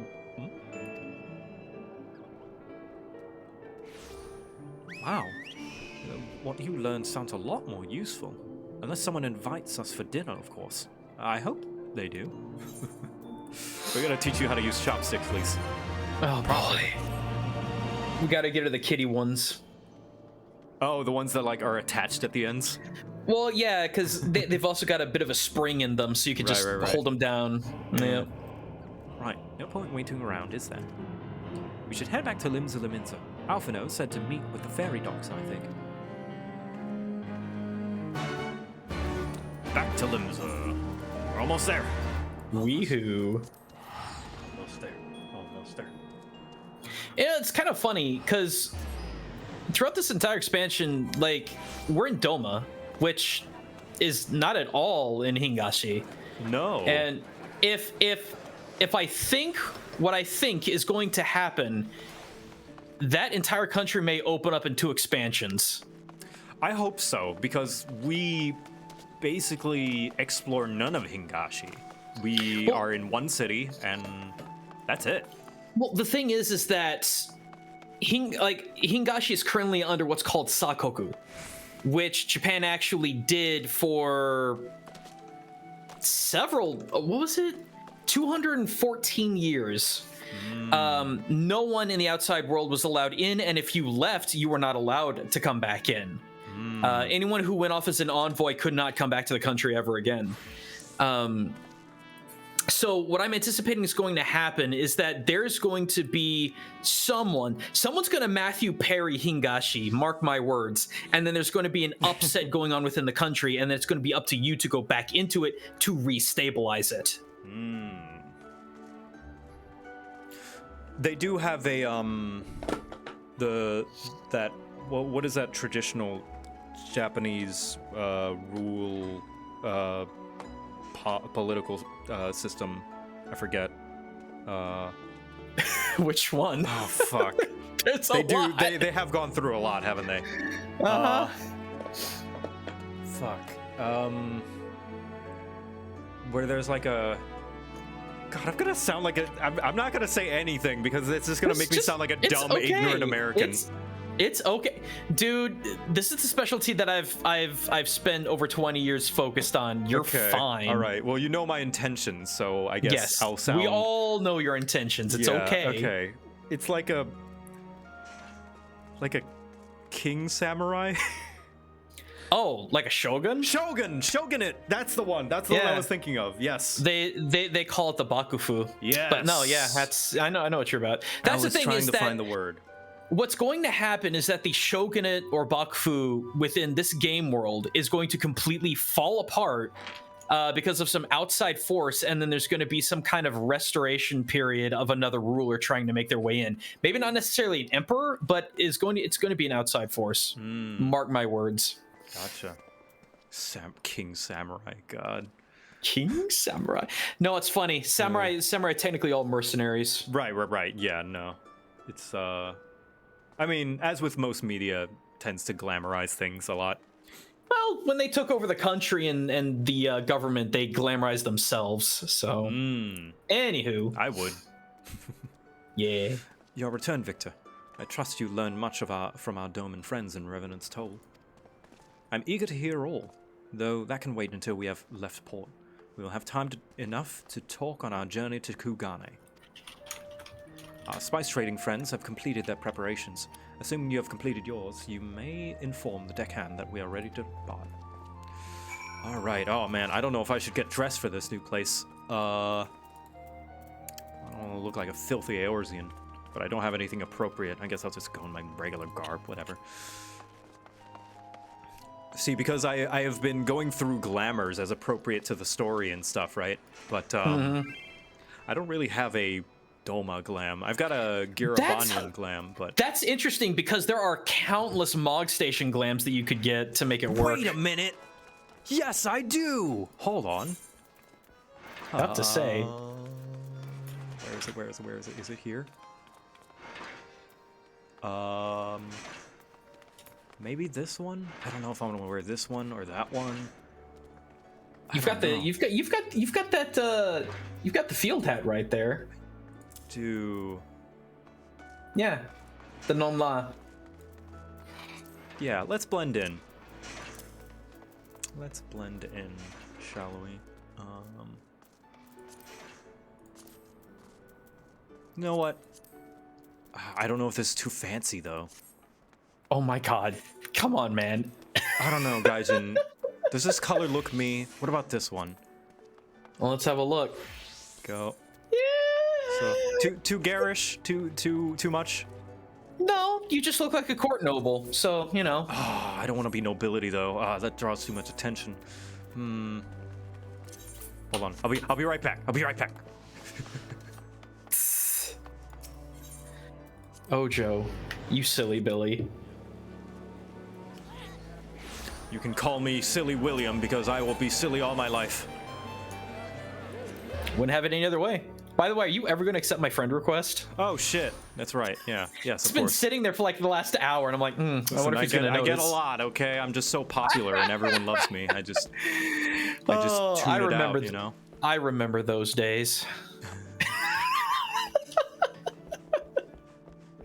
Oh, I think I did accept it, right? Yeah, it cropped in. Okay, You're good. Okay. You're good. And I gotta find you again. No, you stay there. I'll be back. I just need to get something from my retainer, which I need to get out of New Game Plus for. Gotcha. Okay. Let's see. I forget who has my glamours. Is it you? No. Is it you? No. It was you. Yes. No? Where the hecky? Is it in my Chocobo saddlebag? Where in the hecky? Where is it? Thank you, everyone. I know it only takes one before everyone goes ham. Oh, it's probably in here. Is it? Yes, there it is. There's what I wanted. Okay. There. Nice and casual. And I need slippers. See, Chad, now here's the thing that I could do. I could be overly critical about his choice of attire and make him feel bad. Oh, or I God. could just be quiet and let it happen. Wait, no, wait, what? What? What's wrong? Nothing's wrong. Are you sure? Are you just fucking with me? Just a little bit. Okay, Jesus. I don't know. This just looks like casual, peasant wear, or maybe I don't know to a visit family or something. I don't know. It looks casual. Stop! You're making me so conscious about culture. I don't want to upset anybody. At the very worst, it looks like you're about to go to a Matsuri, so you're fine. What is that? Joe, you don't know what a Matsuri is? No. Oh, Joe, we gotta spend some time together, man. I guess we do. I gotta educate you. Yeah. What is it? Nothing, it's just fun. Okay.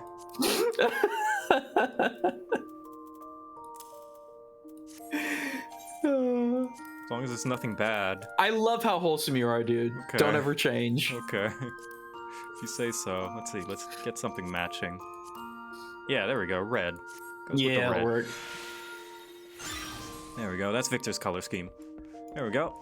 Fit right in. I love how they handle Moogle masks because they're supposed to look like little kitsune masks, but Oh yeah, that is a style's Moogle. good. It's kids. It's like a kitsune Moogle. Mm-hmm. Oh, they even get like the little coin. The like.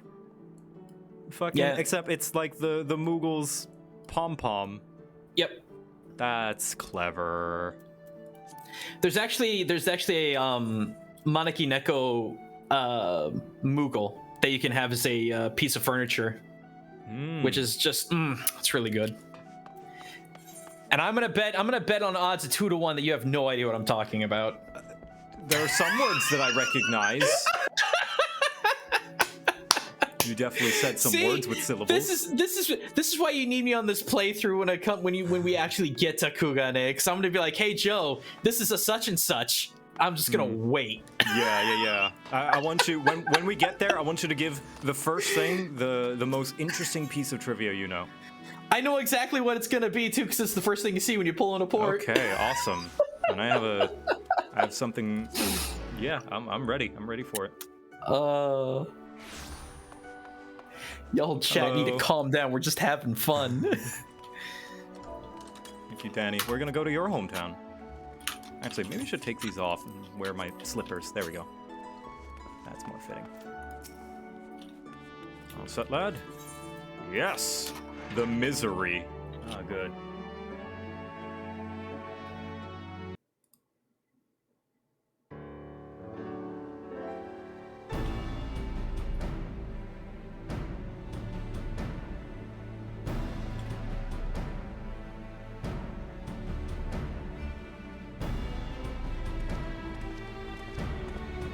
Oh, hey, Urianger. 12 be praised. Full sure was I that I had come too late. Urianger! Tell me you haven't come all this way just to see us off. I did. Ere you quit these shores for eastern climes, I wished to share some words of seeming import. Look ye where the sun doth rise. See crimson embers, darkening skies. Look ye where the sun doth fall. See azure lost amidst the squall.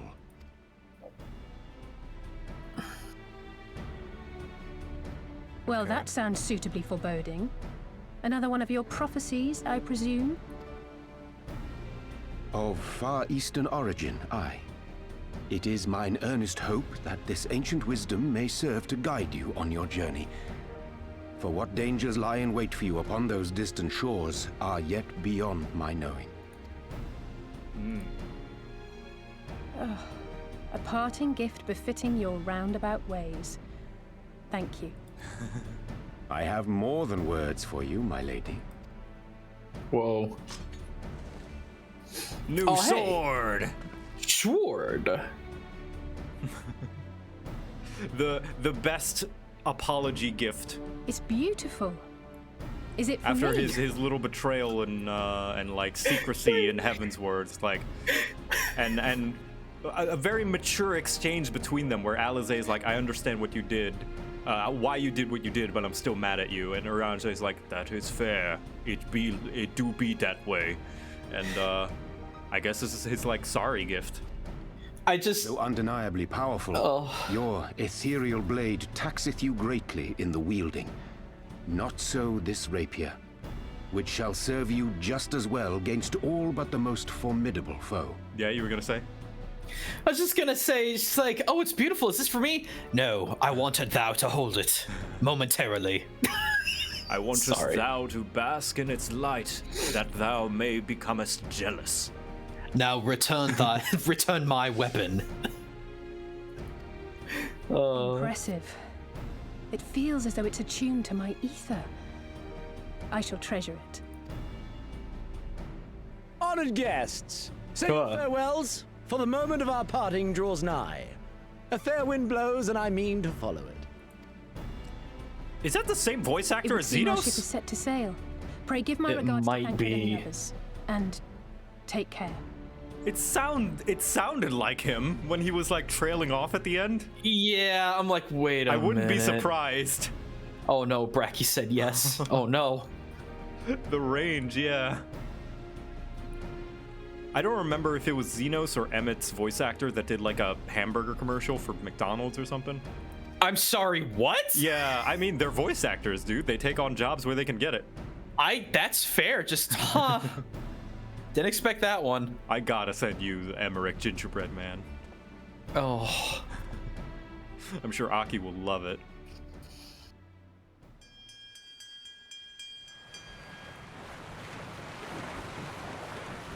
Yeah, Estinian did an ad for Subway, that's right. Yeah. No, I think Xenos did one for Cars? I don't know. Somebody did one for Cars. Makes sense.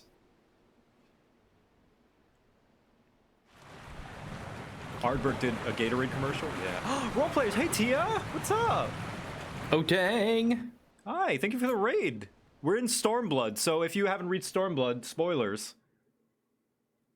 Especially here, major spoilers, because this is a major chapter beginner.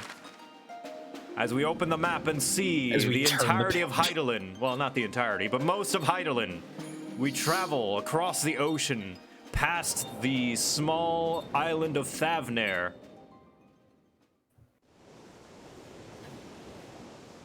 In open waters.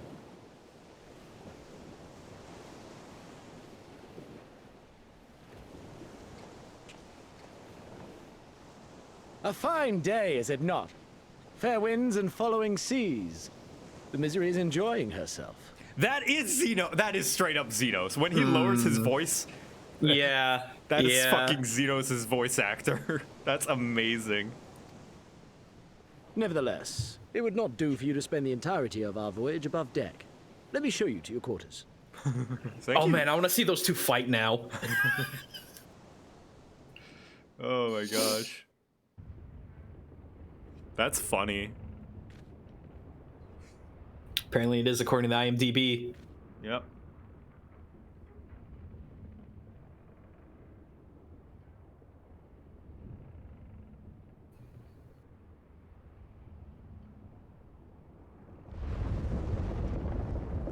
Is it supposed to do that?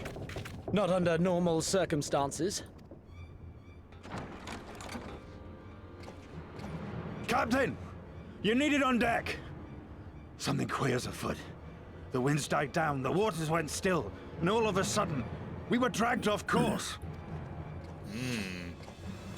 Dragged? By what? Can't rightly say, sir.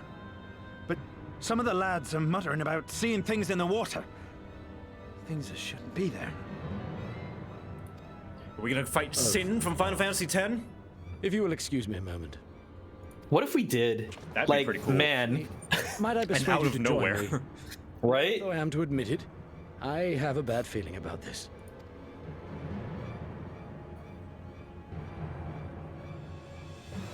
I love your freckles. Thank you. Oh, I should probably get prepared. Oh, wait, it's this! Oh, I remember this! Uh-huh. Hell yeah, finally!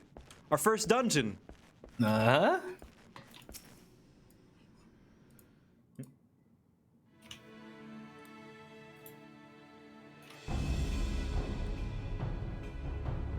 Odd. Most odd. I'm just gonna voice him like Xenos. Well, do you have any idea what's going on? No. As the man said, despite the absence of wind and current, the misery is somehow being pulled off course. Well, why not fire up the ceruleum engines and have hidden below? An excellent suggestion based on knowledge you should not have. Alas, our engines appear to be malfunctioning for reasons that escape my engineers at present. I'm telling you, Cap, it's them. Things the lad saw. Things? I don't suppose I could convince you to attempt something more descriptive.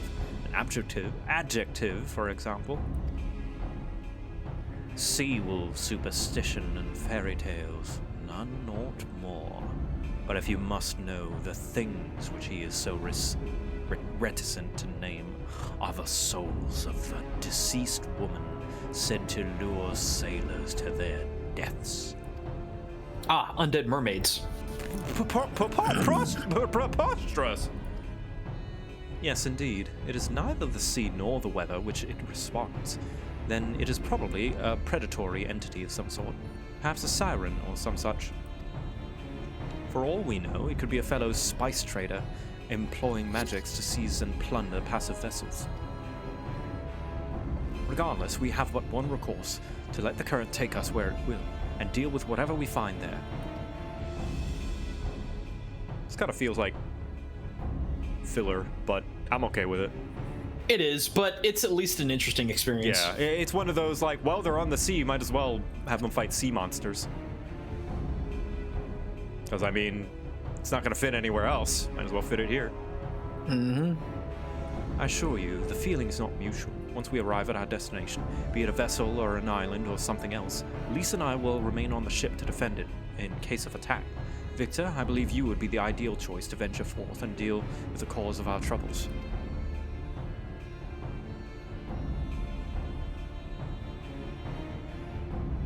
Then it's settled. I know not what awaits us, but it will rue the day it reeled us in. Yeah, it's harmless filler. It's filler that doesn't take anything away from the story, so I'm okay with it.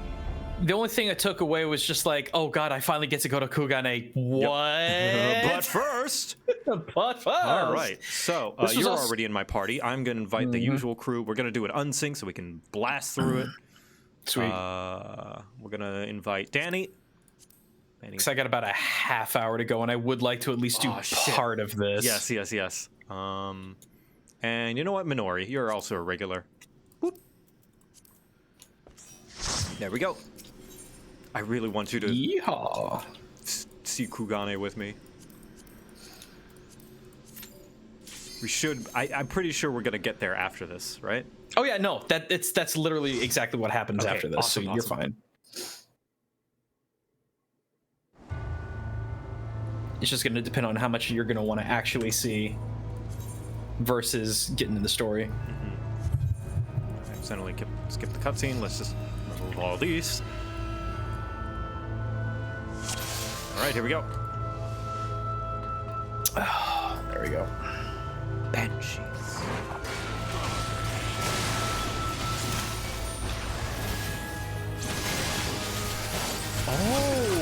this is the first dungeon remix. What's it called? Sastasha. Mm-hmm. Ah. Sorry. Yeah, this is Last key Sastasha binding. theme. Remix.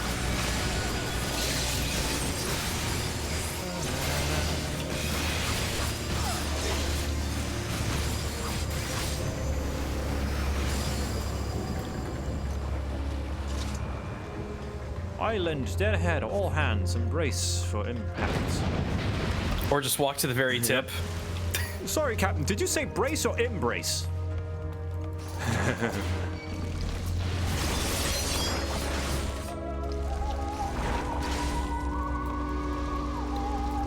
Okay, here we go.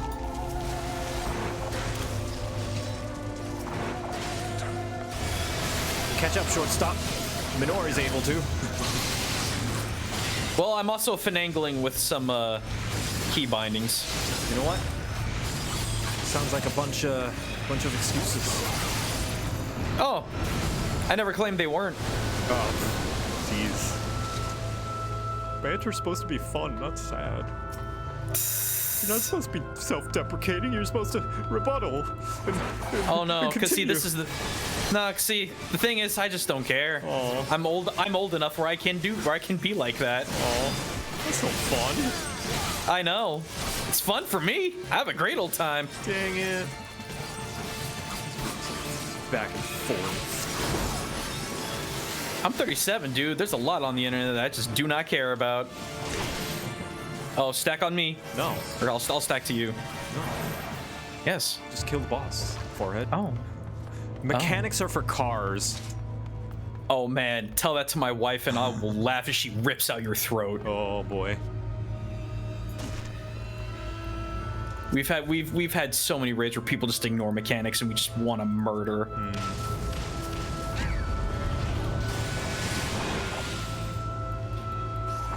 I will say it is only relevant if, you know, it's like an all or nothing thing where like the boss is at like 1% and it's like any delay and they'll kill you. But like, yeah, no, when it's like regular, like they're at like half health and you're at half health. No. Do the mechanics. I'm surprised you didn't pull him up to the top of the boat so we got the AoEs. Joe. No, I'm just bad at video games, man. I don't know what to say.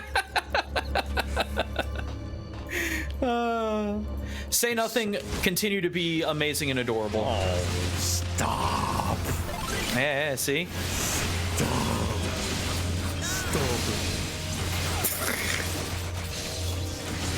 Are you getting a little Bucky Bees, what was it? No, Beaky Buzzard on me.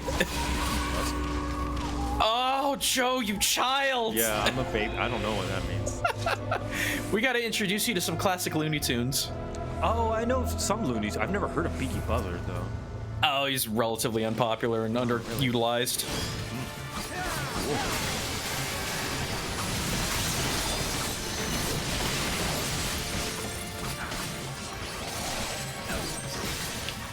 Oh, I don't even have tank stance on. All right. I'm just gonna leave it off. It's fine. Using more DPS, right? Morty. Something tank stance. Something tank stance. Something DPS. People stance. forget to do it all the time. Yeah. I wonder how many people like just don't know and are still like in the Stormblood mindset of having to like stance. Oh God.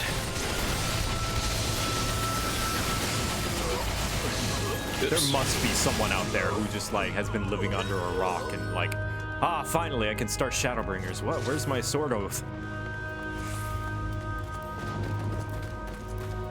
There's so much stuff on the loot table. Nope. I did like how they went for a shipwreck, spooky, undead sort of vibe with this. Yeah. Like sometimes I do want to see, you know, zombie pirate trope. I just thought it was the weirdest place to put it. Yeah. I guess they just didn't know where to fit it. Like, where else would they? I don't know. Maybe an optional dungeon. Actually, you know what? Yeah, if they were to put it somewhere, I think. But of course, we're working with hindsight. So of course, when you have hindsight, you always know the correct answer. But yeah, I think a neat optional dungeon where you talk with like one of the shipwrights at Kugane, and it's like, oh, there's been sea monsters that have been messing with spice trades. And all that Dude, stuff. I love the theremin in this dungeon.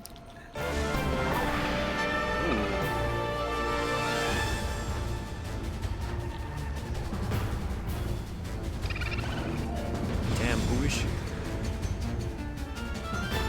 So no head. Lorelei.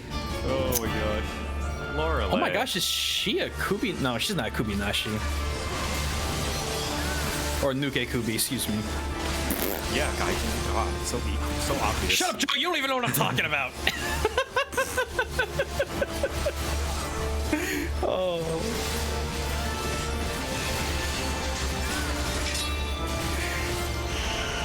It's okay, we're friends. Yeah, no, Oh, I that's was right, I forgot to being a look shit. away. I love doing that. I'm like scoffing at someone who's clearly an expert when I have no idea what I'm talking about.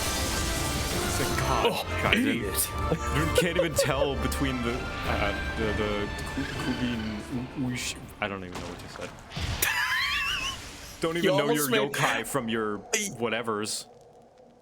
I'll give you partial credit for that, Joe. No, I deserve no credit. I butchered I'm gonna that. have to. You're gonna have to see me after class, though. Yeah. Well, how about you just fail me and get it over with? No, I actually have to run home really quick so I can meet you at the gate. Okay. I like that you call it home. Thank you, Danny. Thank you, Minori. Always reliable as always.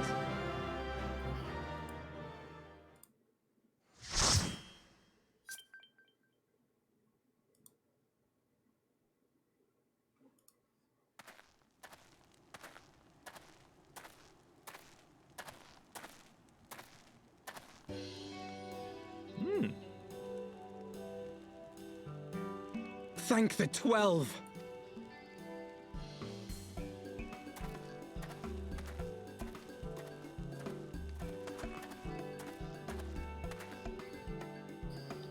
Check it out. Everything here would appear to be in order. Oh God, everyone's waiting for you here. Be completed by the time we return to Misery, whereupon we shall resume our journey without further delay. I swear, if I never hear another ghost story, it will be too soon.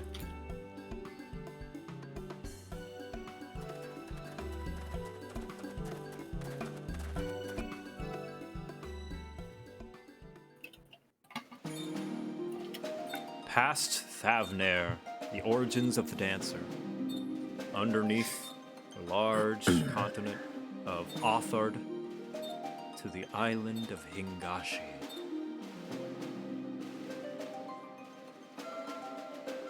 Man, what are those mystical-looking creatures at the four cardinal directions? I don't know, Gaijin. I wonder if we'll fight those later.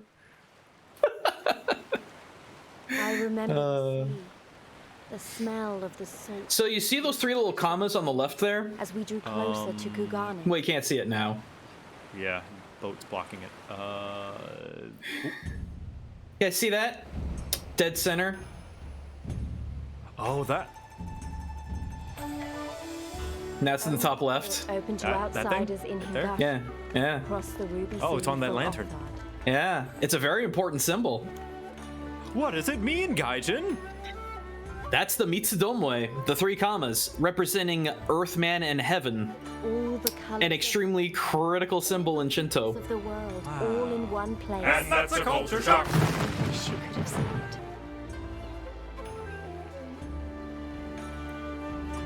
Hey, you said first thing you see when you come in. It is the first thing. Wow, look at that. Shattering gun, oh my god. Oh my. Also, I hope you enjoy. I was saving that overlay specifically for the first time you would give a big trivia.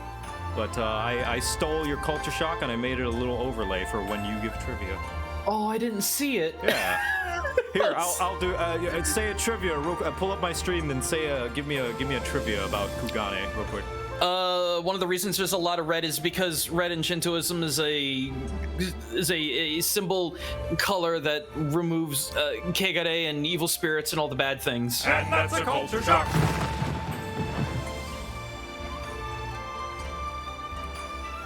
Ta-da. Oh, nice. Just for you, buddy. Dude, you went way out of your way. You animated it. Oh, yeah, man. I realized, like, my streams are kind of boring and vanilla. I want to spice them up, so, you know, I added the things like that, instant air! You know, all that stuff, and the wife button, and yeah. Man, I've been having fun with them. I wish I could art. Well, you know how to video edit. That was just a simple, like, you know, text and I stole your logo and put it on my screen. Hey, at least you're honest about it. So, would you like a long rambling tour about everything? Yes, go ahead. We can walk and talk. Right. Excellent. Sally forth. Here, fuck the quest giver. I want to listen to this. This whole area is reminiscent, I believe, of Dejima, which is literally the island on the outside and is the only place where people could do trade in Japan. And it was typically the Portuguese, the Dutch. That is until Matthew Perry rolled in and was just like, no, open up or we're literally going to destroy you. By the way, here's a white flag if you actually think you can win. They literally, Perry did that. He sent a letter saying, open the hell up. By the way, this means surrender if you say no. He was that sure of himself. Where should we go? Actually, let's go this way. So you see these little golden nubs over here? Yeah. A lot of times, I don't know if it's in this particular case, but it's a Buddhist symbol of a wishing jewel. I'm not going to get too terribly complicated into it, but you see that all over the place. I know the slightest bit about Buddhist tradition because I did grow up in Thailand, and they you know, golden leaf stuff. They all about that. Oh yeah. Oh, here we go. This is going to be a fun one. Boop, boop, boop, boop, boop, boop, boop, boop. I think this is true prior to... Yeah, see, here's the funny thing. So, you come in here, you go in the hot springs, right? And there's a whole, like it's not gender segregated. Right. It never really was until European and Western senses of, what's the word, decency? Yeah, right. We ruined that. We utterly ruined onsen culture to a degree because we had to just say that all nakedness is bad all the time. Yeah, that's right. I do know this little tiny thing is that you're supposed to not be covered when you go in as well, right? You will be in so much trouble if you do. Now, there are a couple of places in Japan that are essentially like co-ed bathing, and you kind of do have to at that instance. But the one thing that I've actually learned that's a little unrelated, Japan taught me the other side of that coin of there's a difference between sexual nudity and non-sexual nudity. Yeah. Absolutely 100%. And when you literally have nothing to wear to hide, it's amazing how cathartic it can feel to be around a bunch of strangers and not have anything on, because it's not like anyone can make fun of you for having or have-notting. Yeah, so, and I think anyone who's taken a figure drawing class will agree that it's like, yeah, the body is not inherently sexual. It's just... Yep. In fact, here's a fucking... This is gonna sound weird, but just bear with me where I'm going with this. When I was a lot younger and I first had access to the internet and I realized what that power meant, I looked up what boobs look like, and I was underwhelmed. I was like, wait, that's it? That just looks like a person. And that's like, that's all it is. It's just a person. It's just a human body. It is a person. Yep. Yeah. No, it's all the extra stuff that we throw in. Oh, by the way, the hyper obsessive levels of censorship and hentai and stuff, that's on us as well. Oh, really? Yes, it is. That is all on us. Go back and look through like old shunga, and man, they are not shy about showing everything. Although I will say that every man in shunga is definitely overcompensating. Boy, I'm just gonna say that. You, Joe, honestly, like, okay, do you know what I'm talking about when I say shunga? I don't think so. No. So you know what ukiyo is, right? No. Joe, we need to set aside a time so we can hang out and talk about this kind of thing, because you will love it. I'm here to listen. This is your teaching moment before you need to go. So ukiyo-e, literally pictures of the floating world. The floating world conceptually was back when the merchants were essentially taking everything over because they had the money, which had the power, and samurai just had diddly because they were under the Tokugawa shogunate, so they had nothing left to do for their job. So anyway, the Edo period was the biggest explosion of not only peace Japan has seen in hundreds and hundreds of years, but also art.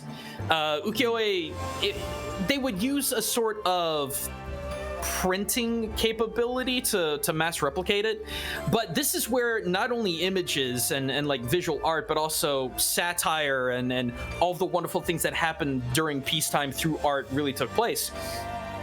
Ukiyo-e is I just have to straight up show you, but basically Shunga is a derivative of ukiyo-e, and Shunga is the origin of all hentai, and I mean all of it.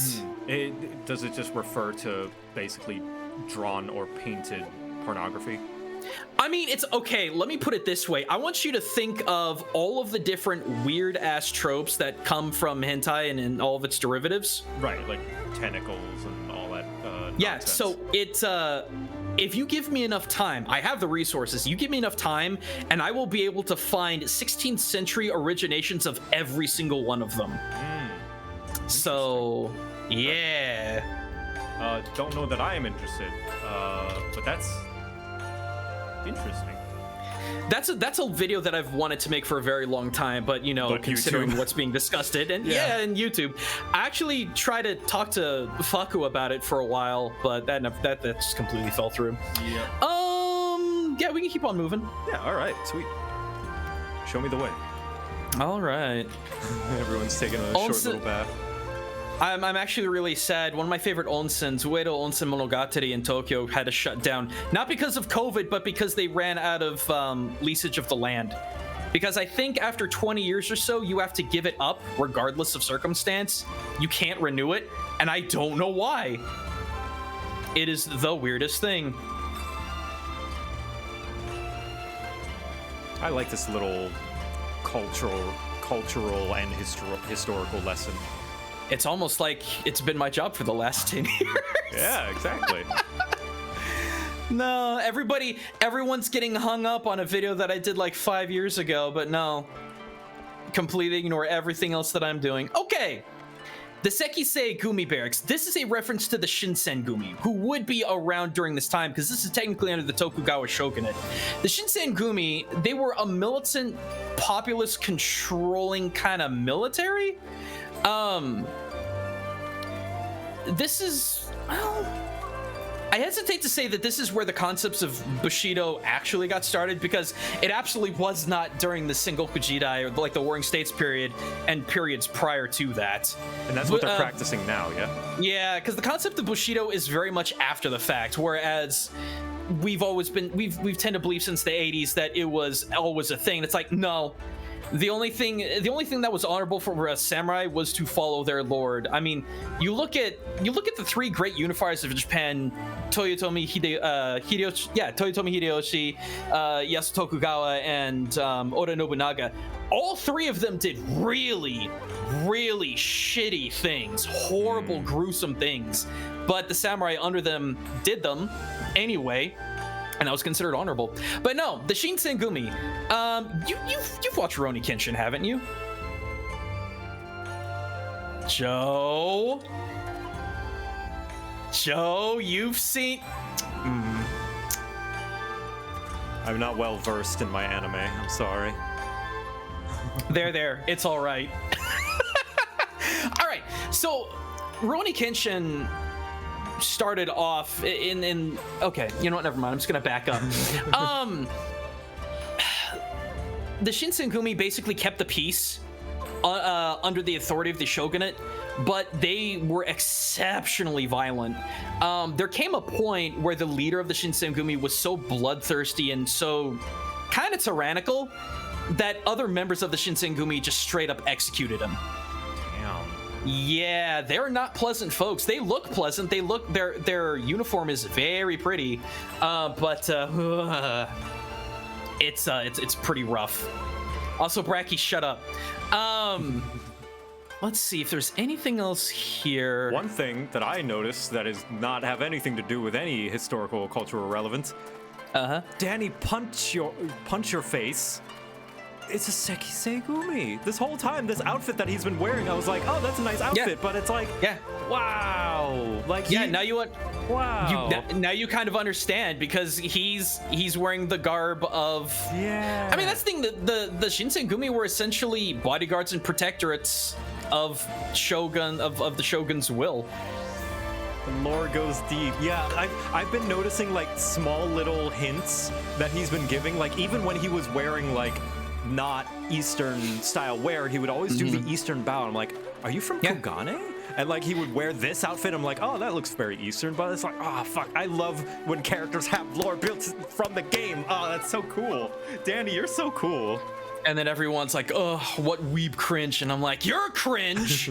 I may be cringe, but I'm free. Dude, and I am happy. That has been my life decision for the last 6 years. I'm cringe, but I'm free. I can't tell you how many times I've had people say, God, Gaijin, you're so cringe. I just couldn't I say embrace care it. less. Yes. Be cringe. Because you are happy. And that's more than any of those who accuse you of being cringe could ever say. So anyway, that's a little bit on the Shinsengumi and the Seki. God, what are these? The Sekisei-gumi. I only know of them from the Hildebrand questline. Oh, dude. That lad. I'm a little disappointed of his absence as of late. Let's see here if there's anything else worth talking about. Oh yeah. So remember that Sakoku thing that I was telling you about? The whole country is shut out to anyone who is not. So this is supposed to be that. This is a little bit of a glimpse of it. This is why all of this is barred off. Right. Now the Sakoku lasted for 214 years, but a lot of people are like, well, why did Japan shut everything out? And it's because Tokugawa had just stabilized the country that had spent 200 other years in constant infighting war. Well, let's see if he'll say it. Yeah. Okay, so talk to this guy. No one may pass these gates without the express permission of the magistrate. The magistrate? Yep. Be on your way. That is Sakoku in action right there.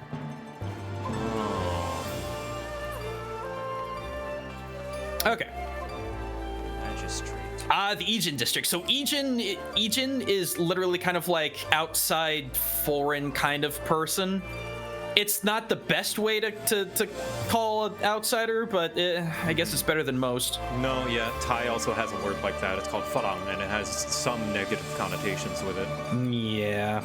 So anyway, the Ijin district is literally all of the different oh my god, the word escapes me. Embassies. But the thing is, Japan didn't really have these embassies until pretty late. Like, I'm kind of surprised that these actually exist. Ooh, there's Garleans here. Hello. Oh yeah, go talk to him. That's close enough, savage. Oh geez, sorry. Yeah. Also, like, this architecture's completely out of place, and like, you've got the Garlean emblem around. It's like, ooh, it's like total night and day. Yep. But that's what makes it so interesting. No, these didn't get established until mid 1800s, I want to guess. That's the weird thing, because if this is taking place during the Sakoku, then there would be no interest or need from the shogunate to have representatives from other parts of the world to be here. So yeah. Oh yeah, the koi pond. Koi are really interesting fish. They're dumb as hell, but god, are they worth a lot of money in Japan and have a whole lot of weird. Do you know the story of the koi and the dragon? Leaped over the waterfall and became a dragon, something like that. Very good, you got it. Yeah. So the thing about carp and why they're so important, one, they can live over 100 years. Which is pretty damn impressive in itself, naturally speaking. But they're animals of perseverance, and perseverance is something that's really viewed highly in Japan. I would say more than anything else, the concept of ganman, or there's a saying of, or not saying, but if someone says ganmansyo, it's like do your best. Like ganbate, it comes from the concept of like ganman, I think. Phonetically, it's very similar, so I just want to make that assumption, but you know, don't assume too much ever. But no, koi are really interesting because they're dumb as hell, but they're worth so much money and have so much symbolism. They also almost never get sick. They're one of the hardiest fish to exist at, like, just period. They get surprisingly large. Yes, they do. They have the complete capability of outliving people twice over.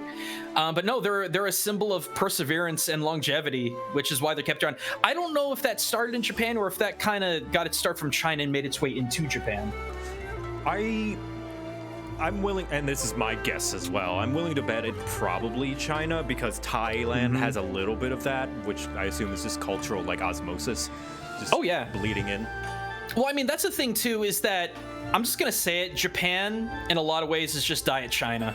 It really is. It really. And that's the thing. It's like I get a lot of people who say, oh, well, you're just one of those weebs that think Japan is the best thing ever. It's like, no, Japan stole culturally a lot from like their language.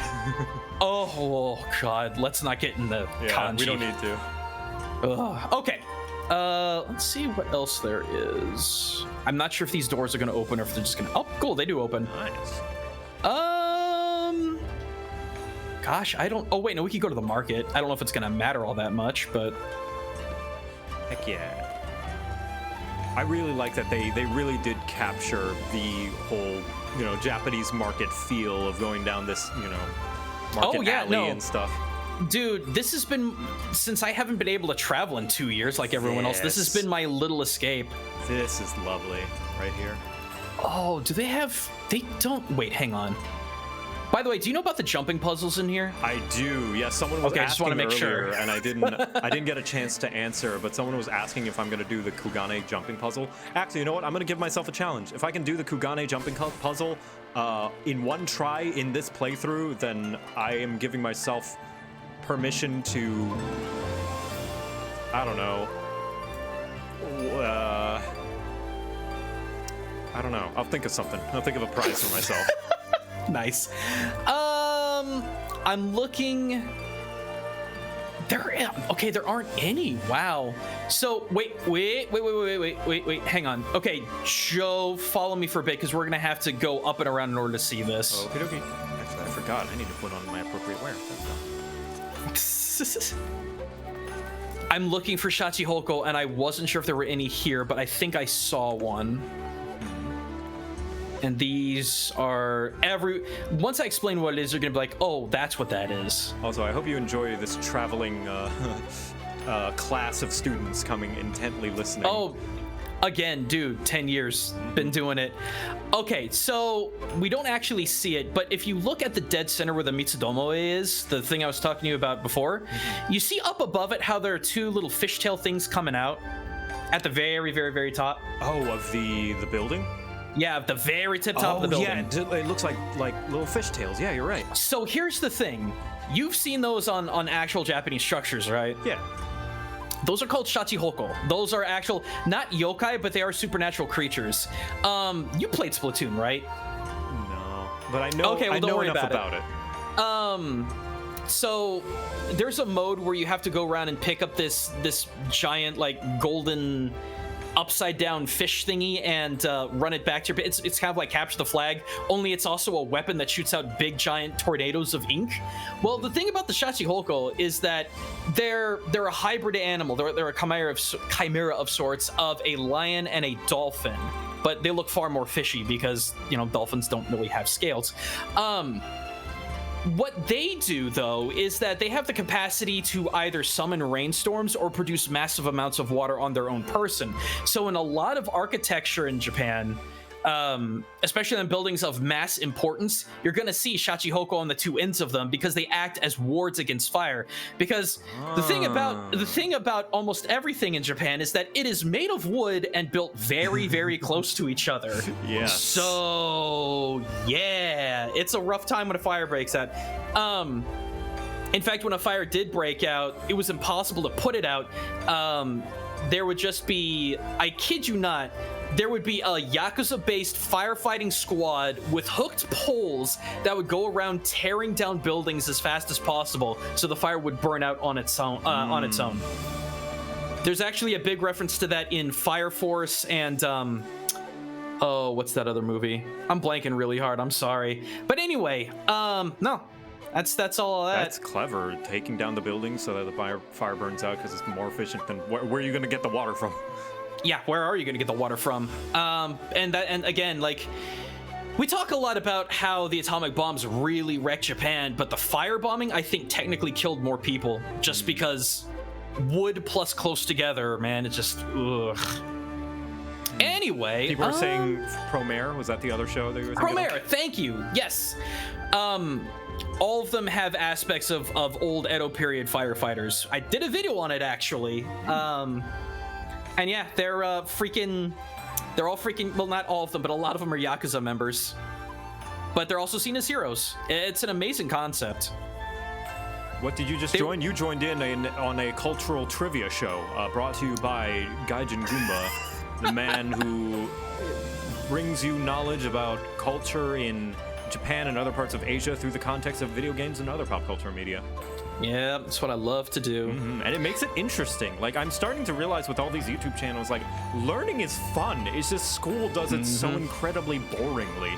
Because it doesn't give you a reason to give a damn. No. That's the problem. And that's, I've had some of my old Japanese teachers be like, oh, you have such a passion for teaching. Why don't you get a teaching degree? That's like, one, I would make more money doing this than getting a teaching degree. Two, I don't need more student loans and more school. And three, I would have to work in a system that doesn't work. No, a system that actively promotes you to have people learn in the most boring, monotonous, calculated way possible so as to meet a deadline and memorize the answers rather than to learn and genuinely take an interest in the subject. Man, I'm trying to think if there's anything else, but I think we hit all the big ones. Yeah, and do keep in mind, I know you got stuff to do, so by all means, no need to stay longer than you have to. I mean, okay, so Joe, for real, when you have some time, if you can make if you have any alt or could make an alt over on Fairy, there's a lot that I could just explain just for your own curiosity if you have it, based on everything that I have over there on my main. So absolutely. I think I might have something on that data center. What is that, Primal? No, it's Aether? Aether. Yeah, excuse me. I think I've got one. Thank you, Dark Quibbles. Did you rename yourself to Dark Quibbles? Oh no, you have an evil you have an evil twin. Yeah, they've made their character exactly like me, except they have black hair. And they just gave me it goes with my top. Oh, thank you. So they gave me this and Dark Quibbles doesn't have your freckles. Wow. Wow, look at that. He is your shadow. Perfect. And then the hat as well. Yeah, I'll wear the hat. Now all you have to do is say, I found you, faker. All right. I'm the real me. I'm me, he says. But no, for everyone who's in this chat listening, if you like this is what I've been doing for the last 10 years. I know the internet loves, and I mean loves, to just take anything that I may have done wrong and just try to base my entire existence and career for the last 10 years based upon it. And I really don't care about that anymore. I just hope you actually give a chance to the things that might interest you, that I do. And that's what I will say about that. You can find me at Gaijin Goomba Media. Just look for Gaijin Goomba on YouTube. You will find it. Absolutely. The last thing that I did was talking. Did you ever play Little Nightmares? Fuck that. No. What, you think I'm some kind of masochist? Well, the teacher from Little Nightmares 2 was the last video I did, and then the next video I'm doing is the Hisui, Zora, and Zoro arc. So there's a lot on the list, but yeah. So if you are someone who doesn't piss their pants at the first sight of something horrifying, yeah, you can go watch that. Yeah, I mean, I'm glad you're promoting because like, fucking shit, man. Like, it's all interesting and people need to see your videos because they're great. I mean, I've once told someone trying to make educational content on YouTube is like trying to write a BBC article in tabloids, and it do feel like that sometimes. But I mean, I know you've seen what I do and appreciate it. There are countless people that do, and I just hope new people can keep finding it, because I know there are going to be people who are like, man, YouTube is just full of stupidity, and it's like, no, it is a mixed bag. You just got to go look for it. Yeah, absolutely. So yeah, get your cream magnet to find it at the top of the crop. Yeah. But I think that's all I got. Once you get to the step, boys, there's so much that I could explain when we get to the step. I do need to go. I gotta go pick up my parents for dinner. But yeah, you go do that. Yeah, if you want me back during this Stormblood recountance, just let me know, man. I'll make time. Absolutely. Thank you so much for joining me and sharing your brain knowledge and just all this cool trivia and just nerding out. It's fun to hear someone talk about things they're passionate about. It's just, I don't know, this is fun and enjoyable. But yes, thank you for joining us, Gaijin. I'm gonna go for a little bit longer. You have fun with your parents, and yeah, I'll be here. I'll definitely grab you again for when more China. There is so much, dude. If you ever want to get into the in-game raids, all of the in-game, or not in-game, but all of the end of Stormblood raids, it's literally just, I could make 6 videos out of the content from the raids alone. So anyway, I'll quit tooting my own horn and let you have at it. Bye, guys, and thanks for joining us. Yeah, I'll catch you later, y'all. Yeah. Bye. Bye.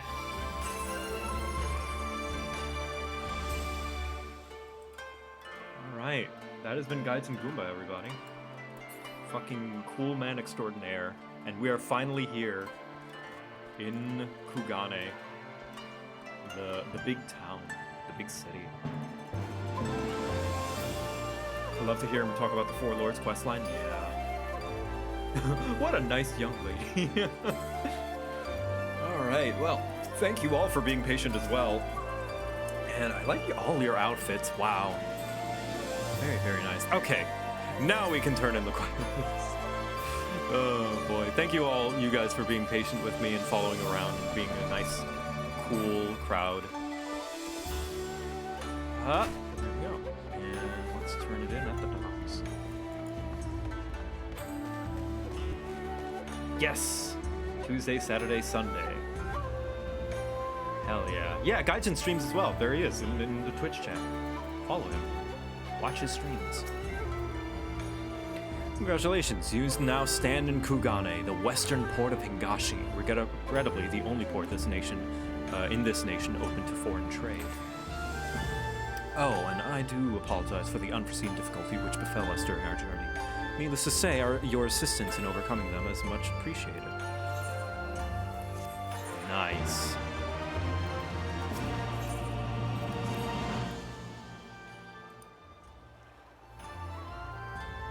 Glad though I am to have arrived, I would remind you all that we are far from home, with limited resources at our disposal.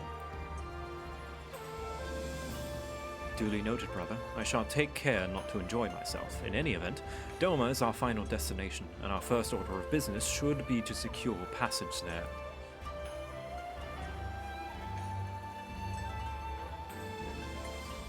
Captain Carvalane, I realize your pledge only to take us as far as Kugane, and I have no desire to change the terms of our agreement. I should, however, be interested to know how you would go about reaching Arthur, were you in our position.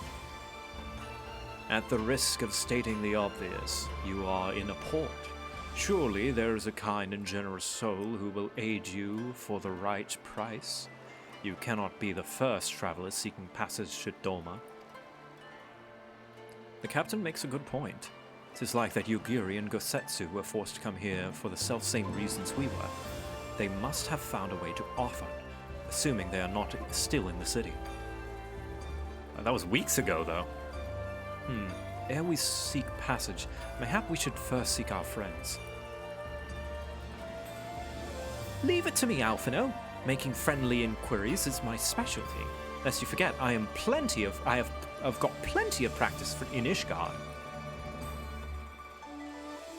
Captain Carvalane, could you direct us to the nearest tavern? Desperate for a drink, are we? You may find one at the largest building, just beyond the pier. Whether your journey have come to an end or are about to begin, the Shiokaze Hostry is an ideal place to relax, rest, and reflect, or so they say. And with that, my dear scions, I bid you farewell. As soon as we have replenished our supplies, we must away. Ours was ever a fast-moving business.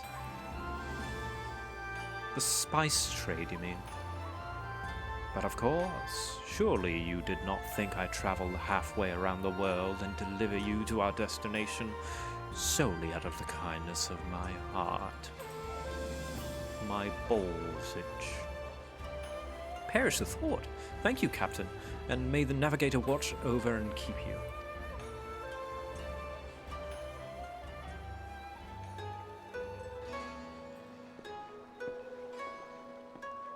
See ya. Right then, to the hostry. After you.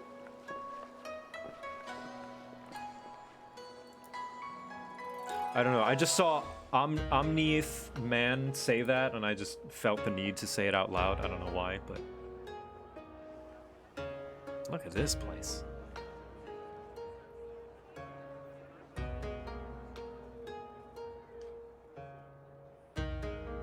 Giant bell. By the 12. I thought Ishgard remarkable, but this... We are certainly not in Eorzea anymore. I'll turn off the compressor and bring back the game volume up. Doop. There we go. That should work. A tavern is a tavern, Alphino, here or anywhere else. Now, if you'll excuse me, it's time to do what I do best. Oh, 1,000 pardons, my lady. Ooh. The Scions of the Seventh Dawn, I presume. I hope your voyage was not too trying. How do you know? And you are? Ah, yes, of course. Forgive me. Am I too quiet? Hancock of the East Aldenard Trading Company. There we go. At your service. I know. On behalf of Wait a Chairman minute. Lolorito, I bid you welcome to Kugani and invite you to take refreshments at our local offices. I recognize that trading company. Wait a minute. Lolorito? I was aware his interests extended beyond the borders of Eorzea, but not so far as Kugane. You can barely hear me? How about now? Does this sound better? I'm gonna turn myself up. Ah! Ah! Ah! Shouting! Ah! Better? Alright, cool. I'll turn the game down as well.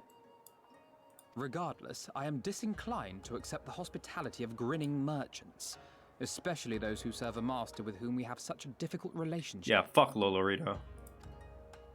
My, such naked suspicion. I do hope that business with the Crystal Braves did not rob you of all faith in your fellow man. Or do you really think the chairman is plotting to drag you into another one of his grand schemes? Well, he's not doing that. I beg your pardon. If you are trying to win my trust, you are failing quite spectacularly. Oh dear, have I offended you? Once again, I must apologize. Too much time in the Far East, you see. One is compelled to talk in circles round everything here, and one finds oneself longing for the invigoratingly candid speech of the Uldan markets. Though I see now that this was neither the time nor the place to indulge said longing. Might I suggest that we continue this conversation at the company offices? Too many eyes and ears here, you understand. 'Twould be decidedly reckless to say any more. Careful, the strongest scion is about to assassinate you.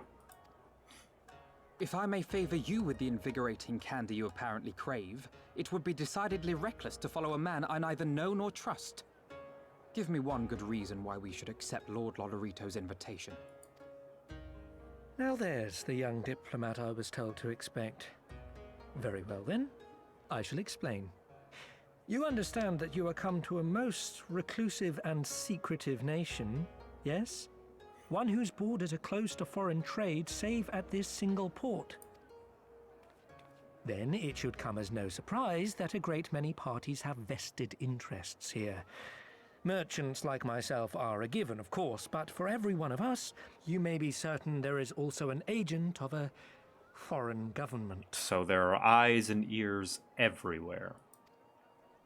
Many notable nations and empires have embassies here, you know, including, of course, the Garlean Empire, with whom you have such a difficult relationship. To paraphrase, Kugani is teeming with Imperial spies, one or several of whom could now be listening to our every word. Something to that effect, yes. Beneath this veneer of bustling trade, a war for supremacy is being waged between world powers. One might say we were standing on the front lines, just not in public. I still have my doubts, but he may have a point. I say we accept his invitation for now. All right.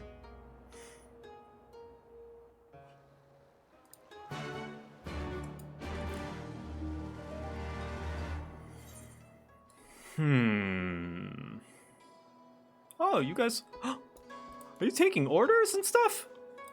What? Oh. What is that emote? I need that emote. Oh my goodness. Having drinks and stuff. God, you guys are cool. Gotta say.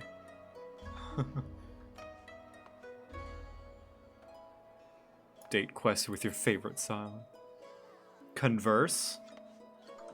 Verse. Huh. Interesting. We don't know what to do. Huh.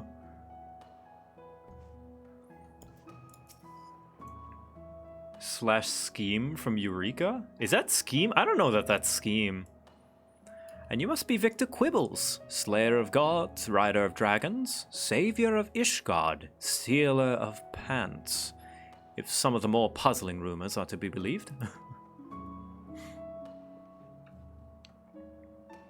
I knew it, may I say. What an honor and a pleasure it is to make your acquaintance, good sir. I just know that you and I are going to get along famously.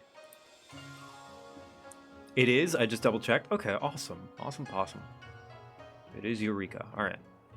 Now then, without further ado, allow me to escort you to the company offices. Oh, it is Scheme! I see it now. Yeah. Gotcha. It's the face. I see. Yeah, the conniving face. Got it. This being your first visit to our fair city, I shall make an effort to point out various landmarks along the way, if you'd be so good as to follow me. Victor Quibbles, Stealer of Pants. I like it.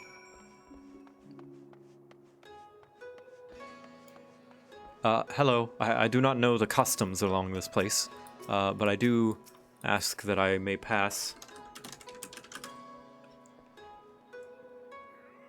I hope you will have me, and I hope to get along well with everyone.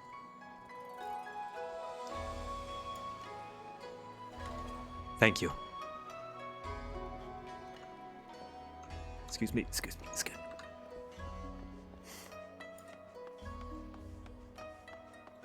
know what? It'll be the last thing I do this stream, because I'm tired. We spent a lot of time, but I will do the Kugane jumping puzzle after we get a tour of the city. Actually, wait. You know what? How close am I to meeting her?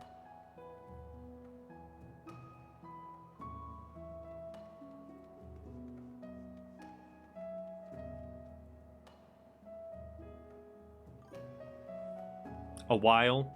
Bit off? Okay. Alright.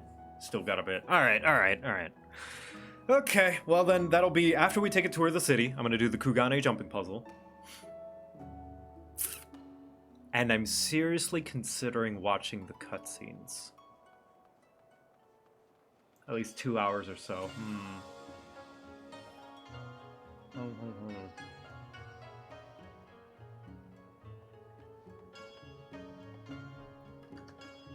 let me look at the quest list real quick and see what pace I need to take. Let's see.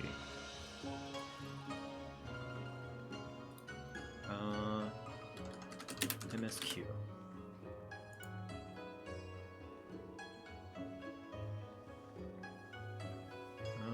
Stormblood.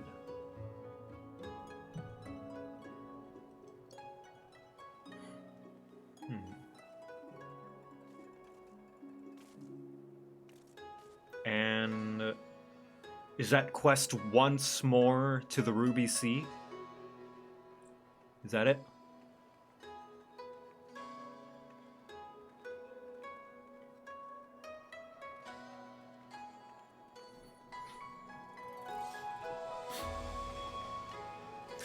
Today being slow very much hurt your time, yeah, but I can't rush when Gaijin's here, you know?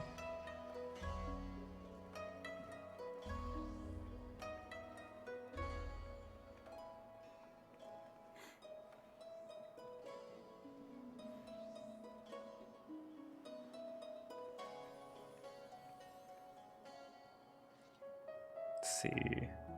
Okay, so I made it to Kugane, Siren Song.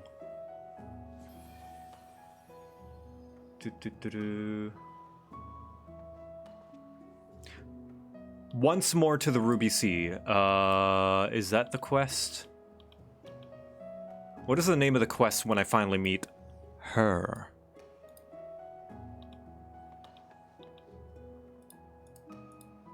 Does anybody know?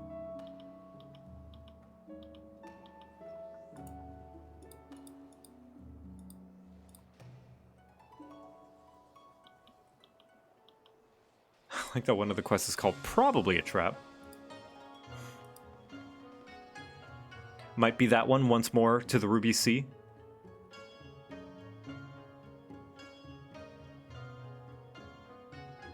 Just trying to pace my progress, you know.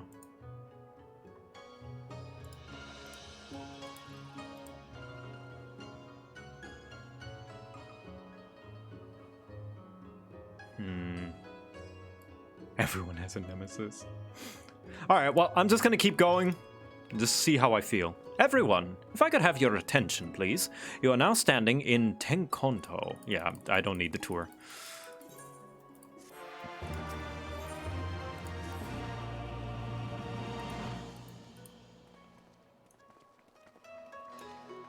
Thank you, Danny. I expect you to be, as usual, the utmost competent escort throughout the city, keeping your wits about you and making sure that I don't get my wits outdone by some unruly characters, right? There's a new land that is foreign to me. I don't know what the customs are, and I don't know who is genuinely trying to sell me something or trying to take all my hard-earned gil.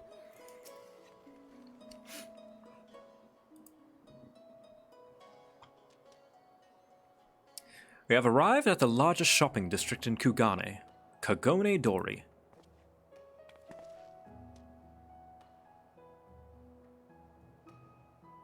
Kugane, as you are doubtless unaware, is an ancient Hingan word for gold. So, in this prosperous port where golden fortunes are made, lesser fortunes, or kogane, are earned by local merchants. It is quite logical once you learn the language. Now you're beginning to speak my language. Fuck, I don't have my money overlay. Oh, a kindred spirit. What a pleasure it is to meet a young lady who appreciates the value of hard-won coin.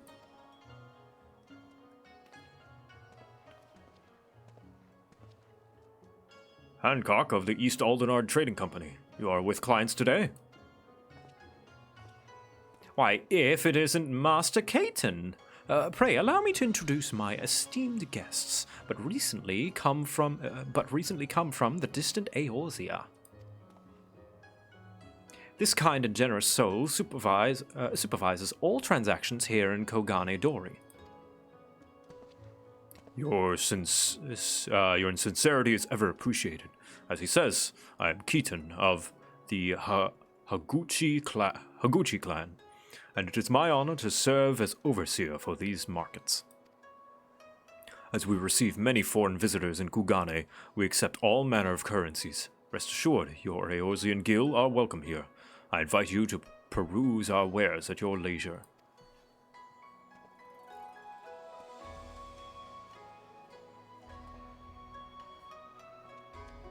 Do I look like a tourist? Oh god, now I'm even more self-conscious than I was before. Arms, armor, foodstuffs, potables. Here is where you'll find all of them and more. So what did Gaijin mean when he said the thing of what I'm dressed like? Is it bad? Genuinely, I'm genuinely concerned. I don't want to be appropriating anything. I'll take off the garish outfit.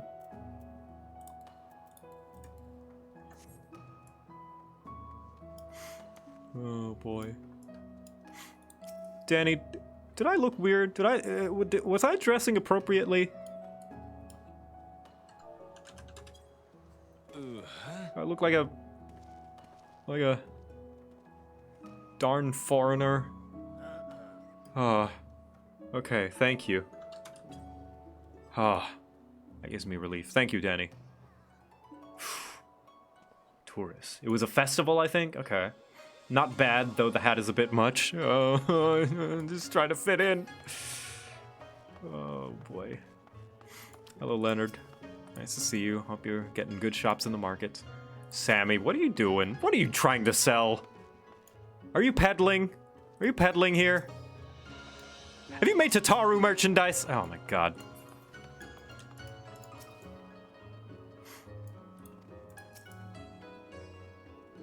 Actually quite far for the docks now, aren't we? This place is bigger than I thought.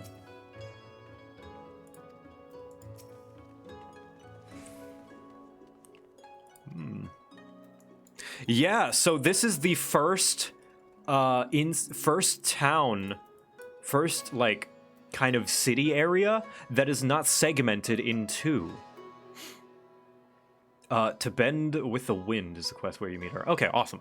Yeah, so this expansion was the first one that started that no longer had support for the PlayStation 3, i.e. the 7th console generation. It was dropped, and you can see the improvements immediately, as Kugane is not a segmented two-part city like, you know, all the starting cities and Ishgard before, you know, Foundation.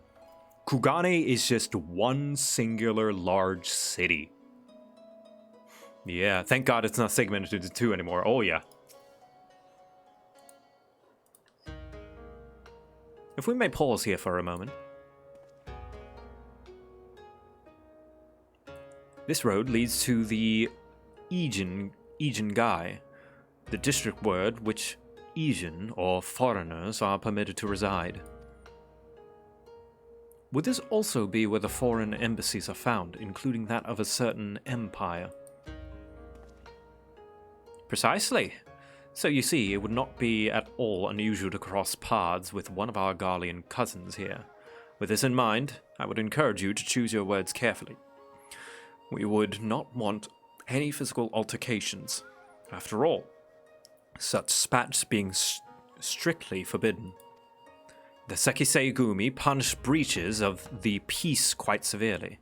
I've seen foreigners permanently exiled for a single violation, though, to be fair, this is not common. More often than not, they are executed on the spot. What? Cut down then and there? Are you you're joking, right? Would that I were, but alas, these samurai are a humorless lot. Why, I recall one instance when a foreign merchant in his cups dared lay hands upon a Hingan aristocrat in front of a Sekisei Gumi. The samurai cut him in half with a single stroke. Ugh, I don't even want to think about that. So, as you can see, it would behoove you to behave. Failing that, we may as well be forced to part ways with one another, or you without yourselves in the matter of the late Teleji Adeleji. Ha ha ha ha! Oh, he's dead. Oh, jeez.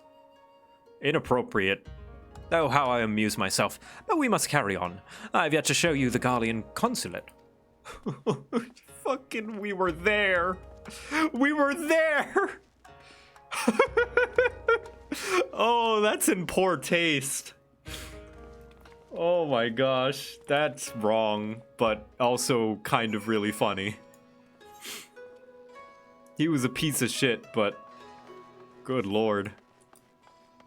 I'm laughing because it's horrible. I think he was laughing for different reasons. Hello, Zeke. How you doing?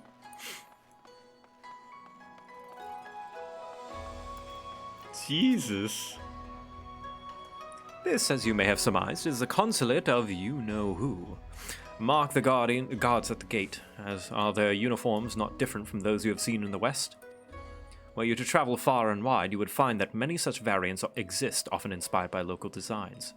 All of which goes to show that even a massive empire seeking to rule all of creation is not without its artisans. Danny, you want to tell me something, buddy? I have conflicting feelings about having a... I mean, nothing wrong with having a Garlean, but... I don't know, to team up with these guys, I don't know how to feel. I don't know. I'll have you in my employ for now, but... Oh, are you a double agent? Sekisei Gumi in disguise, in Garlean's clothing. You're a smart cookie. If so, I don't know what your story is, but you're a mysterious one. I anticipate that you've got more layers under you than I even have shovels to dig, so I trust you.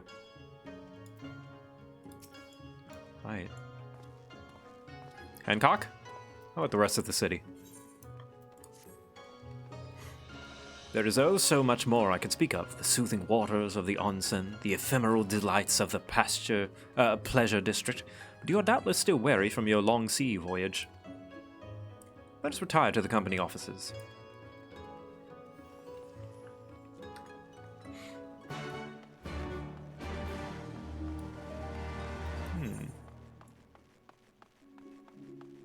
Danny doesn't talk, just emotes. He talks sometimes. But that's mostly in chat. I don't know if in lore he talks. That'd be pretty cool if you communicated purely through gestures. Hello. What are you doing? The hell are you trying to peddle? Sammy trying to make no wonder you're part of the fucking the top richest Lalafell on the syndicate. You've been trading all over the world. Ugh. I mean, I appreciate the hustle. I respect the hustle. At long last, we arrive at our destination. May I present you our humble officers? We have much to discuss, so I will refrain from further prattle. Come, right this way.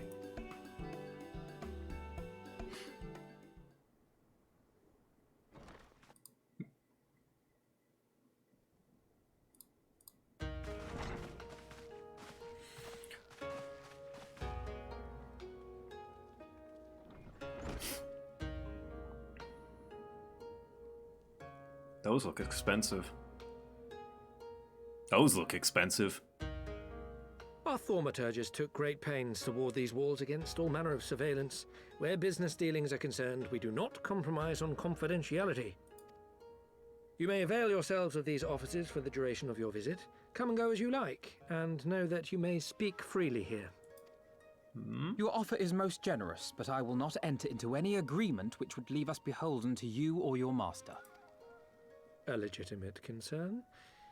Allow me to clarify then. The chairman bids you consider this as an expression of his heartfelt contrition for the bloody banquet and the unpleasantness which followed. Never having been one to put stock in words alone, the chairman deems the provision of material aid to be a more appropriate demonstration of his sincerity. By sheer coincidence, your purpose here also happens to coincide with our own interests. It is assuming you are come to aid the Doma Liberation Front. I don't like when Lolarito likes when we do things. I don't like that at all. That's sus as fuck. But I guess it is helping us. How could... I will not bother to offer a denial. I, You have the right of it. To be specific, we are come in search of our Far Eastern allies, Yugiri and Gosetsu, whom we hope to assist in their fight. The Auri Shinobi and the Rugadin Samurai?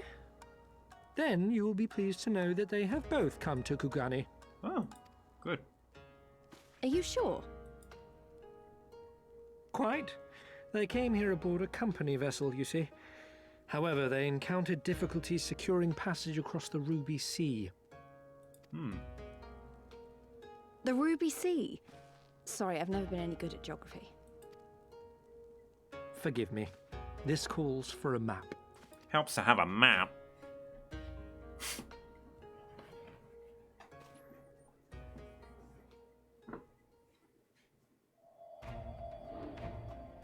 We are here in Kugani, the sole open port of Hingashi, situated on her western coast.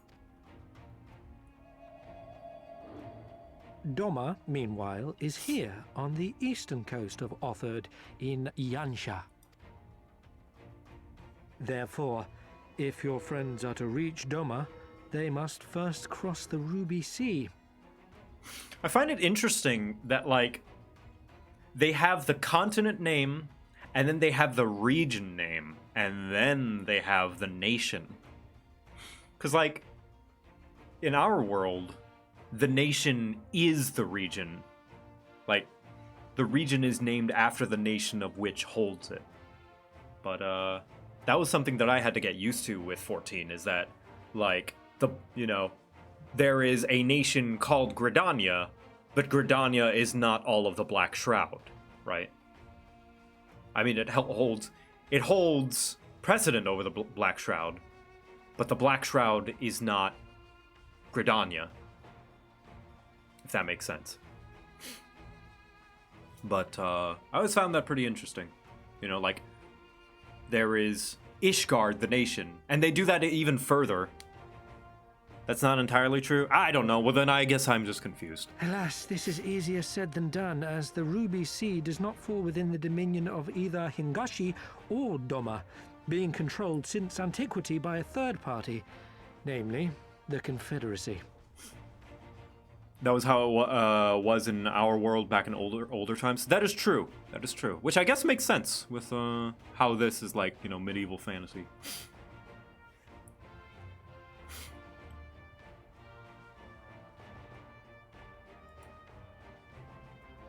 But I guess in 14, yeah, you're right. It's not a country. They don't have countries in here. They kind of have nations, but it doesn't have precedent over the entire, like, region.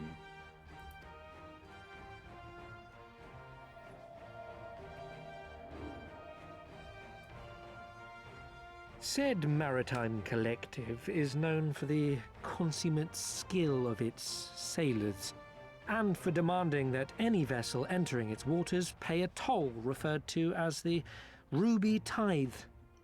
In exchange, the Confederacy's vast fleet guarantees the safety of those who travel within its territory.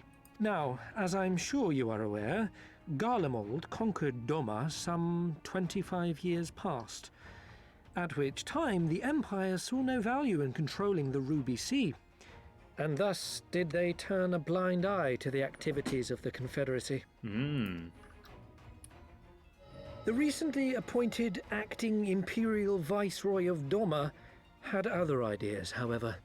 She has formally condemned the Confederacy and declared that any who recognize their authority shall be branded enemies of the Empire. Bowing to this pressure, Hingashi severed ties with these toll-takers and forbade the payment of the Ruby Tithe, prompting the Confederacy to make it known that any merchants choosing to sail the Ruby Sea would do so at their peril.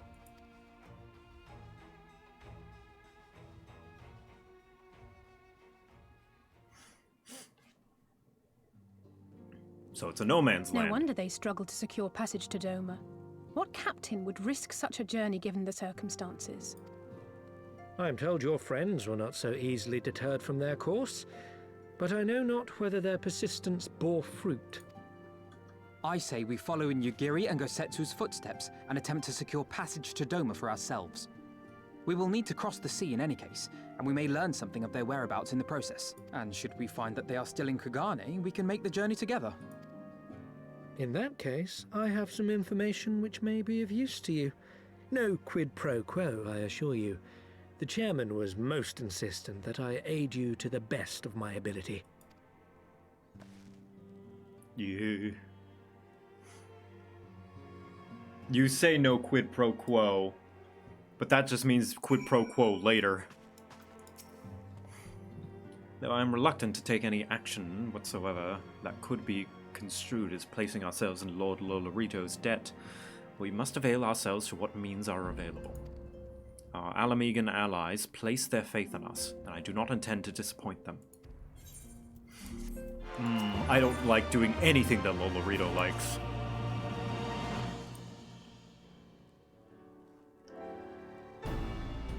It would seem inefficient for us to venture out together in search of information of Yugiri and Gosetsu's whereabouts. Agreed? Agreed. We need to cast our net wider, split up and pursue all available avenues of inquiry. But if we're to coordinate our efforts effectively, we need to establish a working base of operations here. What do we call this one? We can call it the, unless they're going to give it a name. Let's see first. Indeed, Tataru would seem best suited for the task of organizing our supplies and procuring new ones.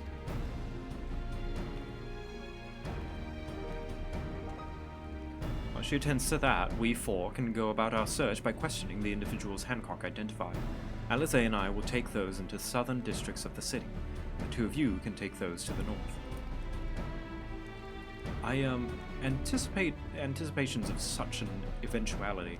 I took the liberty of preparing some few sketches of Yugiri and Gosetsu during our voyage. Aw, I'm a little talented boy. Look at, whoa! Damn, Alphino! Holy shit! Wow, you still warned me that you were a bit of an artist. These are great. They'll definitely come in handy. Looks like it's you and me, Victor. Let's step outside and talk about where to start. He learned this to pick up chicks. Oh yeah, I know. I was 13 once.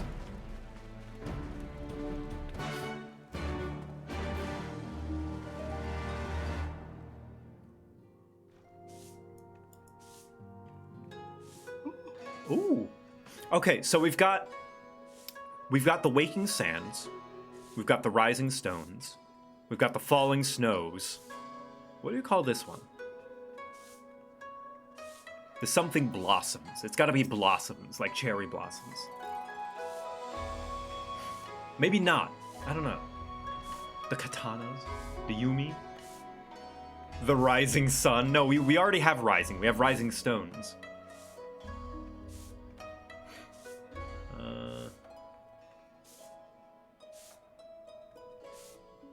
The Still Tide. Ooh.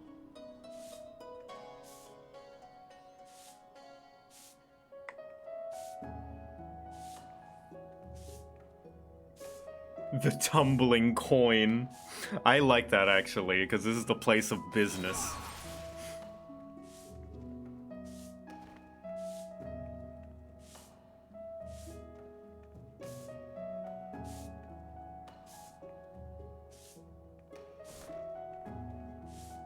You know what? Tumbling Coin it is. That is very clever. The Tumbling Coin. It's golden. It's on a place of money. Look, it's even got the weights. You know, the... what's it called? I forget. What is that called? They're not called weights.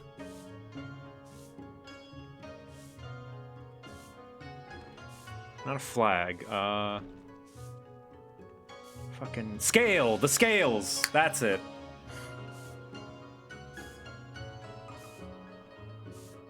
Yeah, wait. It does have an Immortal Flame. That is Immortal Flames. Wait a minute. Oh yeah, because it's Lolorito. Lolorito's from Ul'dah. Yeah. That makes sense. Wow, Alphino's sketches are so... I don't know how to put it, but they're very... Well, see for yourself.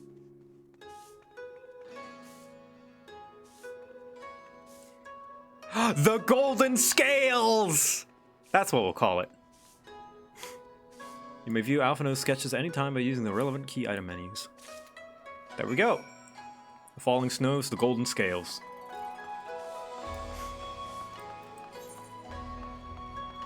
That's what we'll call it. I hereby decree this new hideout be called the Golden Scales. They're horny. They're not horny, you guys. They're portraits. Jeez.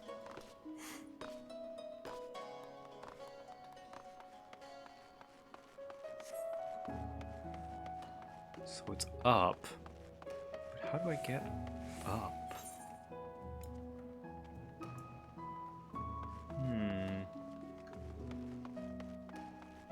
I'm gonna have to do some ninjas. Ha. He. Ha. Ah, shit.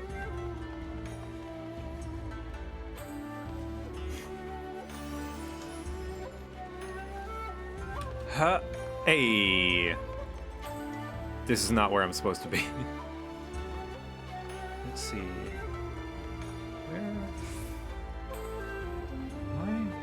I'm lost.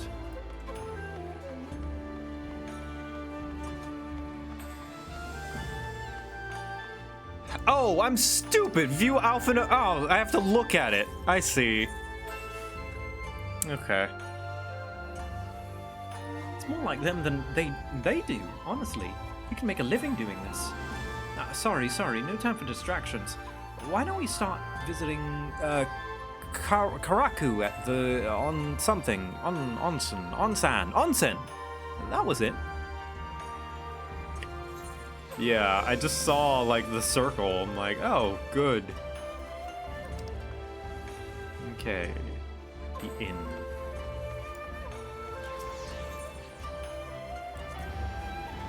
Cairo Inn.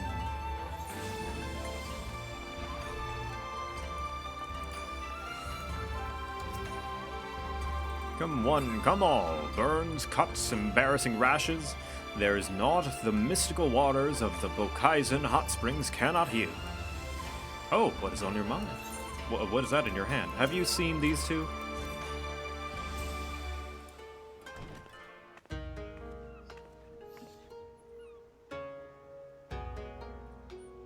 You seek this Aura and this Rogadin, do you?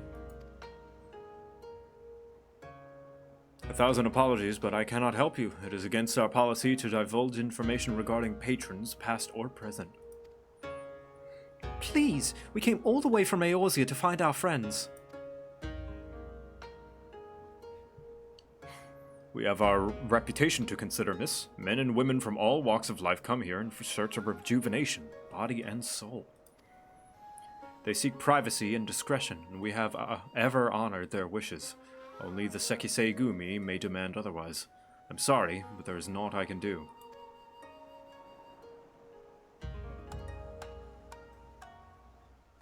I suppose we'll just have to ask someone else then.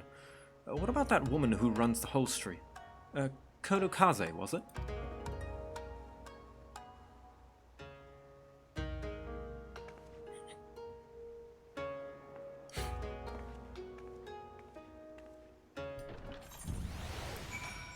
Alright. Kodokaze, you are at the hostelry. Yeah, so this is the tour to try and give you an excuse to get all the aetherites.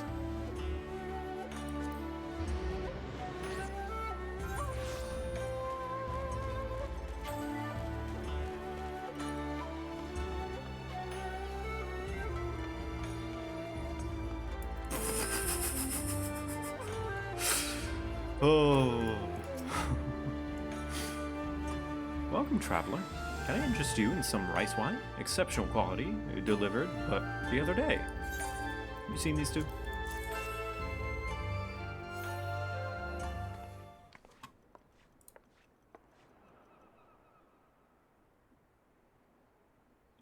an Ari shinobi and a Rogadin samurai.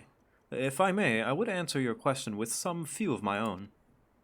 If I speak of which you know, Ijin, be not offended, you are familiar with the situation of the lands across the Ruby Sea, the doomed rebellion after 2.5 decades of quiet?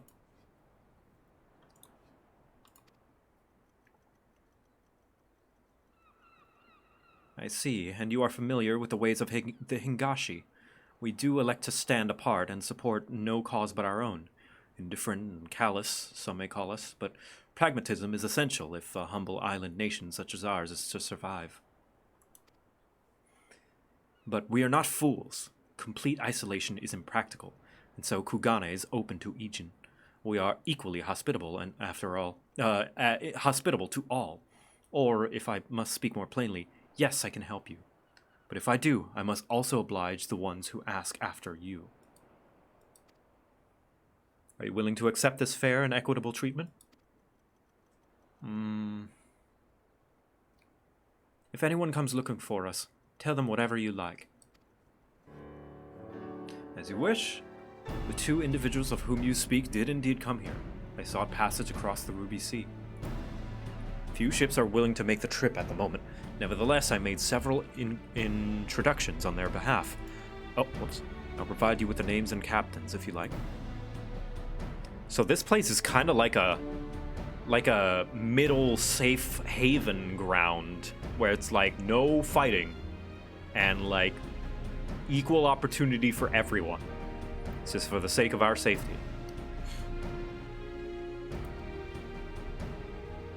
We would welcome your customs, miss. We should question these captains as soon as we can. Right. It's an interesting way to have a nation. Oh my god, there's Frog. It's Green Age. Or Greenage, I guess. Whew. Okay. This way? I always get so lost in Kugane. Well, at least this part of it, where it's like layered. When it's like every other part where there's an aetheryte nearby, it's fine, but aetherytes have become my crutch. Neutral territory, yeah, there is no war in Kugane, exactly.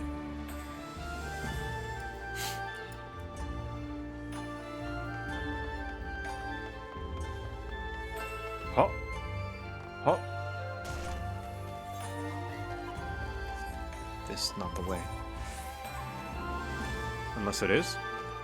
No, it's not. This is the way.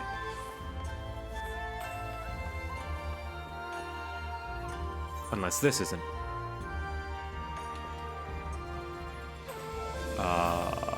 Ooh, a lookout point.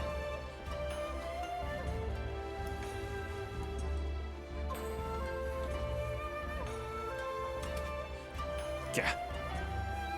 Hold on. No, no. I'm stalling. No. Just find the captains.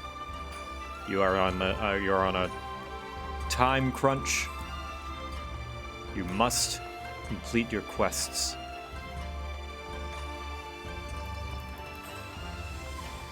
There's one. Meticulous captain. Seen these two? Nope. Okay.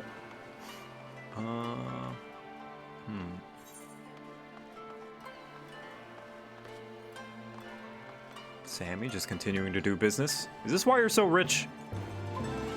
Guess it's working.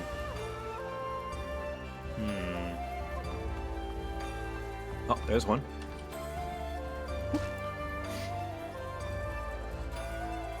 We stall. We stall. We stall. And the final one.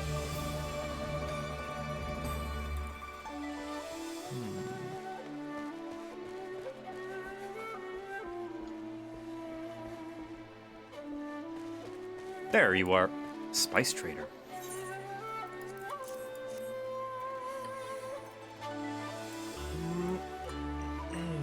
All right. Now we gotta cross the bridge again.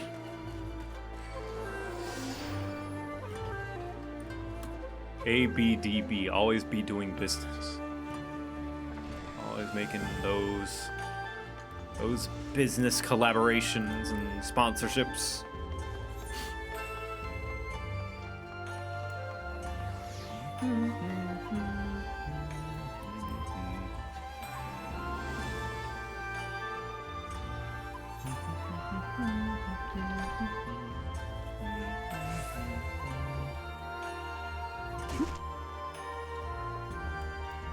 Hey, Lise. Yep, no luck. Well, I suppose we might as well head back to... Wait, I just remembered. He's a Namazu fisherman, whatever that means, and a regular here. Maybe we'll find him if we look around. So we've got a lead.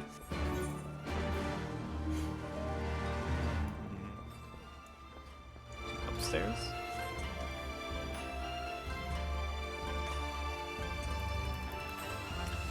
Bushman is watching. Thank you for gifting a sub. Ah, there he is. When I asked Kodokaze what a Namazu meant, she said it was a Hingan for catfish. And here I was thinking she said fisherman.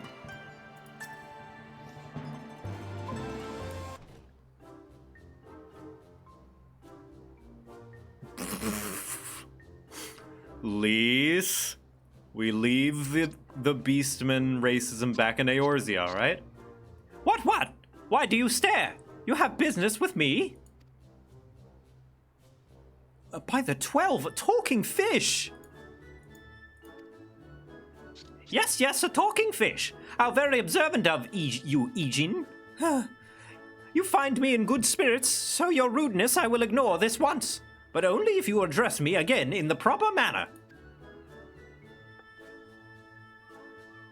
Sorry, I've never met a... let's start again. You're Yodo, right? My name is Lise, and this is Victor. We're looking for some friends of ours.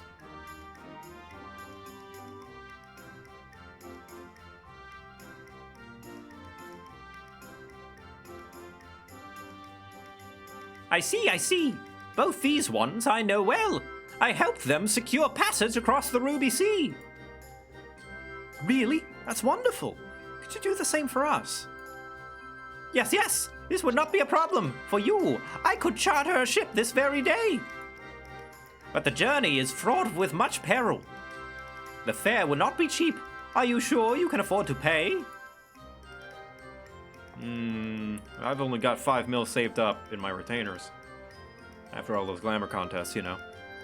I didn't think to bring any more money, but surely Tataru will let us take whatever we need from the Scion's coffers, right? How big a dent we're talking about here? We wouldn't be the only passengers, though.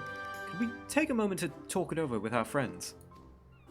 Yes, but hurry! Your ship must depart under the cover of darkness. We shall meet again at the sunset of the Tasogare Bridge. Do not forget your fare. Bring many gil, yes? Sus. It's about time our luck changed. Alphino and the others will be thrilled.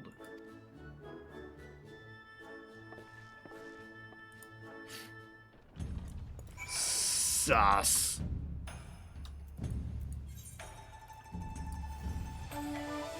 Sorry, alright. Fuck!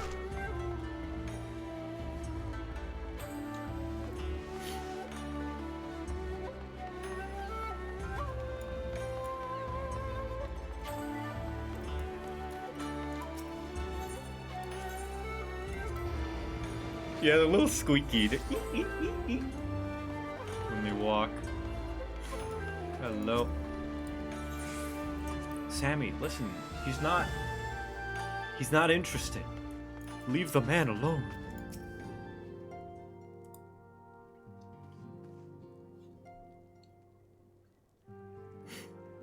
We spoke with a number of merchants and captains at the southern piers. Several recognized Gosetsu and confirmed that he had been searching for a vessel to deliver him to Arthard. None, however, made any mention of Lady Yugiri. Yes, it was the same story for us, and then you'll never believe what happened.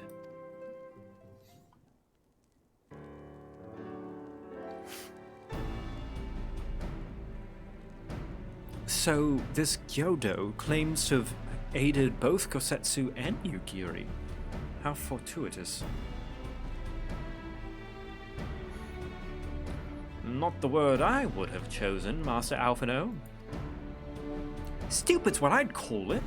How can you agree to his price without making any attempt to haggle, or even confirming what it is in the first place? Yes, that too was a misstep on their part, but it is not what troubles me most. Gyodo and his brethren are not renowned for their generosity of spirit. Rather, they are disdained as scheming money-lenders, ever eager to turn a profit from others' misfortune. Everyone else we questioned stated that Gosetsu was alone. Only Gyodo claims to have met both him and Yugiri. I suppose it's just possible that Gosetsu made inquiries by himself and only called upon Yugiri when he found his willing captain. But it is equally possible, if not more likely, that you are just being deceived. Do not forget that these are parties present in Kugane with agendas which may run contrary to your own. The Viceroy was once a spy herself, as I recall. I should be surprised if she did not have countless agents here at her employ, all eager to prove themselves to their new master. And what better way to do so than delivering her the head of foreign insurgents? Fine, you may be right about him, but if Gyodo's working for the Empire, who's to say he didn't try the same trick on Yugiri and Gosetsu? I mean, if he did, he might know where they are, and if he succeeded, they might be in trouble. Anyway, if he holds up his end of the bargain, we'll have nothing to worry about, will we? And if he betrays us, I vote we take him prisoner and punch him till he tells us the truth. So, if it's a trap, we'll spring it and deal with the consequences. I like the way you think. Very well. We should prepare for the worst. Tataru will remain here, and I shall follow the three of you at a discreet distance. Punch until we win. Once more, I must caution you to avoid physical altercations at all cost.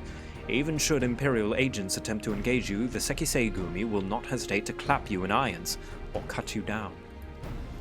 If anything untoward should happen, you are to return here at once. Is that clear? Okay, I know what's coming up. And after that, I'm definitely going to bed. I'm, like, having trouble keeping my eyes open. I'm trying to push through for her, but I can't. I physically can't. So we're going to do this. We're going to see that moment, because it's great. And then I'm going to call it. Kugane jumping puzzle, some other day. Oof. Actually, you know what? I might just call it here. Yeah, I'm going to call it here. Instant regret. I, like, blinked my eyes for a slightly extended period of time. I'm like, oh, that feels good. So I'm going to go do that. I'm going to go get some final night snacks. I didn't go as long as normal. But like I said, I didn't. Last night was pretty rough. And I also have things tomorrow. So late, short stream tomorrow. Wrapping up as much as I can before Sunday. But yes, thank you all. Thank you. Thank you so much, everyone, for joining me for this. Yes. Thank you, everyone. Everyone for the posse that has been following me around and being very kind and cool with the roleplay and following along the story. And everyone in the chat watching.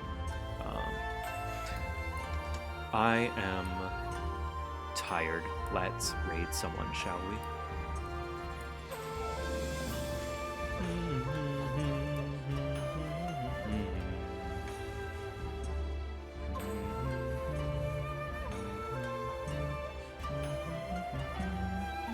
I'm gonna send you guys to Shen. Raid Shen. Hi. I was supposed to play Divinity with her earlier yesterday, but my power went out in the, like, all day, and I missed it. So I just did some stuff. She's just chatting right now. She's continuing her subathon. And, oh, she's drawing things. Okay. All right. I don't know what raid message. You guys say whatever you want. I'm too tired to think of stuff. Good night, everyone. Have a great night.